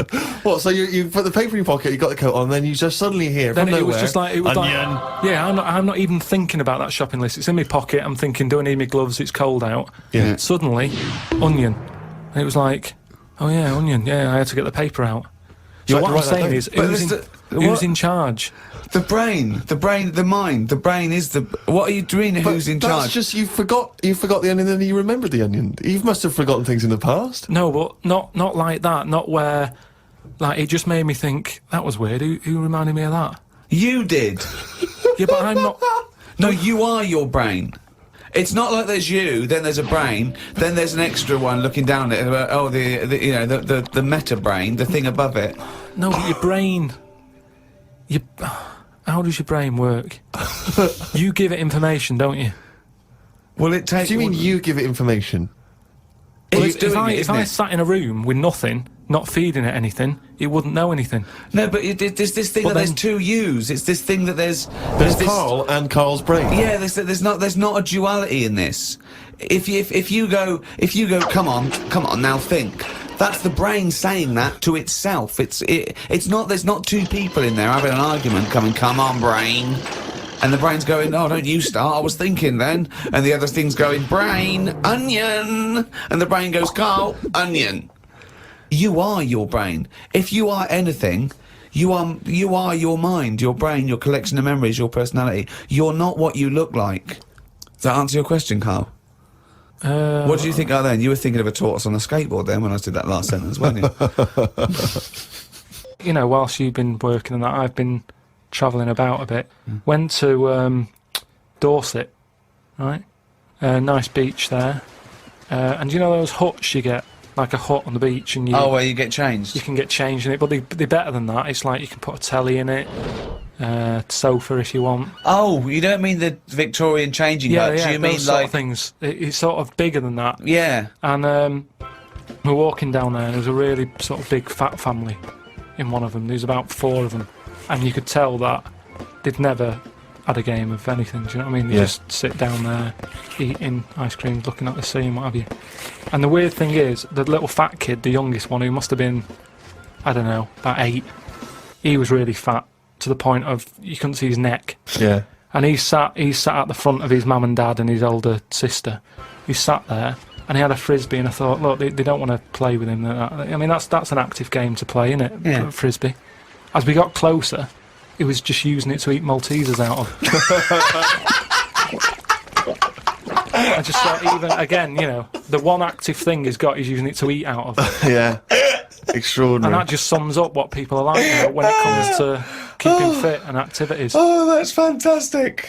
One thing I've noticed, that because I occasionally go to the gym, and you know those guys who work out constantly to give themselves extraordinary physiques. Just they're on the trip, they're on the weights, and they're really. You know, I've noticed in the summer particularly, those guys cannot wait to get their shirts off. Yeah. Everywhere you see, they're walking around. If they've got a good torso, they are walking shirts off. Even I think if you go to nightclubs, I notice there's always one guy who's thinking, well, I have put so much work into this body, I have got to get my shirt off on the dance A floor. vest, yeah. You know, and it comes straight A off. brand new tattoo. I'm not covering that up. Exactly. I've paid a lot for it. Let's see it. Yeah, yeah. But that's what we were saying about bodies. I can't remember why we were talking about it. We've got to a point in science now that you can change your head.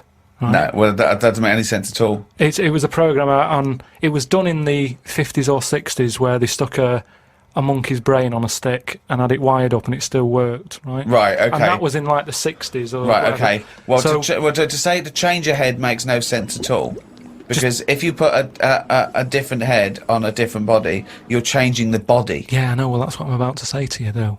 What? That's what I'm saying. That I'd be more confident if I had someone else's body, because if anyone dissed it, I can go, no, it's bad, innit? But it's What not are you mine. talking about? Well, it's like, say, As opposed to someone else's head? yeah. Well, What, it you'd wouldn't be rather- me, would it? The head is me. Well, of course it is. That's what I Yeah, mean. yeah, So the what do you head's mean? me. You'd be happier having someone else's body? What, than your own? What I mean is, say if you're wandering about, for some reason, there's an incident. You have to take your top off and that, and everyone's looking at you, right? And you're a bit sort of, you know, you haven't got the muscles and that, you haven't got the six-pack, All right. which isn't that nice anyway. I don't know why that's become a nice thing, really, seeing the insides of you. You might as well. I mean, I know I came up with the see-through skin idea, but it's a bit weird, isn't it? You can see stuff. No, it's the muscle in front of the... No, it's not. It is. Sometimes you can It's see, not the- It's like, not the tubes. outline of your No, you organs. can't see tubes. You can see tubes and veins and stuff. We can see veins. Yeah, well, I don't want to see that. That's why we've got skin over it. It's going well, isn't it? I'm enjoying it. I'm enjoying it. Well, I'm looking forward to Pop Idol. Pop Idol. I've not been watching it. You're joking? Yeah, I don't know what's happened really. I've lost interest. Oh, well, it is like most things, like the preliminary rounds, Always that's much more when exciting. all the real freaks and no-hopers, you know. But sometimes I watch those sort of things and I sort of laugh and I think, oh dear, I shouldn't be laughing at him because he's not just rubbish, he's verging on the mentally ill. Do you know what I mean? So there's people that go along, you want to go, who told you to go along? What were you thinking? Right? Well, it's the fact that there was no one to stop them going. That's what's even more terrifying. Yeah, I know. And Simon Cowell's good. He's great value, He's yeah. amazing. Foxy, I like Foxy now. I know. I've warmed to. He's come round, Dr. Fox. He's a lovely little shiny tree trunk. Now, of often a I man, notice he's but not always there week in, week. Is that because he's off doing medical operations? He's got his practice still. He's got the practice. He's got to maintain that. Yeah, and you know, is on Isn't it the big ones tonight? I mean, when I say the big ones, Capital Radio. He's still on Capital Radio. Yeah. That he's got to do. So you know, isn't it some of the big names though? It's Darius Dinesh tonight. It's Darius and the Fat Boy. And the Fat Guy, the big yeah. thing that makes you. Oh, I noticed in the Sun today is saying vote for me because of my musical talent, not because I'm huge and you feel sorry for me. Yeah, well, that's good. I think that's right. But he has got a great. Darius, I noticed, he shaved his beard off. He looks. He's a new man. He looks slightly laughable though. He's got quite a weak chin. He's having a laugh. Well, he's dissing Darius. I'm not claiming to be a pop star. Well. Oh, can you feel the love in the room? Yeah, let's have a little song. No, but I'm looking forward to it. My favourite all the way through has been the little fella with the stutter. I'd like Darius to get. Yeah, I think it's almost certain he's going to win. I don't think I there's any think so. excitement Or there. that Welsh girl who was very good. Oh, yeah. The one that made Pete Waterman cry. Yeah, that yeah. was great. Yeah. She was good though, wasn't she? Yeah, was good, they're yeah. great. They're really good. But you know, it'd be nice to see Fatty get some He's too recognition. I mean, he's just a weird shape though. It turns my stomach, and I'm one to talk. steady on. No, I know. It's just, you know, He's just doing his job. it's, you know, glandular. Yeah. It's not as greed. But you know, he's got a good voice, and why not? We've Good luck to him. We've had Demis Roussos in the charts. Yeah. Alison Moyet. There's not been a fatty for a while, has there? Who's been a big star? I mean, Moye may well have been the last one. Jerry Watts, she sorted herself out after becoming famous. She was pretty big, wasn't she? Who? Jerry Halliwell. Yeah. Yeah, she was wasn't. never a bloater. Have you seen this bloke off Pop Idols? Yeah. It's like he's got 3 Jerry Halliwell strapped to his waist and then wearing a big coat over the top.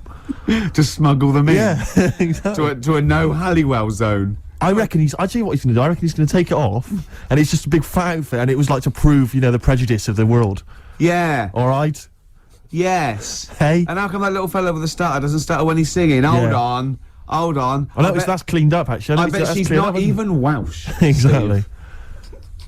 And apparently Darius is not a knob.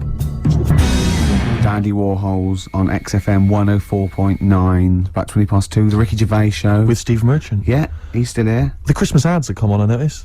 They're on now. And I noticed, I was watching telly last night, and do you think that the advertising executive for Cadbury's Roses chocolates just comes in once a year and they go, what you got this year? And he goes, what about some workmen and some old ladies singing thank you very much, very much, Yeah. just shot in a street somewhere? Yeah, that'd be fine. It worked last year. Yeah, brilliant. That's been going like since I can remember. I've never seen another advert for Cadbury's Roses except that. Exactly. Well, there's certain things that conjure up Christmas, like you got your turkey and all that, and Yeah. you got your roses. Yeah, Woolworths. Woolworths. Yeah, you got Woolworths. Oh, yeah. Oh, dear. Pizza. Pizza, Woolworths. Drink driving. Oh, dear. Sorry, I forgot what I went in for. What were we doing? We were right. doing something. Be careful. There's a lot of money involved here, Steve. Oh, you can't say. Don't stitch me up. I was reading the paper this week that Charlotte Church, Yeah. Little kind of singing sensation, she's been slagging off the firemen who've been salvaging people and wreckage she and hasn't stuff. been slagging them off. Well, Be apparently, careful. but What I has she saw on the had to news. say? I saw on the news that she's apparently, and she claimed that she'd been misinterpreted. Right. But the Channel 5 News thought this was a big enough story to say that Charlotte Church had been saying that the September 11th tragedy had been blown out of proportion. Right. That's different to slagging off the firemen. No, but that's what they said. They said that she felt that they were being hailed as kind of heroes and they were just doing their job. Right. Oh, well, that's a little bit stupid to say anyway, a little bit insensitive, and yeah. But it's sort of because it's like, did you read about? Why do you care? Why does anyone care But who's what she asked her? thinks about September 11th Yeah. anyway? It's the same as those things like during a presidential election or when I'm elections. It's these things they preach. Billy Piper says, "I've always voted Labour." I know. Who's going to go? Oh, hold on. H from Steps is a Conservative. Hold on, what's going on? Yeah. I don't know if he is or not. I don't know. I know that, that was just an example. I don't Faye and know. Claire I don't know from what Steps are either both- of them vote. To be honest, all right, let's not get into it. Yeah. I Go think Faye and Claire from Steps are both BNP members. I remember reading that somewhere. That's But I so not can't- true. I That is cannot be so certain. untrue. He takes Cannot that be back certain. now. I cannot be certain. Right. I think That it was is misread. definitely untrue. I read it on the net and it's often wrong on the net. Right. Definitely, he's going to retract that now, aren't Definitely, yeah. Well, I'm saying it's almost certainly untrue. I read it on the net. you? Oh, right. Yeah, and those things are always untrue. Okay. All right. He's dissed the net now. Yeah. You've Oh my dissed God. the net. I can't you- believe it. did you Let's hear- dig ourselves out of this hole now. Well, Blue. Now I definitely can quote this because Yeah. I read it in the Sun. Yeah. Blue were being interviewed by Blue, the pop band Blue. All Rise. Have you bought that album yet, Rick? I imagine that would be on your yeah, no, Christmas I list. like it. One for the money and a free ride. Yeah. Anyway, Blue were being interviewed by The Sun for one of their on a web chats by the lovable Dominic Mohan. Yeah. And for some reason they got around to September 11th, and one of the members of Blue said, again, church-like, Yeah. I think it's been blown out of all proportion. What about all the whales and elephants that are dying every day? And the other band were going, shut up. Yeah, shut up. it was brilliant. They gave a But they- transcript of it going, shut up, They people. had to do a retraction. He said, sorry, I didn't know. Oh, Yeah, that was it. He said, I obviously I'm very passionate about whales and elephants, and perhaps a bit misplaced. All the proceeds that I'll receive from our next single, I'm going to give to the September 11th Foundation. Yeah, and then he went, can I give some to the whales? And then you've done it No, again. you've done it again. Don't worry about the whales. But this is what I mean. It's why are people asking the members of Blue, Yeah, or Atomic Kitten, what Yeah. they think about September the 11th? I know. They should just be working in a chippy. Those people, they're lucky to be on the telly. The Atomic Kitten girls, really. I mean, do they not look like they should be in a chip shop, or just hanging around outside an offie drinking They diamond white will cider? be soon. They will be soon. Oh. Don't worry. Although Hearsay's new single, I dissed Hearsay before, but they've come out with a little poppy thing. I think. Can I they do surprise all you, right. Rick? I Go prefer on. Liberty. I prefer Liberty as well. Yeah, a little bit funky, a little bit with down with the kids. Yeah. Anyway, XFM 104.9. Once again, our opinions on current pop bands. Yeah, if you'd yeah, like to have your, Hold on though. Go on, shoot. Isn't it about time for a hip hop track? have we got it? Can you dig it up? Song for the Lovers would be good. Song for Lovers, let's have that. I'll do that now. I'll do Song for the Lovers. Now, this is a beautiful song. It's by Simon and Garfunkel. It's only 1 minute 49 long. It's called April Come She Will. It's the song for the lovers. Play it, Rick. See, I'd quite like to put out a compilation like Song for the Lovers, maybe, you know what I mean? But I'm worried, obviously the title's ironic, we're taking the mickey out of those things, but quite serious about all the songs we play. Yeah, exactly. I'm worried about if people perceive it a bit like Simon Bates' R Tune Yes, album or yeah. something. Steve Wright's Sunday Love Songs. Yeah, yeah. But they're Beautiful lovely. song. Yeah. When you think that you listen to like some dance track, you buy it and it's like 5 minutes long, the same thing, repetitive beats. Yeah. And then you hear that, a minute and a half, classic. Do you know what I mean? Hey, have I made my point, Rick? I I've think done it, so. yeah. Oh, the youngsters today. If anyone knows what my point was there, please give us a yeah, call. phone in and he's made it well. Yeah.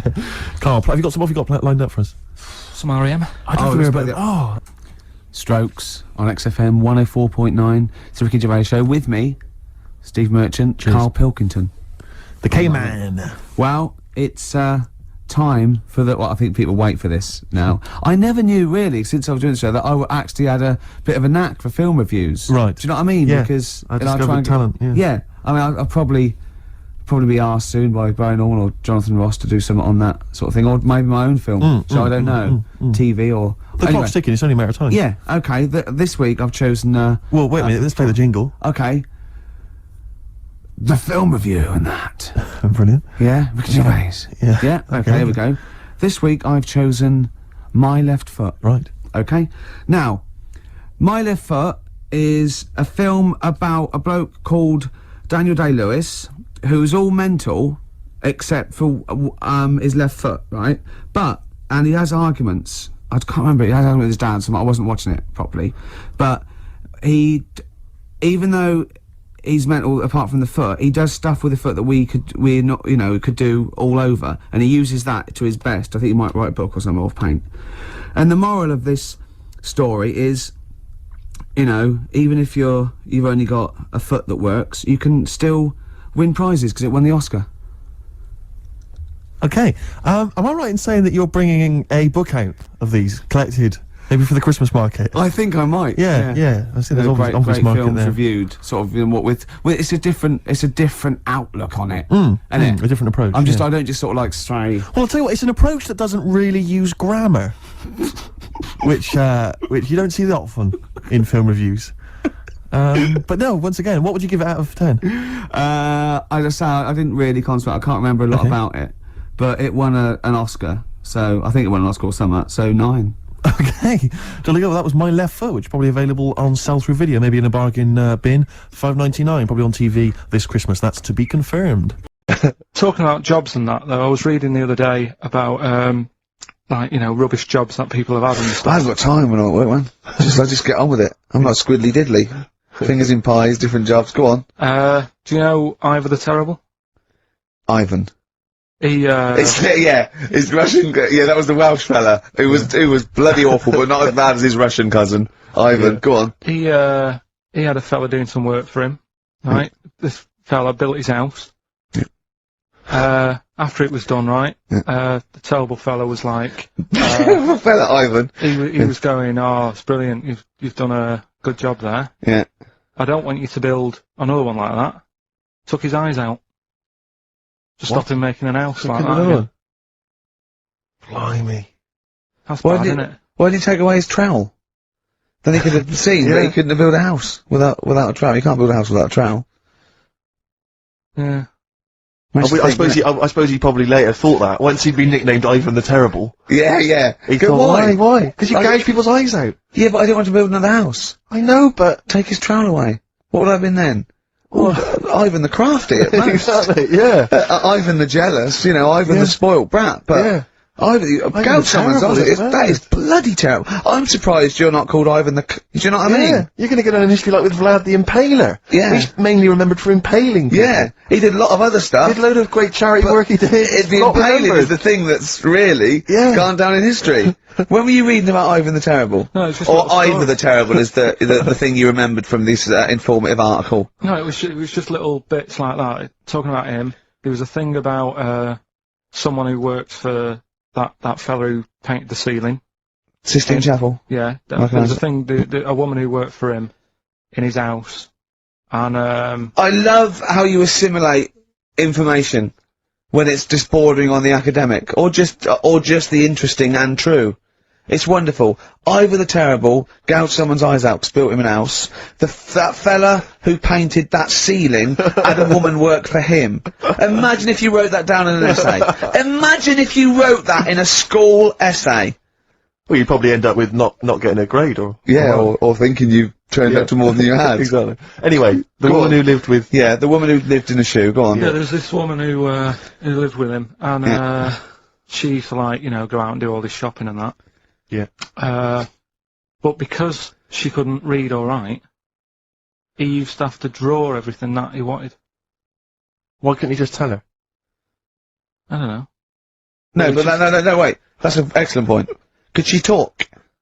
Yeah, but if it's a big list and that, loads of different coloured paints. But why and couldn't stuff. she draw on a piece of paper? Why did he have to do it? Because he's a better drawer, isn't he? That's the point. That's it. That is. We were just looking for the logic of the story. You found it. You've done it. Play a record.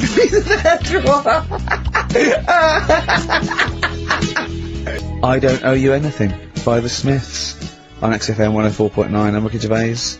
With me, Steve Merchant and Carl Pilkington. Carl, over to you. This is the time where we play, well, the world famous quiz, isn't it? Rockbusters, isn't it? Yeah.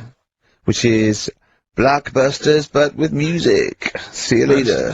Cryptic clues and that. Do you want to say? Not really. Steve, Not really cryptic, but go on. We got a number of DVDs to give away, including some teachers' DVDs. We've got a bunch of CDs here, and also Ricky Gervais's live stand-up DVD, Animals, brilliant. which Cool. is not good at all. I really would not encourage people to buy that. It is Well. weak observations, poorly performed. I would recommend The Office Series 2 on DVD. Rubbish That's in still that. I'm available. awful in that. You can actually see me forgetting some of my lines. That's true. Go on. Right then, so cryptic clues, just an example, might be new, I reckon. People will be staying in today because it's raining and that, so might not have heard it before. So, like, Or they have and they're not listening. yeah. Well, whatever. Oh, the good. You gave up on that, did you? Well, give us an example of the sort of thing. Jeez. All right, maybe don't. Listen, It's gonna take that long. I'm a broadcaster. Yeah, words are my tool. Go on. Alright, forget that. Come on, Baldy. Right, three clues then. Here's the first one. It's a band or an artist. Yeah. Right? I'm going to the northeast. What are you going there for? Good point. Good question. Right? Yeah, if it had been why you're going to the northwest, that's a different matter. Go I'm on. going to the northeast. What are you going there for? Right. S is the initial, so it's a band or an artist who starts with an S, and that's the clue. Right. Second one. Oh yeah, she's related to the man in the lamp. Right. That's G. Right. She's related to the man in the lamp. Right. And the third one is the Jamaican fella would love to live there, but it's a little bit pricey. Oh God, I feel an accent coming That's on. one where you're gonna have to think about it with the accent. I imagine. Initials there, DS for that one, right? So the Jamaican fella would love to live there, but you know, a bit dear and that, and a bit pricey. So, So give us some again quickly. right, the first one, I'm going to the northeast. What are you going there for? That's S. She's related to the man in the lamp, you know. That's G. Changes a And bit. the Jamaican fella would love to live there, but a little bit pricey.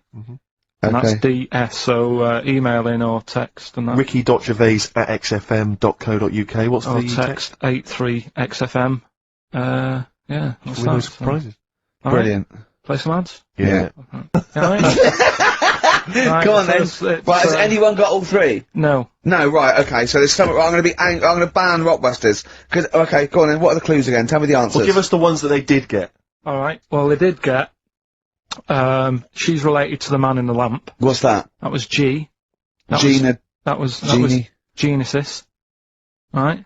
Genesis. Like Genesis. So the sister of the genie, Genesis, they got that one. No. What's the band's name? Genesis. No, say the band name. Genesis. Right, okay. I don't get it, because Genie is nothing like that. Well, they did, so don't worry about it. Stop worrying about the ads, stop worrying about that, alright? The third one was, the Jamaican fella would love to live there. Go on. But it's a little bit pricey. Go on. Right? That What was the initial? DS. Deer Streets. What? It's a Deer Street to live on. Deer Streets, oh yeah, I haven't heard of them. They're a band. That's Dire Straits. No, it's not Dire Straits! It's not Dire Straits! Deer Streets! The Jamaican fella. Go on, make it sound like that. Deer Streets. Deer Streets. Do it again. No, it's still not. Keep going. I haven't got it yet. Go on. Dear Streets. Dear Streets. They got that one as well, so... Alright, well, let's hear the one they did. Can I do an impression of a Jamaican fella saying Dire Straits? Right. Dire Straits. The first It's not one, the same! The first one they struggled with was, I'm going to the northeast. What are you going there for? Well, you know, when you say struggled with, no one got this. No one got it. Go on then. Didn't even attempt it. Okay, go on, the northeast. What? I'm going to the northeast. What are you going there for? Seal. Seal? What? Hull's up in the northeast. Isn't it? Hull is, yeah, Sea Hull, yeah. Yeah, so... I haven't heard of them either. Is that a seal, right? So that works. Who's Sea Hull? Seal. Oh, Seal. Yeah. What's that got to do with the north, though? Seal. That's the way I'd say it, isn't it? Okay, that's the end of Rockbusters. Unbelievable. That's the end of Rockbusters. I can't believe we even brought it back, Rick. Right? I'm serious, that's the end of Rockbusters. Can I be honest with you? Go on. I'd love to hear some adverts now instead of that. Well, hang So on a would minute. adverts are better than that. I'm just saying, Laura. Doesn't matter. Laura's the Fine. one with Well one, done, Laura. Right? She Well only done, got two, Laura. but we'll give her that. Yeah. Steve, is there anything wrong with a bit of old-fashioned rock and roll, yes or no? I do not believe so. Well, then there's Jet, so roll over DJ on XFM 104.9. Who are you? Ricky Gervais, who are you? Steve Merchant. Who's that little bald mank whinging twat over there? Carl Pilkington. Yeah, sure. One and only. Alright? Now, Oh, go on. Rick, as you know, there's always junk lying around in this studio, and not all of it is Rockbusters prizes. No. And there's, I've just been flipping Some is the playlist. Yeah, exactly. And, I was, just flipping through an old copy of the Guardian Guide from last week. Sure. You know, the little listings thing. Yeah. And, you know, I don't know if people might have seen it. There was a documentary on this week about the transfer of British sitcoms to America. Yeah. And, we did an interview for that because I'm remaking the show over in the States. I'm just flicking through and I noticed there's a little write-up about it here. And it says, blah, blah, blah, blah, blah, and it says, quoting me, it says, "We don't care if David Brent becomes a woman," burbles Steve Merchant, eyes bulging with imagined riches. No, my eyes bulge normally. That's not me being greedy, that's you know just that thing me. I did on it when I sort of like rub my fingers together and do that stupid Brent... People take that seriously. I know. Yeah. It's extraordinary. Oh, some people got it, but I think it was something in the paper the next day said Gervais's mannerisms could have been transferred as dollar signs. Well, I was doing it sarcastically. I was doing it like that. I was pretending that I just cared about the money. Yeah. So, irony, you see, people say Americans don't get irony. Most people here don't get irony. Absolutely right. That's why they think this show's rubbish. Yeah. I know. We fooled them. Yeah. We've had the last laugh. We Exactly. think it's really good. Exactly. Carl, come on. Let's have some news. Let's do some proper radio. Have you, all your news comes from Ananova, doesn't it? That's What will where Dr. Fox do about now at 2 o'clock? He'd do some amusing news. It's coming up for 2, and here is the news with Carl Pilkington. Well, like I said, it's just headlines and that. I don't bother reading on if I No like point. the headline. And it's all from You get the Ananova, story, not from a newspaper or... It's not made up or anything. These No, are real okay then. Well, headlines, let's see. Okay, imagine Trevor McDonald doing this. These are real news headlines. Okay then. Well, they're real to Carl. Okay, here we go. And here is the news with Carl Pilkington. Bong. Man hid in wardrobe to avoid work. Yeah, good. Right. Bong. Teenager gets stuck in washing machine. Bong. Dutchman has 2 right feet. Bong. Cow hit by train lands on farmer's wife.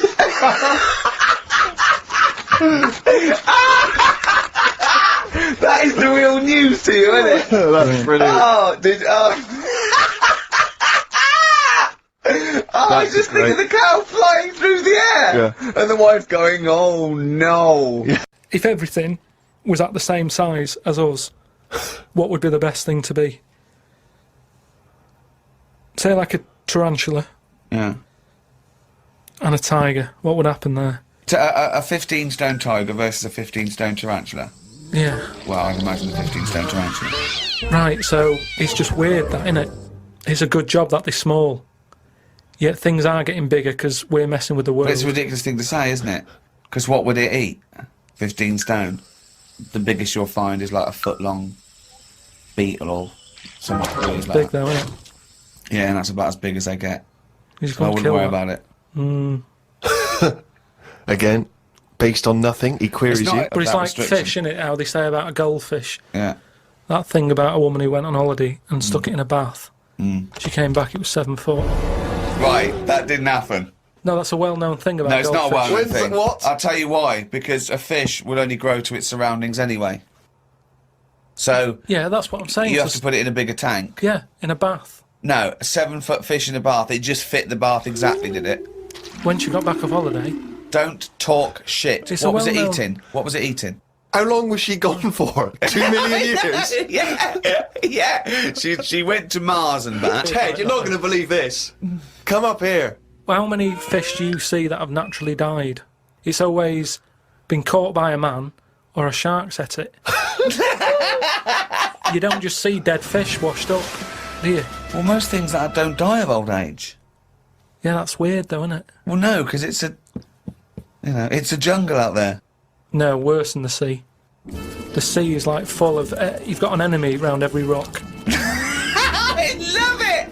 I love it! I love it's like a warning to crabs Exactly. and young squid. It's like the policeman that comes into your school. Yeah. Carl, have you ever seen the programme Inside the Actors Studio? No. James Lipton interviews famous actors and gets words of advice about, how they work and how they act. But at the end, he always asks a series of questions, which is based on a French series of questions that a guy called Bruno Pivot used to give people when he interviewed them. So I'm going to ask you some of these questions. I'm just interested to see what your response is. And, answer them quickly. You don't have to think about them too much. What is your favourite curse word? I don't think I've got one. Knobhead. That sums everything up, and I think it's... But it you can- wouldn't call your nan a knobhead, what would you call a nan? Well, knobhead's all right, isn't it? Because she sort of gets it. It's one of them things that everybody understands, but it's not too offensive. Right. What a knobhead. What would you do though if you were swimming, right? It was a nice little thing, you're on holiday, right? And there's this octopus there, and you're going around, right? And you just see it start spitting at you, poison. What would you say to it? Well, it's too late then, isn't it? And I'd kick it. And I'd say, knobhead. I would, but what's the point? What's the point in getting annoyed now? Because it's done its stuff, hasn't it? I don't know why you'd kick it and call it a knobhead under the water. What is this octopus thinking? Oh, God. Oh, I'd go, you fucking eight-legged shit. I'm not bothered. I don't know what you're saying. Fucking cunt of a mollusk. I'll just spit at you again. It's not bothered. You slimy little fucking boneless wanker. This is why the face Are you is still good. talking to the octopus?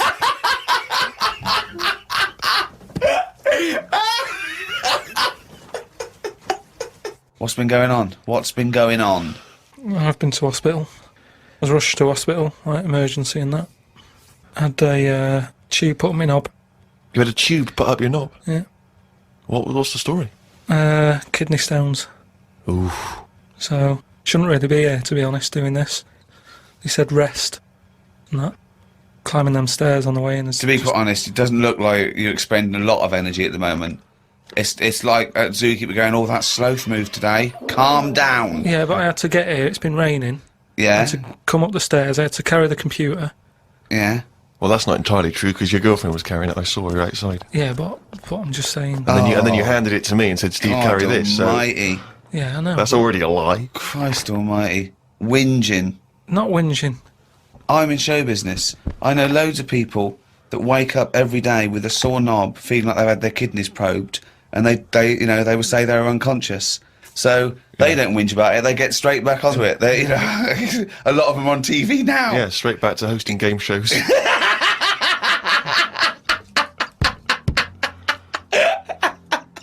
So you're rushed to hospital. So take us through the events, because it does sound quite dramatic. You started feeling a bit of pain, did you, initially? Felt a bit of pain, and I thought, yeah, maybe I just pulled a muscle or something when I've been wrestling with Ricky and that, because you don't know what damage has been done. So I just think, it'll go in a minute, and then it didn't. It got a bit badder. It got badder, did it? So then I Got a bit thought, badder. I was crippled. I was lying on the floor in agony, looking on the internet, looking for sort of Still looking at solutions. monkey news. I just put in like bellyache and stuff, and they were saying me loads of different things. And what I used to do when I was a kid, I used to always just get a cold ashtray and put that on my belly, and the coldness used to get rid of the badness. Amazing. The cold has got me. It's like a witch doctor. yeah. This is like A witch doctor happens to work in a pub. it's like some sort of 5th century remedy Yeah. written in mud. Coldness doth get away with the badness. Why specifically an ashtray? Just because they sort of old cold. They're old cold. I don't know what this is. I love this idea that he's at the operation and he comes round and they're talking to him and his girlfriend gets a phone call and they say, Mr. Pilkington's maybe complications. He's just talking rubbish. She goes, oh, good. Yeah, he's back to his old self. What is it? Why specifically an ashtray? Sorry, because it's old cold. I understand it's old cold. Oh yeah, we understand. Everyone who's done a medical degree understands old cold, but old cold belly badness. If you want to buy that book, Old Cold Belly Badness, it's the history of abdominal surgery by KARL Pilkington. No, it just, you know, But do you put it in the freezer or something you first? can do if you want, but they're normally cold anyway. It's sort of thick glass and that it holds the cold. But we don't smoke in our house, so I had to use a plate. Oh, well, that's madness. A plate's not going to work. Famously, a plate doesn't work. No! So you put you put a plate on your belly, but that didn't do any. That didn't work. So called Suzanne and said, "Oh, I'm in agony here." She said, "Go to the doctors then." Good advice. So a lot of people have done that straight away, as opposed to going through the plate ashtray. So he went to hospital, and he went to hospital and he said, have you got an ashtray? They went, no, especially an ashtray. This is no smoking. So anyway, so then we get in a cab and what have you, go there. I have an X-ray. His voice is even more boring than usual, Extraordinary, isn't it? Yeah. Fuck me. And they put me on a drip and everything. Give me some morphine and stuff. And found out that I had kidney stones. So that's why I was in hospital. And they get them out by... I don't know what's gone on, to be honest. I've got some tube inside me. From my kidney to my bladder. That's helping me stuff get about. And so there's a little tube up the end of your knob into your... Yeah, it's not there now. It's high up. Right. So it's high up between my kidney and my bladder. But why didn't you have the thing where they go in the side? You had the choice to... Because I said to the doctor, I said, I'm not a doctor. I said, what do you think? He went, stop putting yourself down, Carl. He said, we need you in the operating theatre now. He just said, you know, I said to him, what should I have done? Because he said, if you want, go home and we'll get you in again or something. Something like that. And I said, no, I might as well have it done properly. Have it done now whilst I'm here. Sorry, the choice was have it done properly or go home. It was something like that. He said there's something you can do, and I said, oh, flush it out. No, because it's too big. It's something like 7mm. And it's basically because you don't drink enough water. Yeah. So anyway, I said, what do you think I should have done? And he said, tube up the knob. And I said, not my favourite one of the choice, but if that's what you think. So he said, yeah, have that. He did me little diagrams, which didn't help. He was like showing... How big did he draw your knob? Sort of normal size. Yeah? Was it? It was alright. You weren't offended by them? But he went into detail. It's just, you know, more the tubes and stuff in your bladder and your kidney. What was your ball bag like? Did he draw that? He didn't do that bit. He left that bit out. Okay, right. But he said, we'll just pop that up there. And then that's when Ricky turned up to visit. Came in laughing at me because we sat there in like me underpants and stockings. In stockings? Yeah. Why were you? He was there. No, he wasn't in bed. He was sort of out of bed with his little drip, right? He had his little boxer shorts on, just sat there, right, in his pants, right, and he had stockings on. Yeah, because they stop clots or something. They put them on your legs. It's like, you know, when people have got big veins and they go on a plane. Right. Yeah. You said you're not a doctor. No, but I've seen it because Suzanne's mum did it, and she put them on ridiculously early, like 3 days before we were going away, and she'd never been away before, and everything was like over the top. Do you know what I mean? She's like, I best put them on. And so I put them on, and they like, I don't know what it is. It's something when you're under, your blood doesn't move about the same, right? And it can clot up in your leg. So you wear these tight tights. And I came in to cheer him up, didn't I? Yeah. Was that a nice cheery experience, him coming in? I had a headache at the time. I think I was a bit stressed out. Well, he's just the man you want at that point. Yeah. Well, it's weird how it suddenly all happened quick. And I woke up and there was an Irish woman over me going, "Are you alright? You alright?" And I said, "Oh, it's stinging a bit." She said, "I'll give you some more morphine." And I sort of put my head up to have a look at my tackle because I wanted to see If it was still there. what was attached to it. Do you know what I mean? Because they said something about they might leave some string hanging out of it so they can pull the tube out. It makes you talk. So, I had a look for that. Couldn't see any of that. Yeah. But as she put the morphine in, all the muscles in your body go funny. My head just collapsed. Hello and welcome to the 77th Annual Golden Globe Awards, live from the Beverly Hilton Hotel here in Los Angeles. I'm Ricky Gervais, thank you. You'll be pleased to know this is the last time I'm hosting these awards, so I don't care anymore. I'm joking, I never did. NBC clearly don't care either, 5th time. So, I mean, Kevin Hart was fired from the Oscars because of some offensive tweets. Hello? Lucky for me, the Hollywood Foreign Press can barely speak English, and they've no idea what Twitter is. So I got offered this gig by fax. So let's go out with a bang. Let's have a laugh at your expense, shall we? Remember, they're just jokes. We're all gonna die soon, and there's no sequel. So, yeah. Remember that. But you all look lovely, all dolled up. You came here in your limos. I came here in a limo tonight, and the license plate was made by Felicity Huffman. So, no. Shush. It's her daughter I feel sorry for, okay? That must be the most embarrassing thing that's ever happened to her. And her dad was in Wild Hogs. So, lots of big celebrities here tonight. I mean, legends, icons, yeah? Look, at this table alone, Al Pacino, Robert De Niro, but...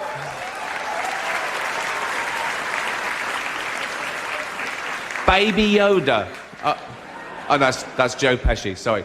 I love you, man, don't have me whacked. But tonight isn't just about the people in front of camera.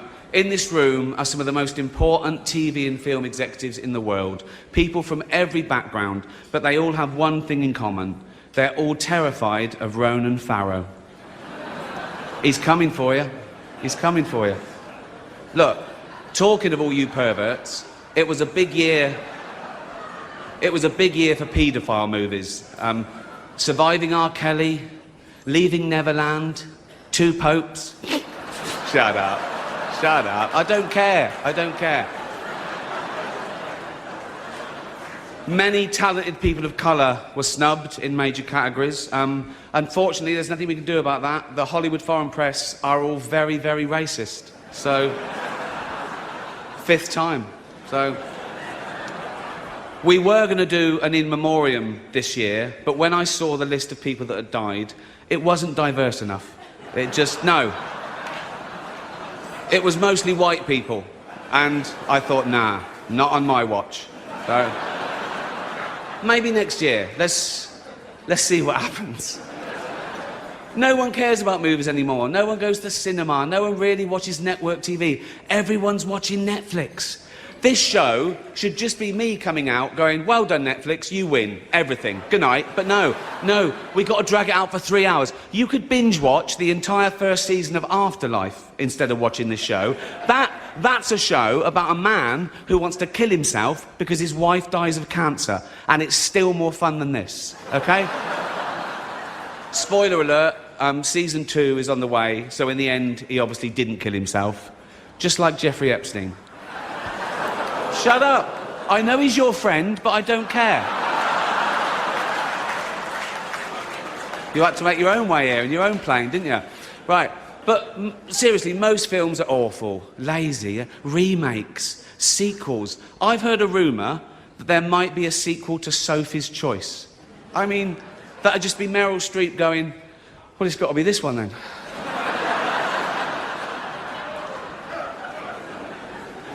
all the best actors have jumped to Netflix and HBO, you know. And the actors who just do Hollywood movies now do fantasy adventure nonsense. They wear masks and capes and really tight costumes. Their job isn't acting anymore. It's going to the gym twice a day and taking steroids, really. Have we got an award for most ripped junkie? No. No point. We know he'd win that. Martin Scorsese, the greatest living director, made the news for his controversial comments about the Marvel franchise. He said they're not real cinema and they remind him of theme parks. I agree. Although I don't know what he's doing hanging around theme parks. He's not big enough to go on the rides, is he? It's tiny.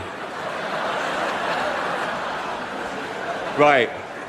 The Irishman was amazing. It was amazing. It was.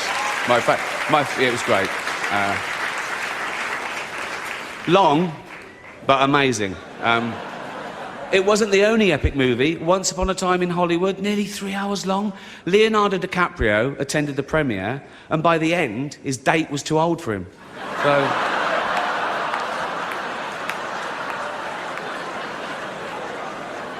even Prince Andrew's like, come on, Leo, mate, you know. You're nearly 50, son. The world got to see James Corden as a fat pussy.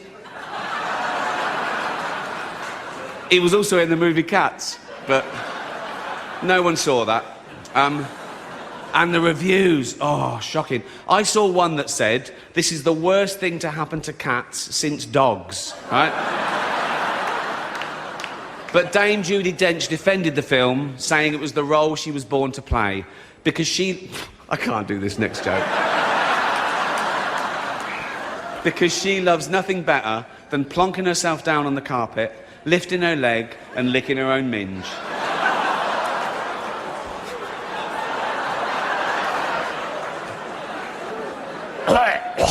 Furball. She's old school. It's the last time, who cares? Oh. Apple roared into the TV game with a morning show. A superb drama, yeah.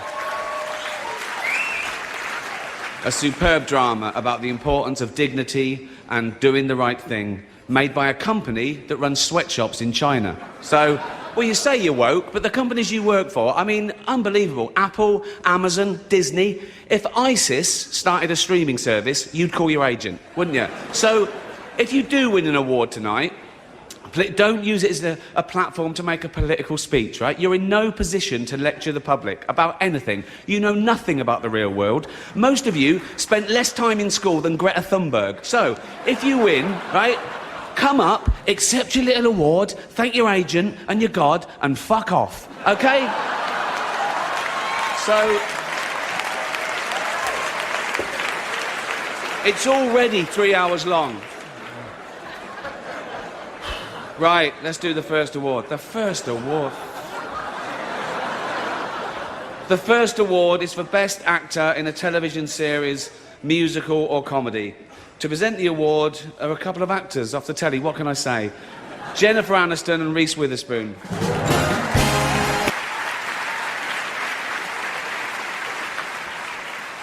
In a little while, we're going to see a short clip from The Irishman.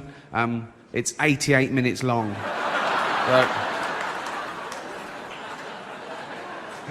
In the meantime, here are Sofia Vergara and Matt Bomer.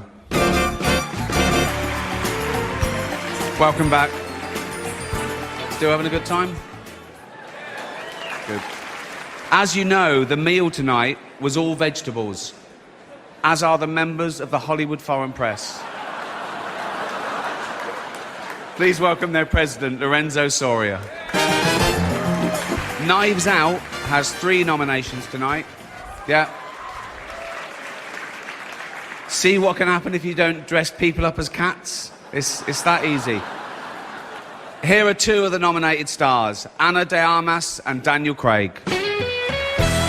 I've got nothing negative to say about these next 2 presenters, because the big one could snap me in half. So, please welcome Zoe Kravitz and Jason Momoa.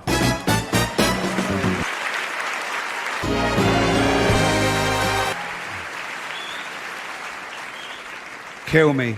We're nearly done. Jesus. 3, it's already... Right, last one, come on guys. Our next presenter starred in Netflix's Bird Box, a movie where people survive by acting like they don't see a thing. Sort of like working for Harvey Weinstein. You did it, I didn't, you did it. Shut the fuck up. Please welcome Sandra Bullock. That's it, good night, thank you. Please donate to Australia, have a great time, get drunk, take your drugs.